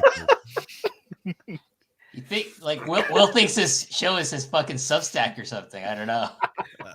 We need Sarah There is to a put him mention in his of place, Dakar, Gareth. it's some- I think you're doing a good enough job, Ben, to be fair. He'll come back. He'll be back. I don't feel that bad. Moving on. GTR 63. Do you ever have a bad experience introducing someone you know to wrestling? Do you ever go back and listen to any of your old shows? Can answer that second one in a bit. No. Bad experience introducing someone you know to wrestling? Yeah. I'm very careful with who I introduce to wrestling because it's like, this is not for everyone. Wrestling is not for everyone. I gotta pick the people who I like. If some fucking WWE bullshit comes on, like, oh, you watch this shit? Yeah. So, right? So that's always a danger. So it has to be someone you don't want to fuck. You don't want to introduce them to fucking wrestling because then they're gonna be like, oh, I'm dating you. And so, yeah. But like everyone, I'll say this: everyone I've introduced to Japanese wrestling, they've all loved it. So like I can proudly say that. And do you ever go back and listen to any of your old shows? I've listened to the first show I ever did, which was with John Way talking about Super J Cup 94, because that just came up randomly on my Twitter feed like fucking 6 years ago. And I was like, oh, I've never listened to this. I just listened to it. It was like, I think a lot of my identity comes from that particular show. So yeah, it's fun. It's a fun listen. It's out there in the Ethernet actually. So if people want to, I'll back that up. Yeah, I'm kind of like, I don't go back and listen to old shows, but like stuff we do, I do listen to. Like I'll listen, like even just listening to the post-Christmas show the other day, I listened to our segment because like sometimes in the moment you don't know if something's gone well or not, and so a lot of the time when you think a podcast has gone badly, when you listen back, it'll often be in your head, and you'll be like, oh, actually, it was all right. You know, sometimes How about that versus show there, Benna? Episode 1. Fucking fantastic, mate. Fantastic. One of the best things ever recorded. And I did listen to that back. There will be a full versus season coming. I'll get around to it at some point. But I do have that thing, and it's an interesting thing about this, about listening back to it, because I suppose it's more for like kind of quality control. And it's a weird thing. I know we have these conversations ourselves between the three of us. There's stuff that we think is really good and wouldn't get as much traction as stuff that shows that we think are kind of bang average, and we can't work it out. It's like polls on the Patreon. It's just like there's no point trying to work it out. It's kind of it's in the lap of the gods in that way. But I always find that kind of interesting in and of itself, because it kind of keeps you on your toes, because you realize that you're not, it's like we you gotta bring it back onto Hook in its own weird way, trying to predict what some demographics like when we're not in that demographic is an incredibly dangerous game. So you try to not second guess what people think or feel or stuff like that, because I think that ultimately, like, I go back to kind of listen. I wonder if it's a bit too egotistical at times, but I go back to listen to like quality control stuff. Yeah, I used to listen back, but I don't anymore. Like, I hate listening to myself. Like, same here. When I first started to do it, I was like, oh, I need to listen back to try and like see where I can improve. And then like the more I listened to it, I didn't feel like I was improving, and I just hate listening to myself. So now I'm just like, I'm not going to listen to myself anymore. And to your like, so it's like we record now on a Monday and I just like forget about it. Whereas I remember when we first started doing it, and I used to say to you, it was like we'd finish a show and then I couldn't sleep for 4 hours because I'd be fucking lying there just thinking about everything I'd said, and just been like, should have said like, that. oh, why did I say this, or why didn't I say that, and things. And then like now it's just like, oh, fuck it, just forget it. It's out there in the ether, and like whatever, kind of, who cares, kind of thing. And now I treat it like, I think I treat it like that a lot more. And like to JP's point there, who knows, like 1 week to the end, what's gonna, like, sometimes we talk about something for 30 seconds and that's just randomly the thing that just seems to just get a bit of traction, like on social media. Everyone's suddenly like commenting about this one thing that somebody said as a throwaway comment, and you're like, well, you couldn't fucking plan for that, and it's not like it was worked in intentionally or something like that. So it all just feel a bit like throwaway, and what will be kind of thing. Yeah, that's the way to look at it. I'm like that now. Like, where if we put an episode out and like it gets no feedback at all, that's when I'm like, maybe that wasn't the best. But it doesn't necessarily mean it was a disaster. It just means no one's got strong feelings about it. Like that's kind of how it is. Like, wrestling in 2021 doesn't always have hot takes. I think. Do you know what? And I was thinking about this in terms of what WH Park, in terms of there's lots of wrestling around where it's kind of hard to feel enthused by it in a positive or negative way. It's like it's in a kind of sense of stasis. So I don't know whether or not you can say good or bad things about it. Is that one of Gareth's kids kicking off this? Nope, that's me. And, oh, is it? Oh, that makes it. Is I'd that be your asking little Ben sister? to pause the show right now. Yeah, that is one. Let that's her run one. around, mate. It feels awful. It'd be like kind of 7 o'clock in the evening. We'd be monsters if we all said. Yeah, yeah. Monday Night Football has started. I've got it on my phone. If you've seen me like turn my head to the side. No, good lad. What's your experience of podcasting? I thought you were just trying to avoid listening to fucking Will Cooling there. Hi, Will. Good to have you back. Hello, Will. Hey, Will. Welcome back. I'll speak when I'm spoken to. I'll take that. I'm not going to argue. Fair enough. But to answer the question, I've actually had a very good experience introducing my mom to wrestling, because I showed her some of the Kevin Owens, Sami Zayn stuff back when they were in NXT. And then every time they keep going back to it, I just tell my mom, hey, Kevin Owens and Sami, or she calls them KO and Ole Ole. But I tell her, hey, KO and Ole Ole are wrestling again. And she'll be like, oh, all right. And I show it to her. And then that's perfectly fine. And then WrestleMania came around, and they wrestled at WrestleMania, if you remember. And I told my mom, hey, Ole Ole, he's a bad guy now. And she was stunned. She was like, he can't be a bad guy. And then I told her Owens was a good guy, and like, that's not real. You've got to show me. And then Logan Paul came out. And my sister was confused. It was a whole thing. But yeah, they got into it pretty well. It just depends on what you show them. Like, if you show them, like, it depends on what you show them, and it also just depends on them as well. Because, like, if you show somebody like a, like a heavy work rate match, like they'll have to they'll have to have like a base interest in wrestling to be like into that, I've got a story kind of relating to that in terms of, as a lot of you all know, I've started going out with someone very recently, and I ended up showing her Floyd Mayweather, because she's a big boxing fan. She likes boxing, so I showed her Floyd Mayweather versus The Big Show, and she watched it. Yeah, I did. 13 minutes, and do you know what? It fucking holds up. That's a good match, yeah. Floyd Mayweather has never sold for anyone like he sold for The Big Show that night. Big Show immediately wins just by virtue of having Floyd Mayweather fucking sell on the floor on his hands and knees. And she's watching it going, this is fascinating in its own odd way. So I kind of loved watching that with her. In its own other way, I would also say Kenny Omega versus the 9-year-old girl is also kind of fun. Now, I want to ask, are you going to show her Tyson Fury versus Braun Strowman from that one Saudi show? No, I'm not. No, I'm not doing that. I'll show Tyson Fury fights because they're a lot more fun. DM me for links on the day. I'm generally quite good on the boxing stream. Hey. Well, Patreon.com/GRAPPL. I had the weirdest one where I introduced the woman who's going to become my ex-wife, with the intervening period of becoming my wife, to UFC. And she was like, "What the hell is this?" And I was like, "Oh well, it's like wrestling. Oh, but it's real."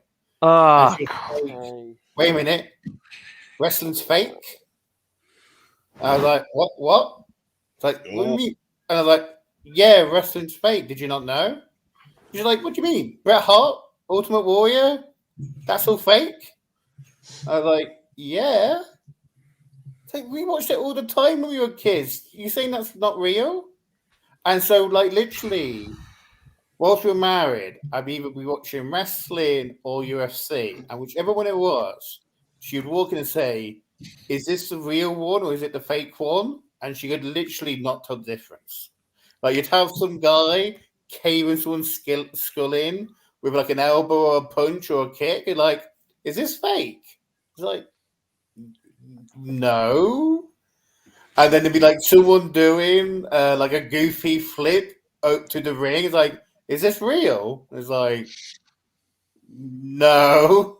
So yeah, so the other one, of course, is my son. Grab one more beer, lads. I made my son watch a Clint Majera match.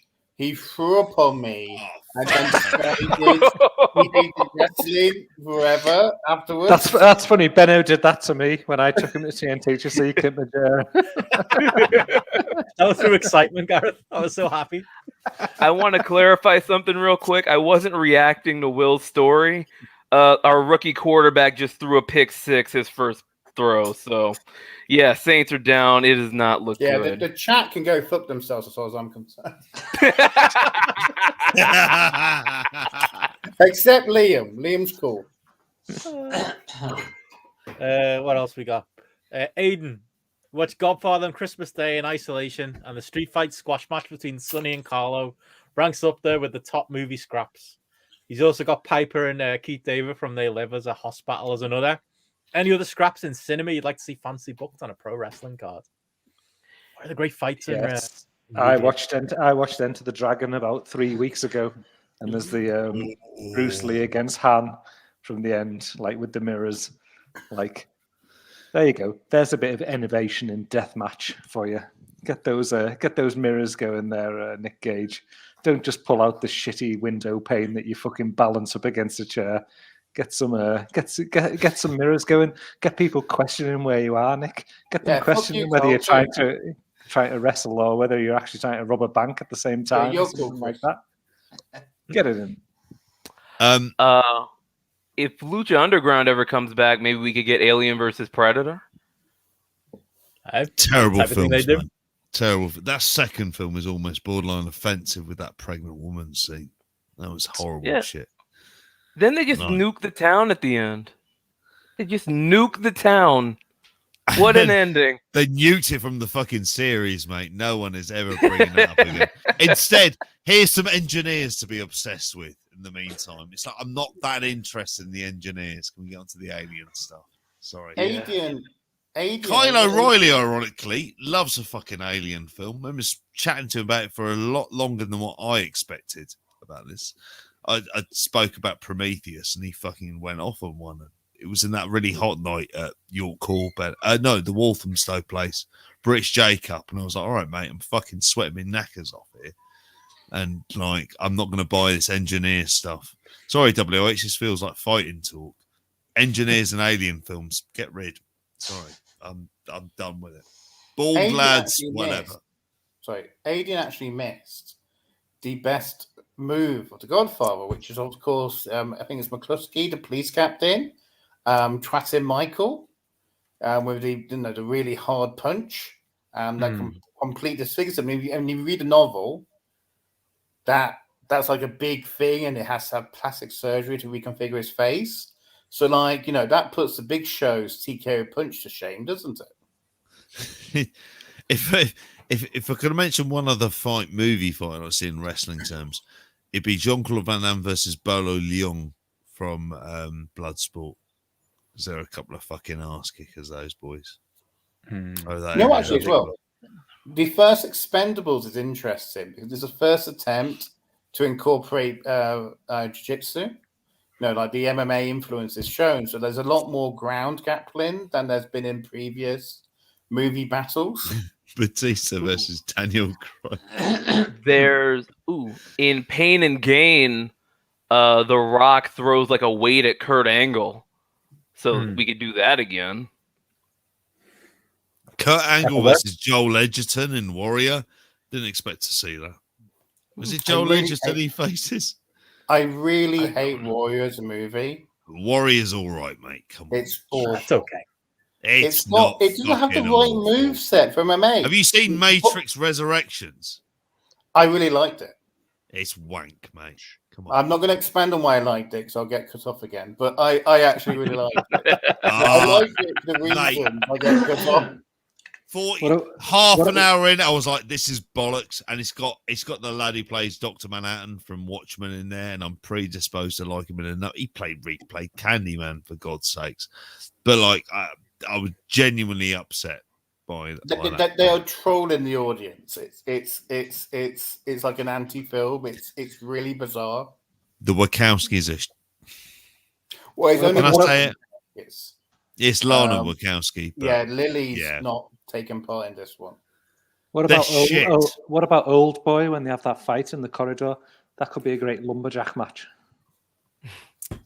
How about the Raid as a like 3 fucking stages of hell? That could be a better Impact Wrestling Wrestle House. Could we review the Raid and Raid 2?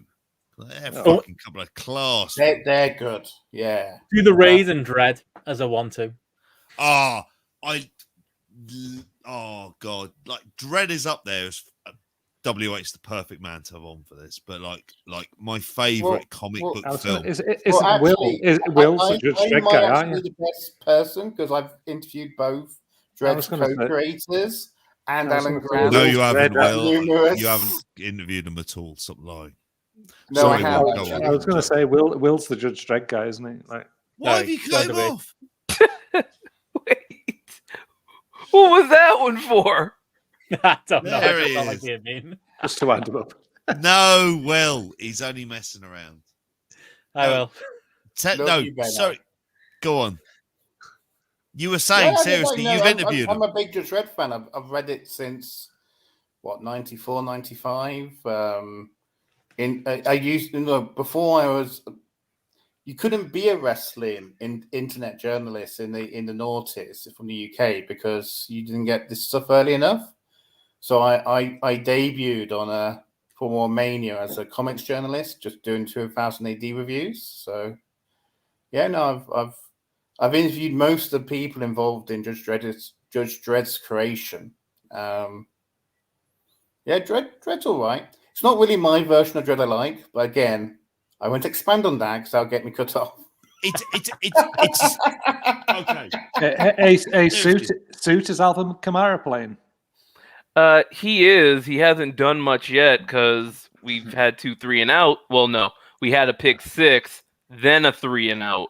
So he hasn't done much yet, but hopefully he'll get out there.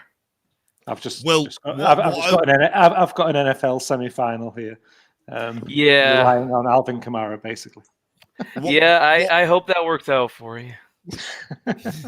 What I would say, Will, about Dredd in terms of like what it's the idea of it's a small budget, it's a kind of independent production without a big star, and they manage to kind of conceptually make it work without betraying stuff of the character, and on a very, very small scale. And the thing is, I love The Boys on Amazon Prime. That could be taken out of context, that sentence, if you decide to break it out. I've had a drink here, people. Oh, we all know you like The Boys. There we fucking go. Young boy specialist, JP. There we look. No. You and Dalton Castle. But I like at the same time, like Carl Urban is fucking awesome. No, he's amazing. I know what if they ever remake Dirty Harry, and it's brutal. And they did it well setting in South Africa as well, because it had the same sets that kind of reminded of District 9. I mean, like it's a fascinating production history, because by the end of it, it's Alex Garland who's kind of edited that film. And Alex Garland's film reviews, if you go into Annihilation and Ex Machina and you go into Devs as well, which I'd highly recommend, all really good stuff. Like it's a really weird, like there's a like near here in Didcot, there's a Rebellion Games have set their own film studio, so they're wanting to make Mega City 1 as a TV series to sell off. I would give my left bollock to work for them guys. They're I don't think that's happening anymore. Well, my bollocks are not worthwhile, mate. So I wouldn't. Like Carl Urban. I don't think Rebellion Games have any there's no master plan that involves getting one of those into the mix. So, but they're looking at doing a Judge Dredd TV series as like a kind of like Netflix HBO, and there's so much potential with that. I'd love to see it. WH, your thoughts on this one? See, I'm scared, right? Because I've noticed. Every time I get cut off, it's engaging JP. So, like, the chat thinks Benno's lashing out at me. Like, me and Benno talk nicely all the time. I think he's lashing out at JP, and I'm just. I talked Britain's Alex Twitter account for 4 hours, mate. There he is. Okay, so my answer to the question is I would book the hallway scene, this hallway fight scene from Oldboy, but it's like Nick Khan, like going through the entire NXT UK roster's contracts. Oh God, yes, yes. I'd be into that. Like the axe that Oldboy uses to fight the gang. That's just like fucking Nick Khan's fucking pencil, pen, whatever. Okay, cut him, cut her, cut them. Fuck off to these people. This whole production staff, fuck off. I mean, the thing I've always been interested in is if not in like the crap way, like Charles Crowley does it, but if like a bunch of wrestlers got together and made a martial arts movie using wrestling. So like you did like you had the wrestlers and you did like a tournament, like a kind of a broad tournament outline. And you just had the wrestling matches be in the fight scenes. Like, would that work as like a 3-hour martial arts movie? Well, that doesn't even work as a 3-hour fucking wrestling shows. I don't know what they're talking about, dude. Well, quite. I think they reviewed. Didn't you review that, Fennel, with the fucking Shane Douglas fucking zombie movie or something? Oh yeah, I don't mean ironic. I don't mean ironic. I mean like Bruce Lee martial arts movies, or like Bruce Lee doing martial arts. So I'm like, you get a bunch of wrestlers and they're just doing like the equivalent of their promos in the context of a movie. Benno's going near his keyboard, so I'm going to shut up. Well, got two more big questions, and then we might start to wrap this thing up. What have we got? Oh, progress-related question. Aiden, are there any fond memories of Progress you saw live? Or is everything good tainted by nonsense? Question for WH Park. WH. I actually seen one Progress show in Toronto because it was like in conjunction with Smash Wrestling, and I went to that show with John and Wei and with Braden Harrington. And first time I ever met Braden in person, but it was hilarious because that's the show where Zack Sabre Jr. said he would do an interview with John and Wei, and then he fucking blew them off. Constantly, and I was just like, I was like, he's a great wrestler, but what an asshole. And then the person they did up interviewing turned out to be a complete speaking out asshole. So I don't want to say his name, but it's besides that, that show is no good because I couldn't they did this fucking in-ring interview segment with I assume was fucking Smallman and fucking some other, I guess who the other assholes from Progress fucking Briley or something. Anyways, they interviewed these guys who are Joseph. And then I was just like, I don't understand. First of all, the audio setup was shit, and then second, I didn't understand what any of these dudes were talking about. And then the show itself was just completely unmemorable. I don't remember what the main event was. I was just like, oh, okay, well, that was fun, And I bought a T-shirt there, a Progress T-shirt, and then when I was leaving Japan, I had it with me, and I was like, oh, what am I gonna do with this? I threw it in the bin. So I was like, I don't take this back home. Let's play story. I saw Progress live at WrestleMania weekend. They did the double shot in New Orleans with Evolve. I remember the first show not being great, and I think the first show was the one where Darby Allin, they did a Thunder Bastard match on one of them. It was the first one, and he concussed himself, and that kept Evolve from running Walter versus Darby Allin, and that's the only reason I bought a ticket to that Evolve show. So that pissed me off. Fumble. Saints got it. Yes. All right. Back on the board, baby. There we go. It's not an awesome game. Team is doing well. I'm so happy for them. I'd like to know how that the same way we were in the cricket. No, my mate. team's not doing well. That's the point. So the amount of times people have to listen to me and my son losing our shit over Arsenal, honestly. No, I'm not making fun of Stu reacting. I'm making the point that his team did well, whereas my team is not doing badly. Oh, okay. They're trying to see if he's down. No, that shoulder's not down. All right. So yeah, Darby got hurt on that first Progress show. It wasn't very good. Second show was actually really good because the first matches were it ramped up really well. I was sitting next to Jeff Hawkins from Voices of Wrestling. He does Shake Them Ropes. I remember there was a Chris Brooks Ray Horace match that I'm shocked was good. It's not that those two are bad wrestlers. It's just that I wasn't into them, but they had a really good match. And then there was another few, and it peaked with it was a mixed tag. It was Ospreay and I think Kaylee Ray versus, I think it was Austin Theory and Jenny. That was really good too. And then Kyo kind of trailed off from there, but yeah, it was fine.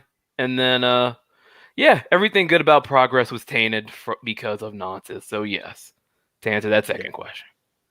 That's the thing. You can't recreate what was making me and Gareth and people like us travel to those shows, can you? I just don't think you can. I think it was a time and place, and it was the venues, and it was the music, and it was the feeling that you were part of something, some kind of hot scene that was going on. I think all of those things are gone. I just don't think there's any way to replace it at any point. I've got great memories, problematic person or people, depending on your point of view. But Riddle Ospreay, like I remember being live for that match with JP and Joe, and that being one of my favorite ever live matches I've ever seen. Oh God, yeah. The night British Strong Style got together, that was a great night at Progress in the Electric Ballroom.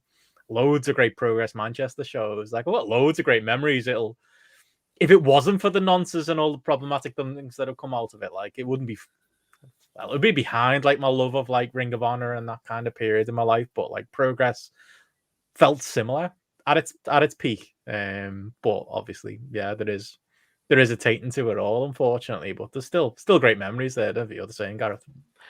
A quick update: they overturned the fumble. Apparently, his shoulder was down. Oh, I'm sorry. I've felt that. I've felt that. Oh, Gareth on mute. Yeah, Benno's revenge. I'm the same. Like it's there's a lot there that like obviously there's like the nonce factor that you've got to take into account there. But like I'd always look back to like that Super Strong Style.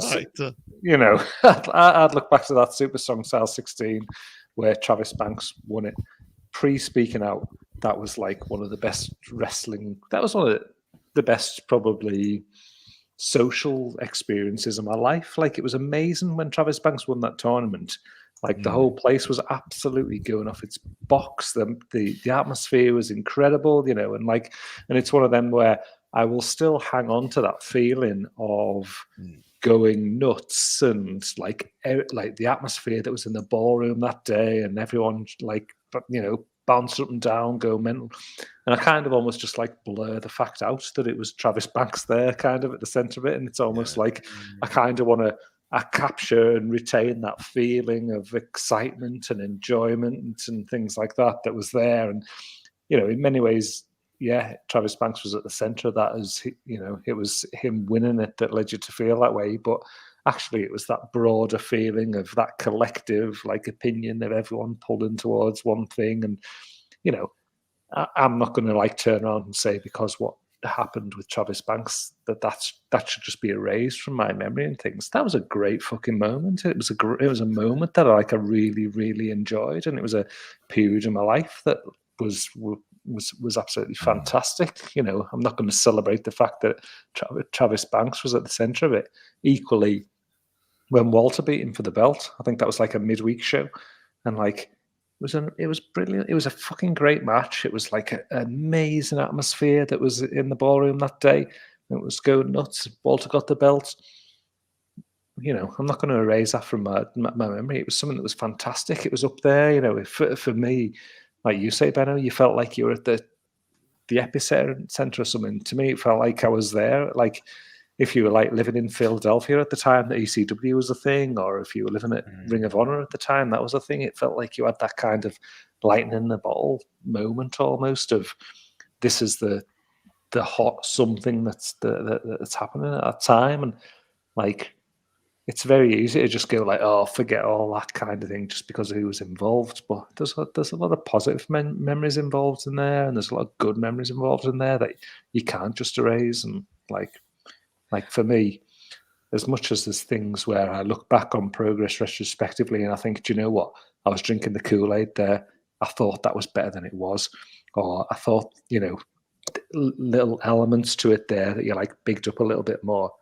Equally, there was some fantastic moments, absolutely top draw feelings, emotions, moments that, I don't want to forget, and like you could do because of speaking out and things like that, but I just don't want to like associate them with those individuals anymore, and I just kind of want to remember it as been like a great time in my life, and fuck those guys, whatever happened.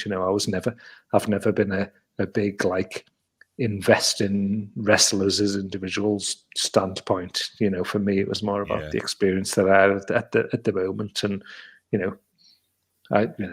fuck Travis Banks, who cares, kind of thing, and stuff like that. But the experience itself was second to none as far as I'm concerned. Shame about the nonsense, though, innit? What are you gonna do? Well, it'd be better if it wasn't for the nonsense. But lads, I've still got them great memories. Because I think I'm gonna puke. Well, can I ask my one big question before we go, JP? Go on. I've got a good one here. Let me just load it up. We'll get going. But I'm gone. that last trip. To the Lad, back you were here of live for the the death of JP. How'd you feel? Sorry. I'm just happy for the lads to get to witness the death of JP live on air. I'm all right. Well, relatively While you're pulling that up, Benno, I just want to let everybody know the Saints forced another fumble, but the Dolphins fell on it. They kicked a field goal. It is 10-0 Miami, and this it feels insurmountable at this point. The way the Saints offense has been looking. So, yeah, this could be good for my Vikings though in that playoff picture there. Oh, y'all are done. Y'all, good night, you aren't beating the Packers, all right? Like, you're done for. I'm gonna run off. I got JP. Hang on. I got an important question here from RBX. The question is, if you had to murder someone in wrestling, the talent backstage or media, who would it be, and how would you do it? Bonus points for how you would get away with it. I love that I love that you candlestick waited in till the he was. conservatory. It'd have to be Vince. I know they wouldn't be. They'd turn it into an angle in 5 minutes, but that'd be fucking awesome. Like how I do it, I don't know. That requires a lot of work, and I'm potentially walking into libelous Jerry McDevitt territory, which is terrifying. But no. And on that note, I'm going to run away at this stage. God bless you all. It's hit me. Good night, mate. Can I answer the previous question before we goes round? Good night, all. Have a good one, JP. See you, JP. I love how you. Just to answer the previous question, before we go into the murder question. I was able to go to live progress shows after most of the people actually exposed as nonsense in progress had departed or like being downplayed. So like to me, there's not like many like standout moments in progress that's like, oh no, I can't enjoy that because of somebody because it was mostly like super strong stars, but it's more about the weekend. So the one that stands out to me is Jordan Devlin versus David Starr, where were you at that, Gareth? Was that Ali Pali? That's Ali Pali. Yeah. And like I mean, I know you, Stu, were saying that I think the first day of the Ali Pali kind of turned you off progress, and that's a perfectly valid thing to say because that first day was crap, and everybody was saying it was crap. But that final of that tournament was just the weekend didn't deserve it. It was an incredible match. I'd say it's probably the best match those guys had as a pure match. It didn't have the crowd the OTT matches had. It didn't have the storyline, but like they were leaving it all out, and there was great action. But like it's like, what does that mean now? Because we know both of them are scumbags. We know both of them didn't mean what they said or what they presented, and unlike a lot of the progress iconography, which I was like, punk rock wrestling, that's lame. Come on. I actually bought into David Starr, and so that's one of the ones where I go, ooh, yeah, no. Bit silly on that one. Now, when it comes to Fight Club Pro, oh yeah, there's a whole bunch of memories there that are completely corrupted and degraded by what happened with Speaking Out. And I'm constantly baffled by people who want Fight Club Pro to come back because it's just like, guys, did you not see what happened at the end of Fight Club Pro? And I saw somebody in the chat say, what about Stone Cold Steve Austin? It's like, what happened with Stone Cold Steve Austin happened because of what was going on in his life. It wasn't due to wrestling. What happened in Brit Rest happened because of Brit Rest. it's the same with it's the same thing with Chris Benoit. It's like these things are integral to the stuff you enjoy. So you can divorce the artist and the art with Stone Cold Steve Austin. I don't think you can with things like Brett Rest in terms of the really bad elements of the scene. But who would you murder? See, here's the thing. Like, I disagree with JP. I would not murder Vince McMahon because you then get the kind of Stalinist celebrations of Vince McMahon's life and the demonization of the person who murdered him. I would murder somebody, don't care who, and pin it on Vince. That's a good shout.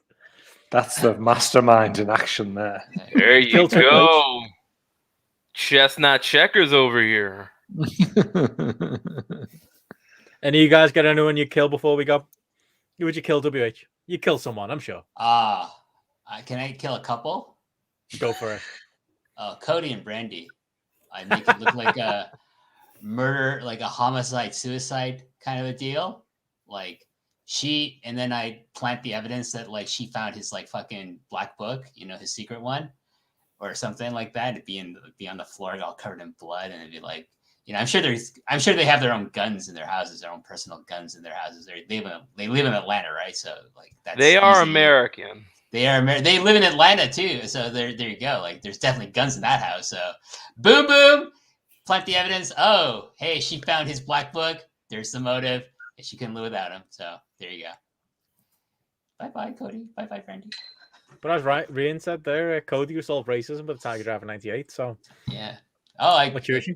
I could make the same claim. I solved COVID with being on this fucking show. Like that's about as accurate as Cody's statement about solving racism.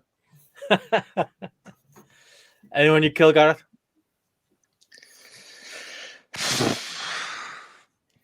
Stephanie.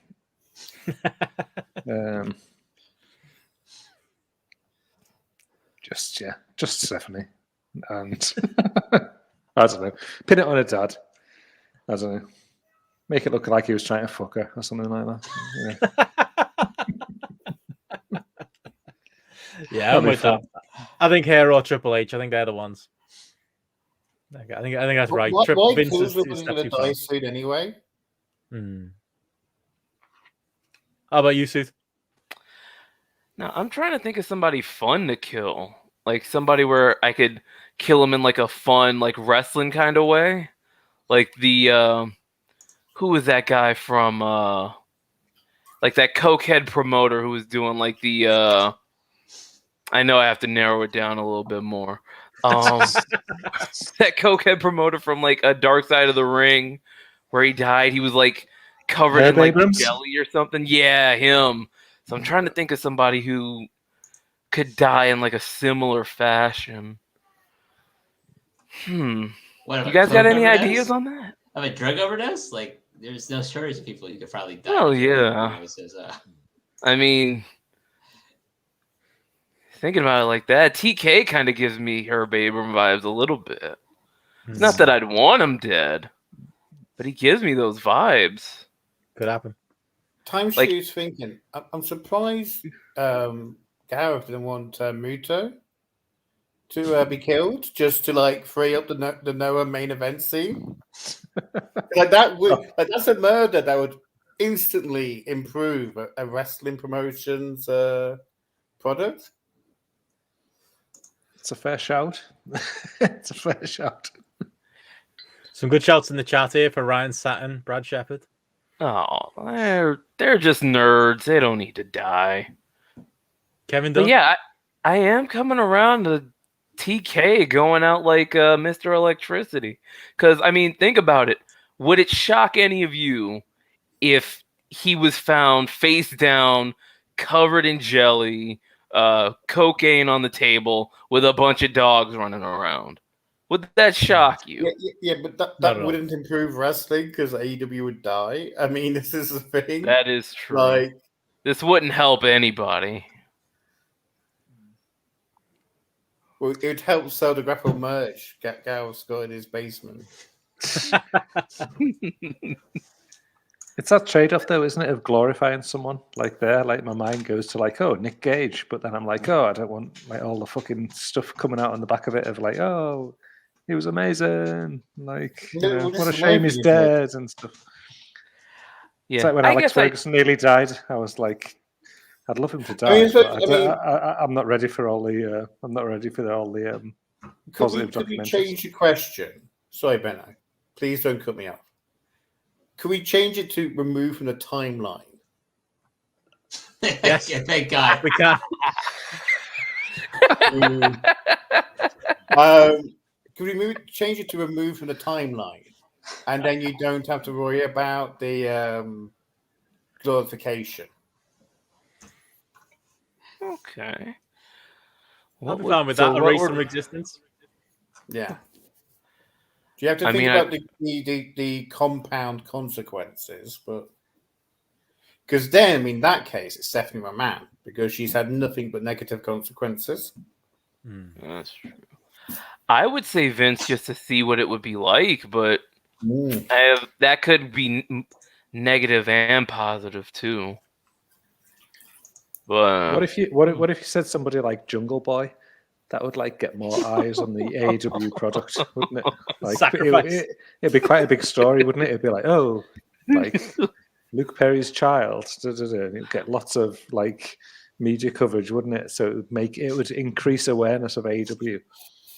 But it has to be someone like not good. So maybe like Sean Spears, because then you get the coverage in Canada too. No, you wouldn't. No, yeah. Not to babyface myself to the chat, but like Ryan's suggestion of Alberto Del Rio. Hey, that's a good one. Not a bad shout. Just a little more coke than usual. Hey, you know. And that'd be like one of them auto asphyxiation deaths, wouldn't it? Alberto Del Rio, the David Carradine of pro wrestling. Like Michael Hutchins kind of a deal there, right? So amazing. Well, on that note, we are a minute away from 6 hours solid of podcasting here, so I think we should probably call it here. So JP's dead, Gareth. Can we just go over 6 hours just for my OCD? To say we did it. 50 seconds of plugs, then 51 seconds worth of Are plugs. you going to put this on Spotify, Benno? It might be 2 parts. But obviously, lads, thank you for sticking with us right to the very end. Unlike JP, that coward. Again. Unbelievable. WH, anything you want to say before you go? If you enjoyed my appearance on this here Christmas show with these lads, and come join me over at Post Wrestling. You can find a lot of my content over there. I do Post Perez with John Pollock almost every month, sometimes without John Pollock, but I do my All Japan Pro Wrestling 90s Retro Show, Long and Winding Road. And I review the MCU TV shows with Wei Ting over on the Patreon at Post Wrestling. MCU Later. They're all fun. We got T-shirts for all the things I do, pretty much. So check that out at the store, postwrestling.com. And yeah, thanks so much for having me, guys. I really enjoyed this.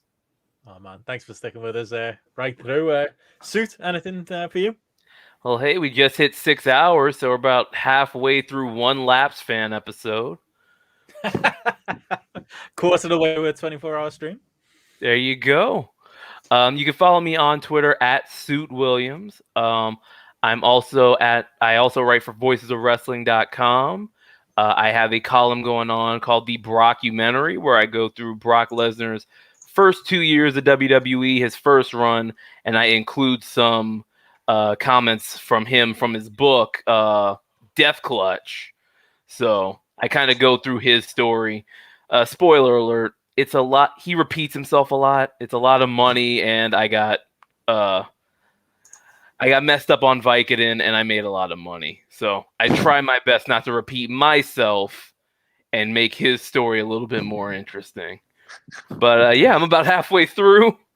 And yeah, keep following that at voicesofwrestling.com. You can just search Brockumentary, and you can check out all 9 chapters so far, with a 10th on the way.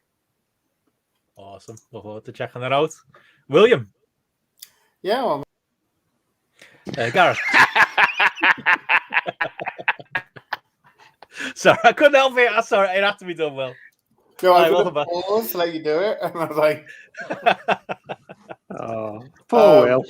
At Poor Will Will. Calling, yeah, like Benno, can't be asked to talk about BritRes.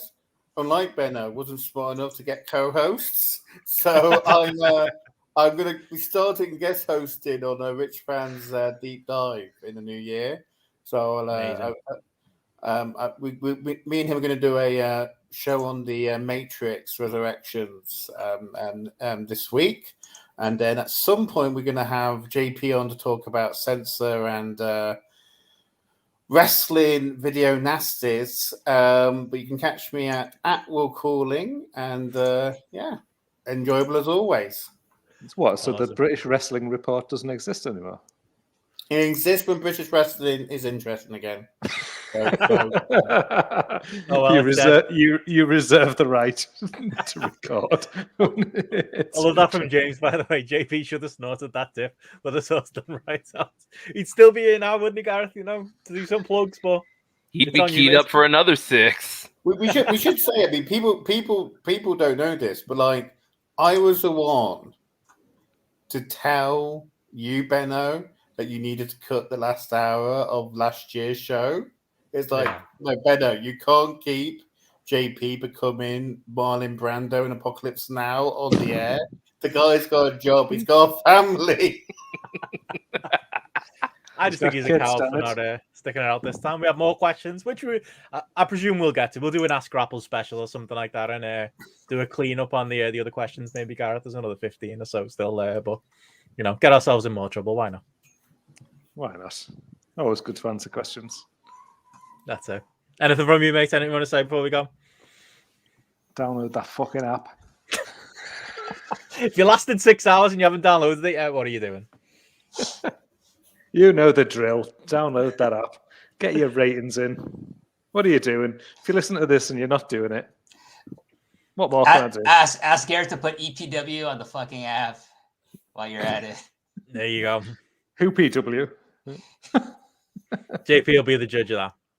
But yeah, on that note, thank you everyone for tuning in for the full 6 hours of this. If you listen on the audio, you just say this for getting this far. But yeah, thank you to all of our guests. Everyone was fantastic, especially you three guys for sticking out with us until the end. And as I kick Will from the stream, I would just like to say thank you everyone for tuning in. Have a great Christmas, everyone, and have a fantastic New Year. Cheers, all. Thanks, guys. Catch you both soon. Good Cheers, night, everyone. all. See ya.